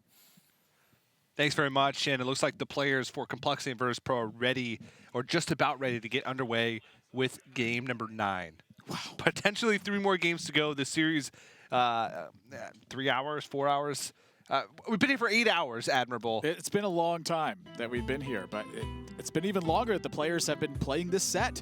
It feels like. I mean, this is a grueling one that's taking place, but look at CompLexity, still smiles across the board. And you heard Tyler saying that he didn't get a ton of sleep. He was up practicing all night. And now, this deep into the set, still looking fine. We'll see if that's going to last for potentially 3 more games, though at least 2 more, as we're tied up 4-4. But it's going to be Virtus.pro, who's back to the drawing board. They have Warrior and Mage left to fight against the Miracle Rogue that CompLexity won the last game with. Yeah, I'm curious how that's going to line up for them. I feel like Mage is got to be a fairly strong matchup. What kinds of Paladins would work well versus Miracle Rogue? Honestly, there's not a ton of them. Traditionally, that matchup has been quite poor. We've seen it even at times, but Mage can get quite good against Rogue. So I like the fact that they have it here available to them. This is their chance again to secure that lead and try to keep trading it back and forth. We'll see if they can do it. It's going to be tough, and with an opening hand like that, it's okay. Arcanologist, a great early card. Really missing a Mana Worm, though. It's missing a Mana Worm, but it's got the pair twos. Arcanologist Medivh's Valet is a very strong opener for Mage. Turn 2 Arcanologist often forces some response from your opponent. Turn 3 Secret, turn 4 Valet and Ping. That's not what you want to have in your opening hand. Yeah, that's quite an expensive Nizal's first main.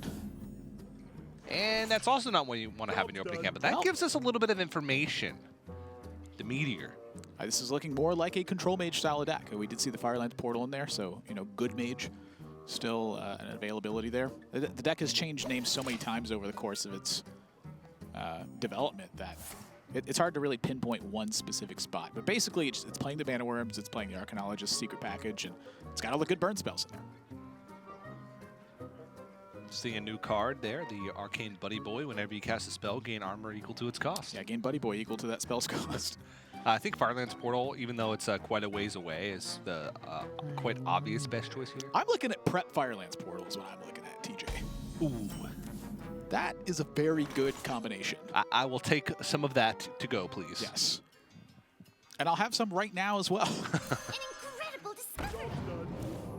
And that ice block also tells us quite a bit about the deck. This is also another big problem for Complexity is when Rogue was seeded in burst damage from Leroy Jenkins, you could often plop an ice block and force so quickly that it forced your opponent to set another one and really keep going.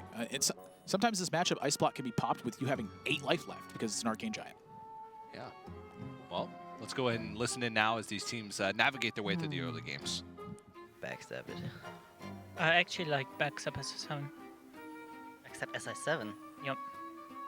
Instead next turn Pirate. And after that probably Prep Puzzle. Wait, do you really need to take it? I actually agree because like SI doesn't have anything good. And if we use the backstab, then we don't have any triggers for SI. And the coin is gonna be awkward. Like, you're gonna have to use the coin to trigger it anyways. I like it, actually. I'm actually pretty sure. Yeah. Okay.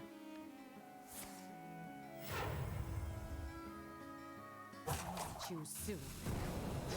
Yeah, because like we also get the 3/3, which is annoying. Yeah, they have to like Frostbolt or something, right? Yeah. I guess I can secret into Monkey or something. Yeah. They are confused now. They are like, why didn't they just dagger? I don't think they're confused. They got the Sai, and they have one more card from the Mage deck. Yeah, from the Mage. Yeah, so we just play Ice Block next time we play double 2. And we are good to go.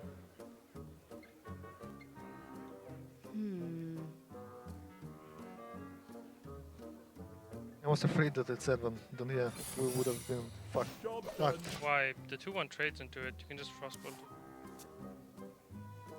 Yeah. Just like Medivh ping turn up. Yeah, but wasting the coin. It's strange. Freeze Potion not bad once you get an Auctioneer pickup. Yeah, it's just a 0-mana cycle. Of course, the freeze may not have too many implications in this matchup specifically.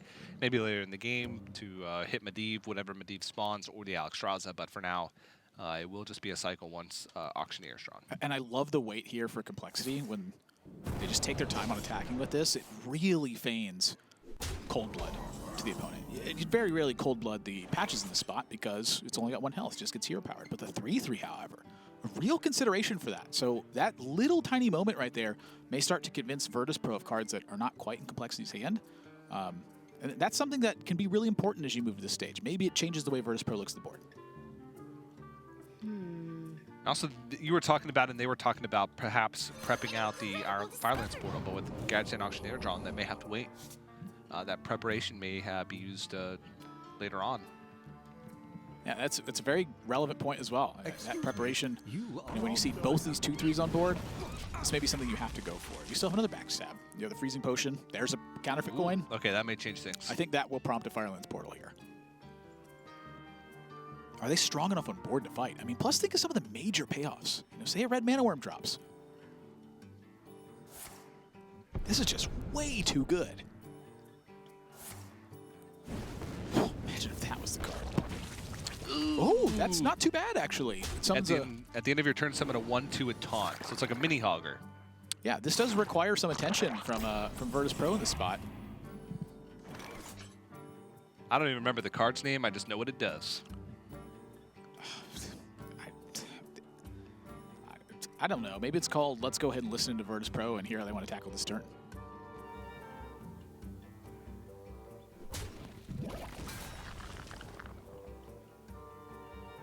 Nova's actually not so bad with the Medivh. Yeah. Nova after Medivh is pretty good. Yeah.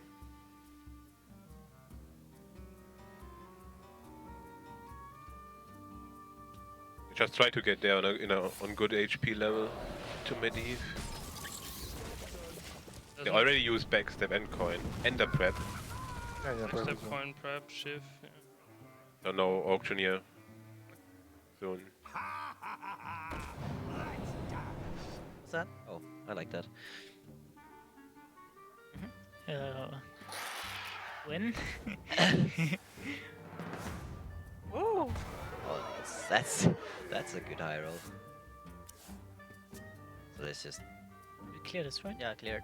Do we? Yeah. Yeah, it's just cleared. Yeah.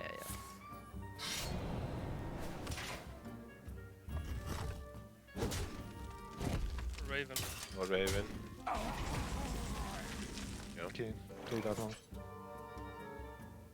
What do we want to get? The portal. Yeah, the portal is gonna be good. Or Flame Strike, or Blizzard. Or the 5 mana OE, which is gonna get, be great. Afterwards. Yeah.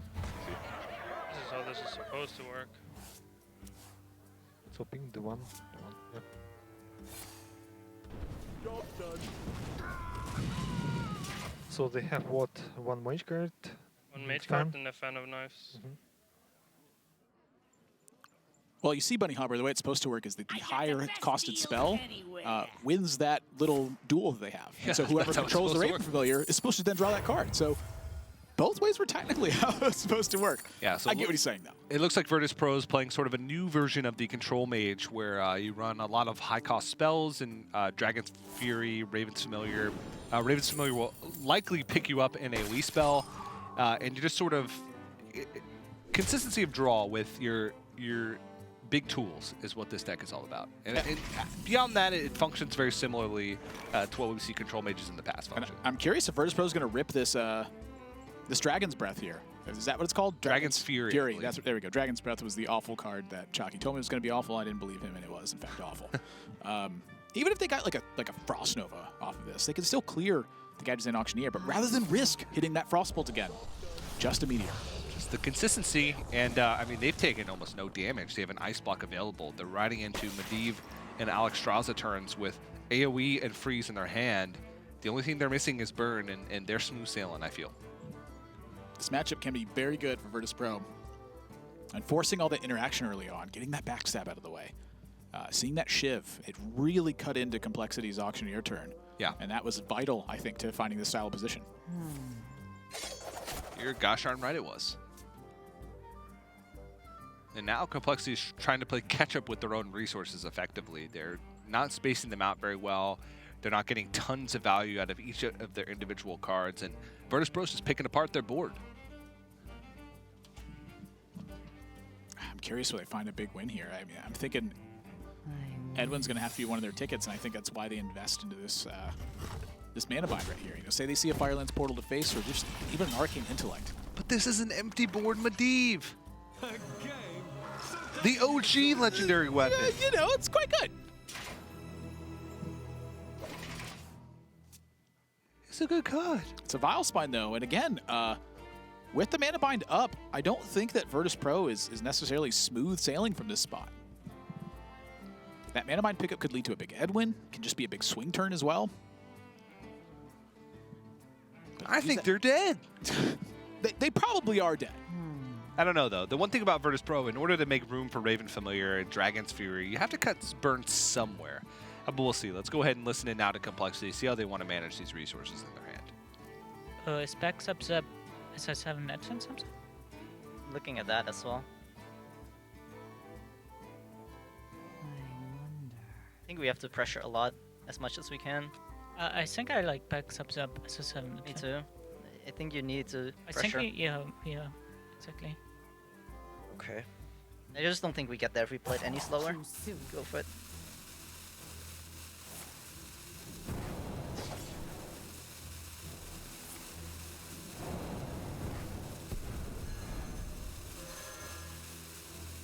This guy's It's an Edwin. Yep. So they don't have the Slayer. The Brotherhood shall prevail. Can we just go dragons? Good at something? Yeah. We could also go Frost Nova Doom.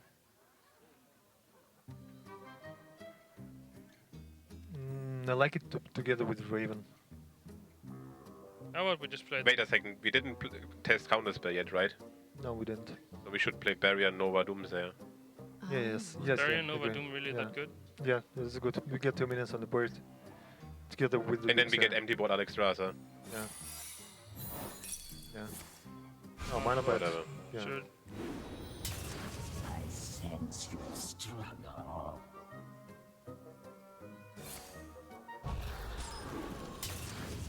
I live to serve the Lich King. I don't know. Even if they Slayer this, we just go Dragon's Fury, right? Yes. Yes. And on average, that's just very good. And We then can even play we can Medivh re again. Medivh later. That's pretty decent as well. And we are still at 27 with Alec. So what? You wanna just area Slayer? Or Yeah. if we fan Slayer, we give them the. Yeah, I think it's a Barrier Slayer, but is it? Yeah, and then just Dagger. A Viscerate too? On the 2-4 or?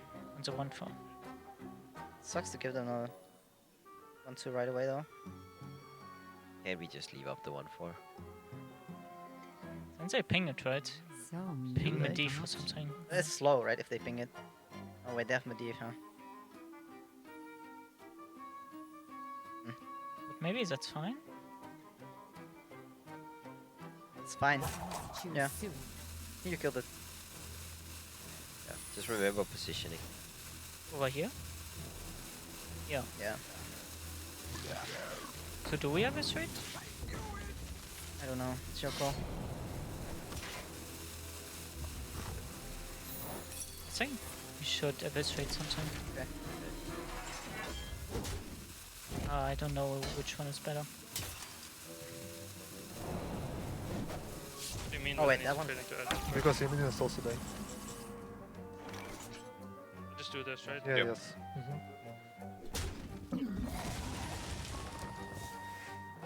No bad.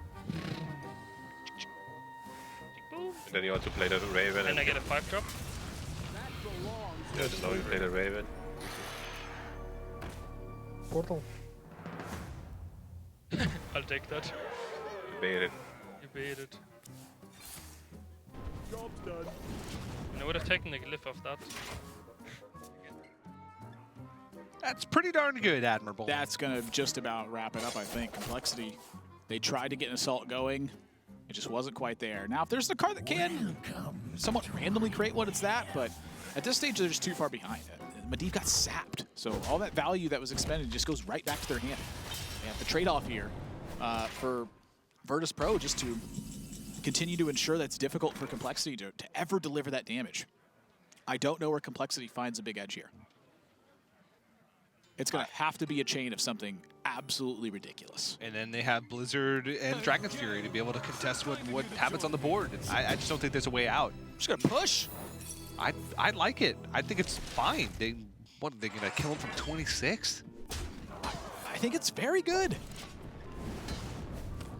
This is definitely the time to start pushing. It's an ambush. Just one. And an Arcane Giant. I mean, it's going to be a big swing, but I still just don't feel like... Is that even enough? No. Dragon's Fury looked quite good in this matchup. I mean, it's quite good in a lot of matchups that rely on the board to win the game, which is a lot of decks. It's basically all of them, yeah. Except for Priest. Wow. And Twig of the World Tree, OTK Druid. Yeah, it would specifically have to be the OTA version. So much defensive measure for Virtus.pro. You definitely Alex Straza here. You definitely don't Alex Straza here. Well, let's see what they get. Frost Oh. not the best. I mean, it is just 3 damage AoE with a 5-drop, but I mean, now what do they do? Fireball. Then they leave 2 4. I guess they could attack into one of the 4-1s with the Atiash. I think I'll save it for Blizzard. I don't think 7 damage is breaking the bank here. Yeah. Oh, wow. I don't think 8 damage is breaking the bank. I like it. Yeah, I think it's fine. CompLexity's completely out of resources. What they have on board effectively contests this Arcane Giant. I think they're smooth sailing, and a Shiv picked up while it'll cycle, and they're just running out of things to do. They need to sort of chain ambushes and then hope Virtus.pro doesn't have any more AoE left in their deck, which isn't the case. Situations just like these, where I want that Kingsbane buffed up. And now they don't really have that many spells left, so Gadgetzan Prep is not even that likely to hit a spell, I don't think. That's really the thing here, is like, they have to just hope that there's not much for Virtus.pro, but... Ambush.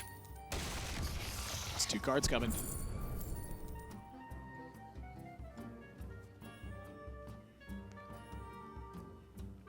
Good luck, CompLexity. Godspeed, compadres.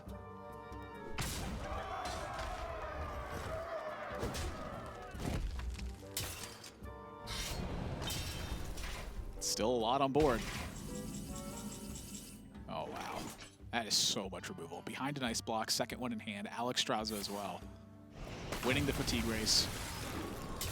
Stuffing the damage, getting extra value. What isn't Virtus.pro doing right now? Losing. That's true. I'm looking at the positive side of things, though. Looks like they're going to need to trade off this Gadget Auctioneer with the 2-3, but that's perfectly reasonable, I think.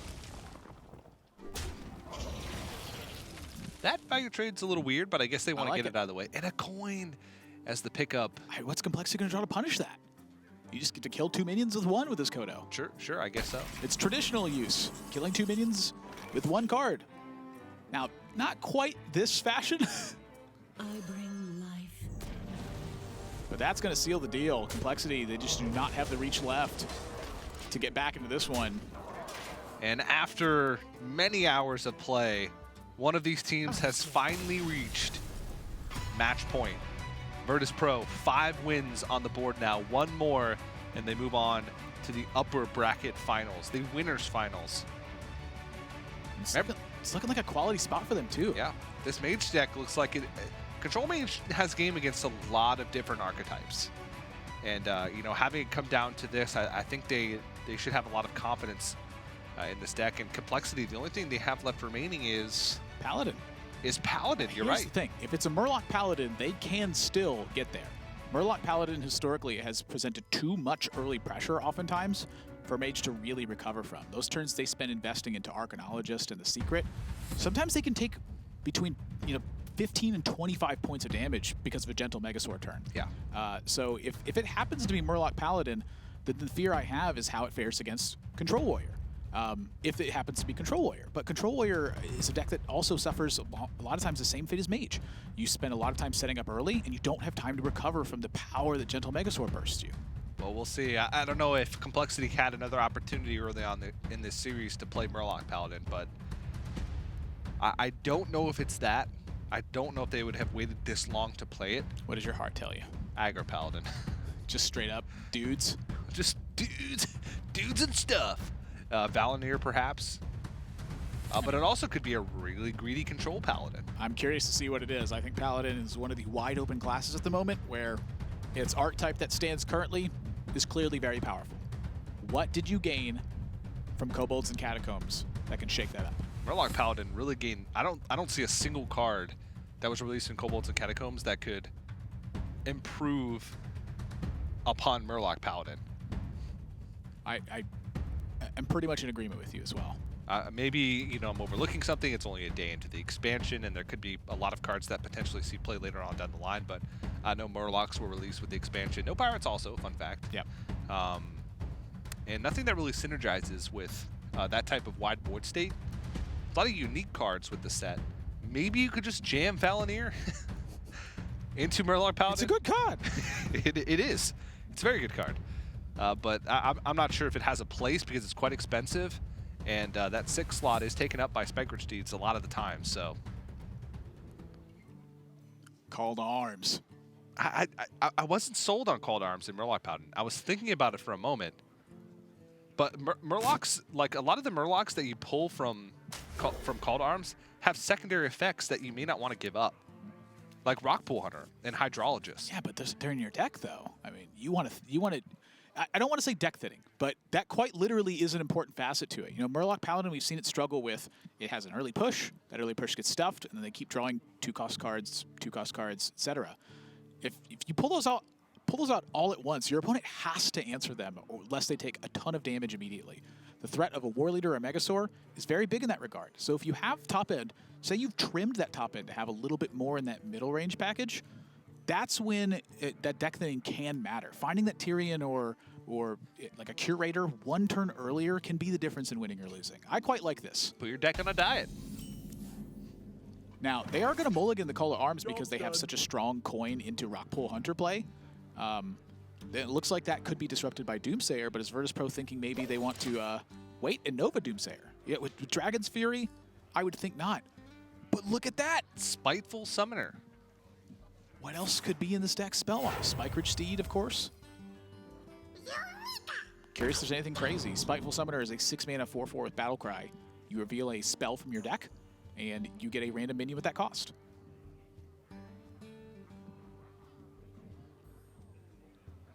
Baseline stats are a 4/4. Spike-Ridge Steed and Call to Arms, perhaps Blessing of Kings. Dinosaur. You're speaking my language. Just one time Dino Size. I love Dino Size. That would be insane. Ooh, Arcanologist. That might be too tempting for Virtus.pro. But the later you wait for... I like it because they have Frost Nova. But the longer you wait to use Doomsayer, if it's your only card in the early game, the more potential the Murloc Paladin has to blow you out with like Murloc Warlord and things like that. So let's go and listen to CompLexity. Maybe we can get a little bit more insight into what's actually in this deck. As always, it might just ping, right? Is it fine? Let me think. Well, they can just ping anyways. Like we trade, they ping the 3/1. I don't know. Maybe we should just go face. Like if they value trade ping. Even Frostbolt is kind of bad for us if we don't trade. Okay, the Frostbolt, I guess. I think I would trade. I think it's trade. Yeah.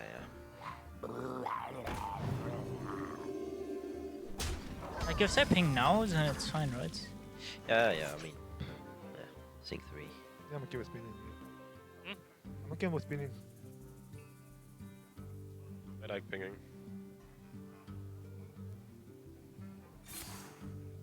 Job's done. Might actually play the next turn the Temple Desire because they might have the what's called the 1 mana secret. They don't play it right now. I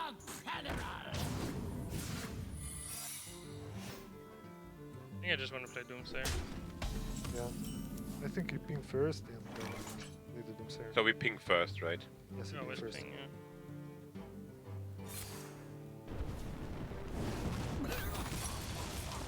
Now it's actually interesting. What punishes that? If they get the Megazord? I mean, even just Blessing of Kings is kind of annoying. Yeah, Blessing of Kings is kind of I would probably just pass and then Nova Doomsayer and then double secret. Yeah, true. I like it. Yeah, Nova Doom is better. Especially it's turn 4. I wonder.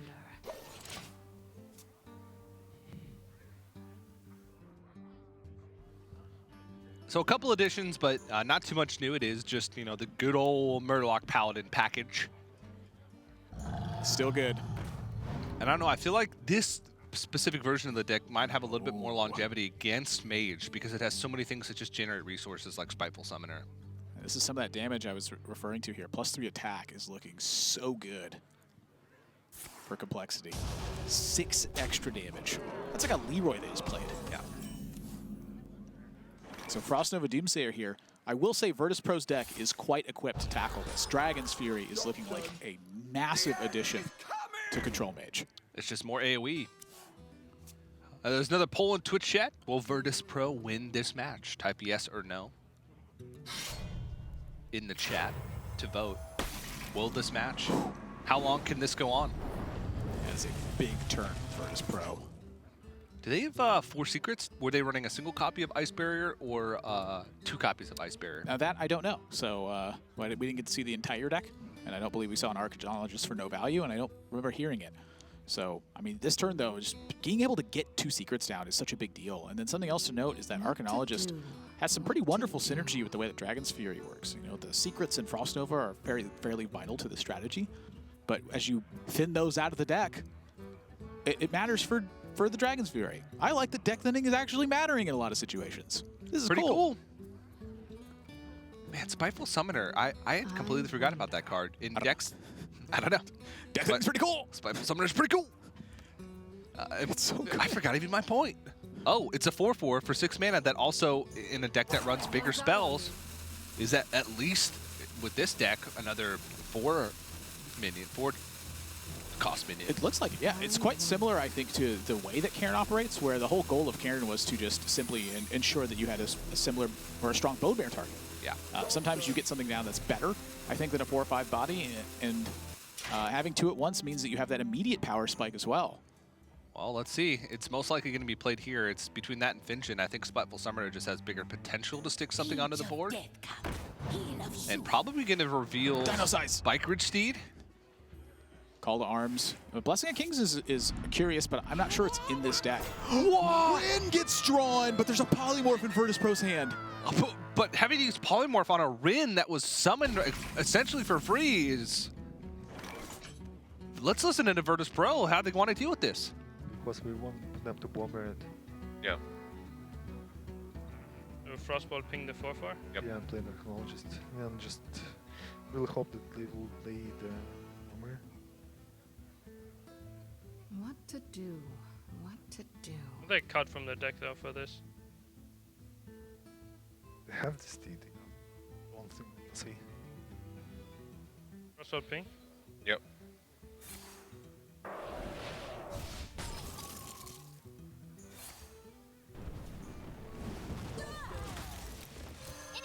It's nasty. Medivh still puts in a decent spot, I think. Yeah, Medivh. Yeah. Like, all we need is just Medivh one of China. our big boys. Well, Alex doesn't quite do it right. And we don't really have that many Actually, Bedras. if they start playing Seals, I don't really even care that much. If they can destroy it, they could have point. I mean, the What do you Seals, say? yeah. Start playing Yeah. around CS, you mean? Yeah, like if they start playing Seals and stuff, like I don't even. Oh, I don't Seals, yeah. Do you care that much? No. I mean, is our Yeah, I think so too. Yeah. Do we go face with weapon 2 or do we wait? I think we wait. I think we have enough turns. Wait, for I it. think we kill this guy. Wait, why'd you kill that? So he doesn't... Oh, you're thinking about the... Oh yeah, we should kill it. I think we have to hold the weapon. I think you hold. I think you don't need to do it. If she gets a 5 mana spell, it doesn't clear? Move quickly. Well, he can ping, right? I don't think you need to hit. Definitely have to hit. Did we really just not hit the 2-3? I think I would hit the 2-3. I don't think you need to. I think, otherwise you can like fireball. I'm not sure. Gonna try and keep it. We just hit that and play Dragon Fury. No, I think we just hit a ping and play Giant the next turn. I kind of like the Dragon Fury. Why? What to do? I don't want to get Tarim. Like, if Fincher dies, what are the odds? We only have one Frostbolt. Yeah, Frostbolt and yeah, only the Frostbolt. I would play Dragon's Fury. Like, if it clears, I'm super I think ahead. if it clears it, we win. Do it. Now, do we care that much about the Seals? We don't, right? No.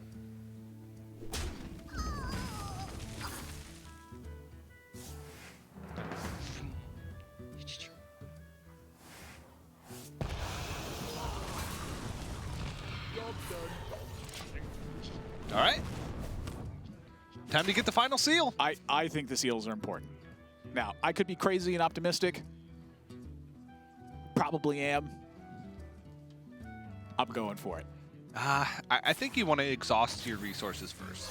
I do think you want to, do this turn. This turn is insane. It's quite insane. But I do think that you want to start the seal. You cannot deny the power of the Call to Arms. Thinning out these one-cost cards that are in here, buffing them up with Gentle Megasaur. This is one of the reloads that's designed for the deck. All right, I'm going to eat my words. You can make Murloc Paladin better. This is quite good. Yeah, I think Call to Arms is one of the strongest cards in the set, and a lot of people agree with that analysis too. I've seen no bad opinions about how powerful that card is. Yeah, and I really like the Spiteful Summoner inclusion, especially since the deck runs double Spike Ridge Steed. If you hit Spike Ridge Steed, which you're at least 50-50, unless you've drawn both Spike Ridge Steeds by turn 6. plus a Spiteful Summoner. In theory, prior game. And the worst case scenario is you hit Call to Arms. Yeah, and sometimes you're keeping Call to Arms as well. So it makes a lot of sense to have the Spiteful Summoner because you're going to be getting the 6 cost, I think, a little bit more often. Yeah. And so Jaina gets dropped, and for Complexity, I think this is like a breath of fresh air suddenly that you have access to the seal, because it's quite difficult to overcome a Jaina if at any point Virtus.pro can clear this again. Yeah, but I mean, they still have so many tools to fight the board I'm with. bone marrying for sure. Yeah, like bone marrow, and then even after that they have Sunkeeper Tarim as a reload. They can even just like Hero Power Spikeridge Steed, and that's still quite good. Well, Hero Power might be off the table unless you're putting. Well, Hero Power Spikeridge Steed, meaning you're Spikeridge Steeding the Hero Power immediately. And it looks like that's what they're going to do. What? I mean, they're giving him a ping target, but they think their logic is that it doesn't matter because we're so far ahead on the board. Which they might be right about that. But let's go ahead and listen to Virtus.pro. The closing turns are coming. Let's hear how they want to get out of it. Oh, I think I like Nova Polymorph. Why Polymorph? Why Polymorph over Fireball? Yeah, Fireball ping. Yeah, Yeah, Fireball and ping the 1/1. No, Fireball Yep. ping, because we have a lot of draws that we can draw, like Blizzards. Yeah, I like that a lot.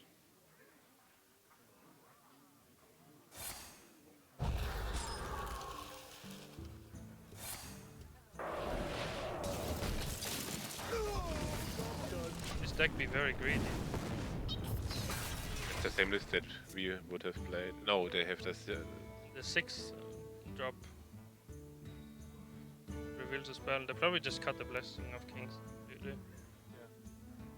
Spikeridge and Coldite. Coldite, yeah.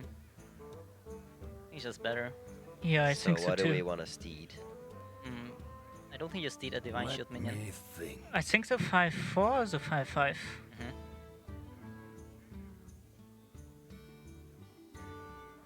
I think I the think the 5/5 because otherwise he can Fireball, trade, and something. That plays around Fireball a little bit. But yeah. He used one Fireball, he didn't use the second one.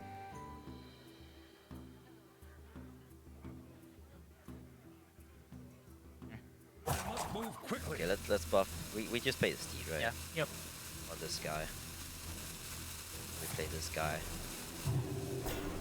Here. Yeah, I think there. Yep.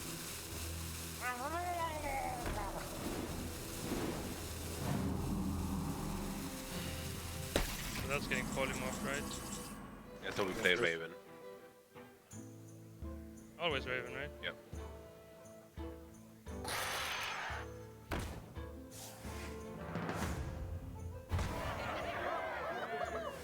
Pretty good. I think we still Polymorph, right? Yep, Polymorph, ping and trade. Hey, wait, what do we trade into? We can kill the 5/4. I think it's the best target. Yeah, it's the best target. Or we can kill the Morlock. Don't we just Can we freeze just the... Polymorph this? Freeze the 5/4? No, the one Murloc. No, we freeze a Murloc. Yeah. We ping this and we freeze Yeah. the random. But we don't get healed then. Alright. Wait, don't. We also ping a Murloc and freeze a Murloc. No. Take the heal, right? Yeah. How much damage is War Leader? I mean, yeah, we You're might dead. kill the War Leader. Not the War Leader, the Cold is here. Just do this, right? This. But the War Leader, I think.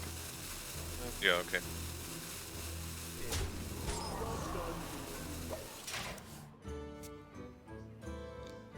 Well, I mean, Virtus.pro is fighting back, and the Flame Strike pickup from the Raven Familiar ends up being quite the pickup. But Spikeridge Steed drawn, there's just this deck, Brawler Paladin deck, just has so much gas. That is a lot of gas they just picked up with the Spikeridge Steed as well. So Megasaur under the threat of creating yet another Water Elemental. And this can be a position that starts to snowball. The fact that CompLexity couldn't burst this Ice Block means that at some point they are going to have to fight through this if they want to win. So this is getting quite difficult for them, but the Spikeridge Steed may be enough to completely overcome this. I don't know if I'm convinced yet, though. I'm not going to be convinced until the final point of damage is dealt. Or slightly before. I can get behind that. Must move quickly. I'm going to get in front of it.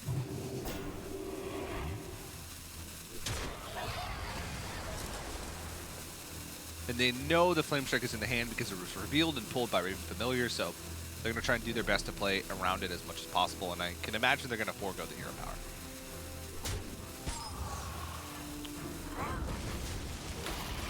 That attack is quite surprising to me, though. Actually, maybe they want a hero power there. Nah, never mind. The 1/1's always going to be there. They won't have anything to trade next turn. I was thinking, I wasn't thinking. I think Virtus.pro might have gotten out of this in terms of just like the board state. That's fine. It takes 6 damage away. Yeah, it's just extra health. Yeah, I suppose. But again, as you mentioned, the deck then in Complexity's average draw from here on out is actually pretty reasonable. But let's go and listen in now to Complexity, see if the seal is what they want to go for their win condition. Seal trade there, right? Wait, do we not want to kill the Doomsayer? Well, then we can't clear the actual Doomsayer later. Yeah. Is that a problem? Maybe that's not a problem. No. Yeah, This is a problem, though, right? It is, but we can't play around it, I think. Actually, maybe I agree with... 7/7 Doomsayer is so annoying. I'm not sure. Hey, let's just kill the 7/7. I think you kill the 7/7. Yeah, and then we play 2 seals, or? Yeah. Yep. Yeah, 2 seals. Must move quickly.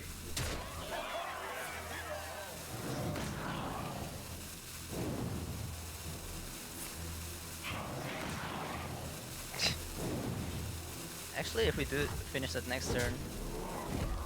Well, we still need 2 turns, right? 2 turns. We basically need 3 turns from now to destroy a stack. We do have a 6/10 protecting us. Yeah. Wait, how do you think? How do you make it? Yeah, you just hit that 3 times. 3 times? Okay, yeah. That good yeah, though. Yeah, I like it. And then you get elemental. Isn't just Frostbolt fine enough? Time melts away. I mean, what I could see, play Flame Strike in the valley. We are left with the mallet, and they are left with it. But we will lose Flame Strike. So I think the one which is suggested is way better, because we get an elemental, and it's supposed to. They're running us out of cards though, right? I must decide. Yeah, but you can't do anything. Like if they play the double Flame Strike, Like what else would you do? I'm thinking about Frostbolt and Medivh and just ping that thing. No, I like to play with Frostbolt, Valley, make the elemental. Yeah, I also like just killing it. I mean, the problem is they get the steed out as well. I don't really want to give them the steed. Yeah, but you generate the elemental. You are on fire. Elementals are elementals. Like now we can play it so slow. The problem is they also can't remove both of these minions at the same time, right? Yeah. Yeah, okay, whatever. And we still have Medivh, like I said, and Firelance Porter. Medivh just gets a lot worse because we have the blizzards are good though. I would have loved the blizzard here. Blizzard ping would have been blizzard would have been the best card yet. Like we had 23. We don't have card draw though, right? We have another Raven. And we can win that again easily, right? They played they played Steed. They played 2 Steeds. Yeah. They don't have spells. So Raven actually always draws a card now, right? Yeah. I'm going seal, go almost every time here. Yeah, you want to blow up those Medivhs, those Alexstrasas, all that card draw. You want to stop that before it happens. Complexity is not playing a kill Virtus.pro game anymore. They are playing a kill all of their cards game. And so here's the thing. 2 more turns until that happens. Final Seal puts the 10 cost in hand, and that 10 cost blows up the rest of the deck for Virtus.pro. Complexity, because of that fortunate outcome from Spiteful Summoner, is looking poised to win this in a value sense. Make sure they trade off the board to play around the Flame Strike that they know is there. Firelance Portal, though, is a pretty good pickup. If they can get a Firelance Portal, they're going to go with Flame Strike. I like Flame Strike here a lot more. It clears the board, gets you a Welly, and Complexity is somewhat racing against the time here. They're going to need a lot of help. Their next 2 draws are going to have to be essentially the best cards in their deck because their deck's going to be gone. Call to Arms is a decent one. I think the Cobalt Scalebane's fine as well. Cobalt Skillbane would mean you have a 6/6, or sorry, a 9/6 and a 5/5 on board. You play the seal. Like, you've gotten to this point. Let's hear it in complexity. I think the turns for me are planned out. Lexus, we just lose. But how many Murlocs do we have? Do we have enough? I don't know how many Murlocs we have. Nah, but I don't think we lose if they Alex us. Then we can Tareem, and then we can kill their deck. Well, like deal 5. Okay. I don't think we beat that. We should. I'm not. Wait. How bad is Alex really? Well, we go to 10. We go to 10, and then we destroy their deck. Ah, yeah, you're right. Yeah, you're right. You're right. Yeah. Well, we don't destroy the deck because we kind of. So we do this, right? Do we have enough? No, just Skillbane. Skillbane. I think we Skillbane. Skillbane. I'm sure because like. Yeah, sure. Like call for arms into. Yeah, sure. Yeah, you're right. It doesn't make sense. Yeah, we want to do that. How does this work? We just Medivh. We want the 7-drop. Wait. You just played Medivh? Then you trade the Water Alley, hit it, and ping the 5/5. Yes. And get another Water Alley. Yes. The next turn, you portal the dragon and get about. You play Medivh. Yeah. Hit the. Trade your Water Alley into the Scalebane. Hit the No, just Scalebane. double trade that and ping that. Why you want a 2/3 on the board, right? But then this trade doesn't trade into my Medivh, but this does trade into my Medivh. If I play the Deck Destroyer, I can just... Wait. Do you want to play Medivh? Hit it with the face, elemental into the Scalebane. But then you also lose your elemental. I told you it's the best. No. You play the Medivh, you hit it with the face into the Scalebane and you pin it. Yes. We are left with elemental. And Exactly. Oh, you wanna... Yes. Want me to face tank this? Yes. You don't need it, Ooh, yes. Because Yeah, that's what we wanted to do from the start. Yeah, but I didn't realize that that is what we were doing. Okay. It's my mistake, sorry. No problem. You trade and destroy their deck. Very sure. Yeah. And then we just only have to beat the last 2 cards. Yeah, exactly. This is 100% the play. There's never anything else. Yeah. Because we Straight into the 7/7. Because we won't have time to play the 10/10. That's the thing. Oh yeah, let's just think about it. We could play like this one plus this, like this one. Value trade this one. No, I'm pretty sure it's I'm just very sure. I'm yeah, very sure. 100%. 100 million%.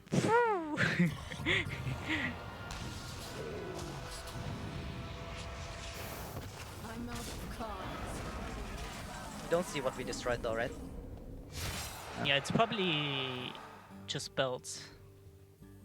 Like the last 2 cards. Yep.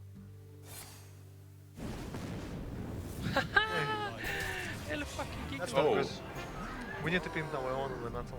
Yeah, pick our own Water Elemental and just go face. Yeah, just go first. Wait. They're never Can we away. hit into the 10/10 We just hit into the 10/10. with the elemental? Why? Yeah, I don't think. Yeah. Because it that's- freezes it, and then we have a 5/5 on board. No, but you can't generate the elemental. But we have a 3/6 and then we play a 10/10 next yeah, turn. I think we need to kill them the next turn. You can attack with a weapon into their face. But not this turn, right? Why not this turn? Because of Tyrion, yeah. we can. Okay, yeah, right. Yeah. And I want them to trade to play a 10/10 next turn if anything happens.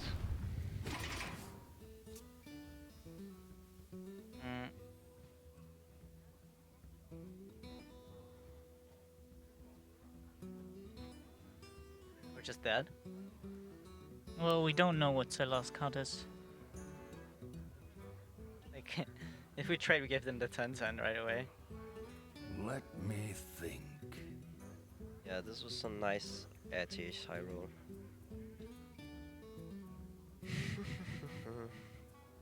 We have to Sunkeeper, right? Yeah, but we don't do it with call, right? Because we don't have enough Murlocs, I think. Yeah, but we do this and hero pass. Yeah. Yeah. Let me think.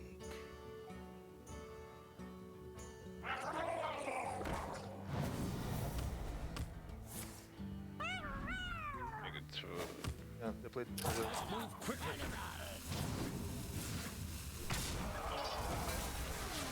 Arm. I'm out of cards. So we trade.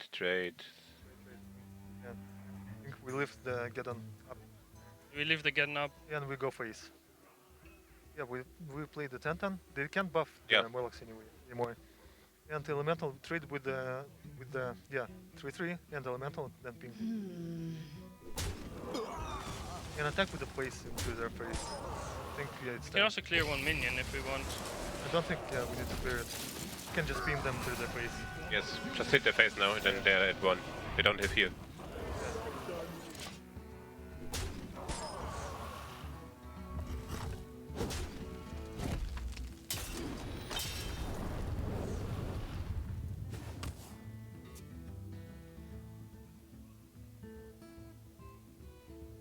What saves them? Geologist doesn't save them. Only Blue Silver doesn't help them. Squelch. I was just seeing it, I had him squelch and he was like emoting. Pinch of death cup. Heal of soup.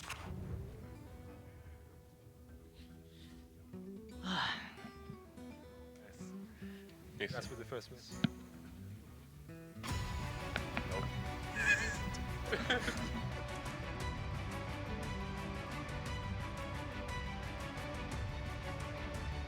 And Virtus.pro takes the series. An insane game. Rin coming off of the Spiteful Summoner. And the seal completed. And Azari the Devourer played, destroying the deck of Virtus.pro, but they squeaked it out in the end. A huge Violence Portal with Medivh, giving them Storm Guardian and giving them the Baron Geddon. Insane. You literally could not have gotten a better Firelands Portal than that, I don't think, with the Atia Shep. Yeah, that was the best. Something to really look at from that game too was did Rin matter in that one? They could have chained it together a lot sooner, but what kind of position would that have left them in from a pressure standpoint? Yeah, that's a question that is very difficult to answer. But Virtus.pro wins despite having their deck blown up, thanks to Jaina. Yeah, and I'm really liking this mage deck from Virtus.pro. It's just a take on Control Mage with a couple of extra tools. The Raven Familiar with the Dragon's Fury was a combo that worked out extremely well for them. And you know, some of the cards that we saw missing from the deck were like Arcane Intellect. They were relying on those cards as draw functions, like Raven Familiar as a draw function, and Arcanologist within their deck. But I like it. I like the take on it, and it's pretty much what won the series. And here's some of the crazy moments. Spiteful Summoner reveals a spell in the deck, and then summons a random minion of the same cost, and they got Rin. And that's my question. How quickly could they have cranked out these seals instead? You know, if they would have focused solely on that, again, what sort of pressure standpoint does that leave them in? Look at Virtus.pro's position, where they could have polymorphed this Rin to prevent that possibility. Had they done that, would the Bone Bear pressure have been way too much from Complexity? I mean, these are questions that are very difficult to answer, and so you can look at this game and go, well, in hindsight, this would have happened. But the point is, it changes the entire direction of the game with any of these decisions the players make. Yeah, and you know, who knows? If they had started the seals earlier, they would have had weaker board states, which could have meant Virtus.pro took too big of a board lead for them to come back from. It's really tough to call that one, but this was a huge point. Storm Guardian and Baron Geddon, which allowed them not only to get extra damage, but the taunt made things weird. And also, and not that it mattered, but Baron Geddon with Jaina, of course, gives you the extra heal. Didn't matter at all in the end, but I really liked the way Virtus.pro played the last, 5-6 turns leading up to that game. Definitely good planning, and it paid off in the end with a big win. Yeah, it's focusing on where their outs actually lie. I don't think they were quite expecting that big of a Firelands Portal, but the idea was that Firelands Portal just gave them a 5-drop and a 7-drop, which is just a lot of mana. And Complexity is not out yet.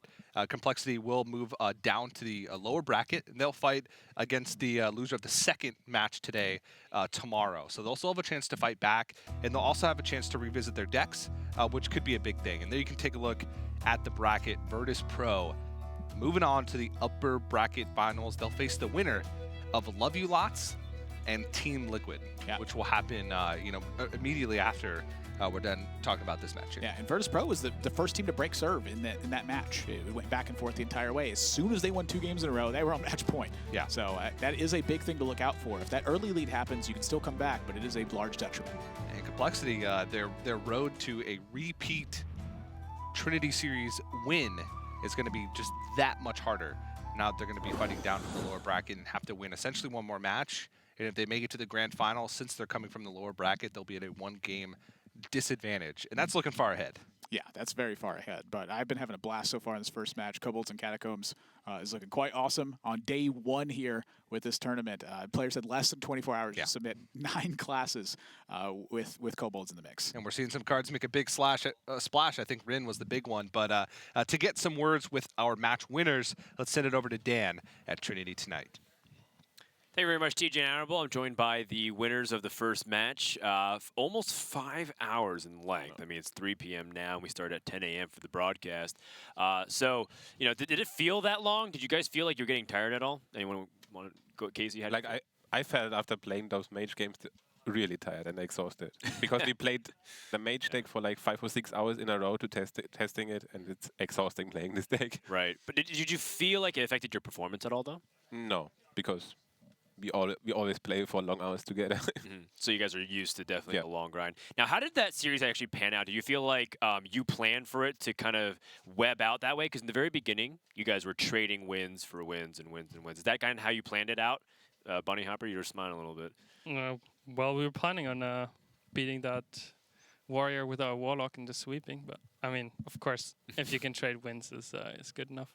Sure, sure. And, you know, now that you guys have gotten the victory here, I think you guys are guaranteed 3rd place. Now, I know last season you guys definitely had some unfinished business, being able to make a pretty big run at the end. Do you feel like, you know, this season is any different from you guys? Like, Naaman, I know you definitely wanted to go a little bit further than you did last season. So did anything change going to the finals this time around? Yeah, we got Casey. So he's going to carry us. Oh, Casey's the one carrying you guys, not the other way around. Okay, interesting. No, I think a lot of people put expectation because, Casey, you are known as a really interesting deck builder as well. So we saw a little bit of that influence too. So how are you enjoying the Kobolds and Catacombs set? I love it. Like, especially the Miracle Rogue is back now, makes me super excited. And the mage deck is just something I always enjoyed. Yeah. Well, I mean, it also had a little bit of curveballs too, right? I mean, when you guys see like Rin on the opposite side, you're like, oh, not this again. Like, you guys thought we were done with that too. So yeah, you guys are done with the first series overall, and I can't wait to see what's going to happen. We have another match with Team Liquid and Team Love You Lots. Is there a team that you like to go up against at all in the winners portion tomorrow? Probably against whom? Against Show. Liquid, the second one. I'm gonna play against Show. Yeah, because we just want to get revenge from the last year, since we lost to them. And yeah. Gotcha. Yeah, Team Liquid definitely looking a little bit strong too because they have Pheno. And they're actually, they were also getting tired watching you guys too. They're just like, oh man, I wish our game. We're just like everyone's like, yeah, we're just gonna play aggro decks, right? Yeah, we play aggro decks and just trade games and whatnot. All right, so I think that's pretty much it. So let's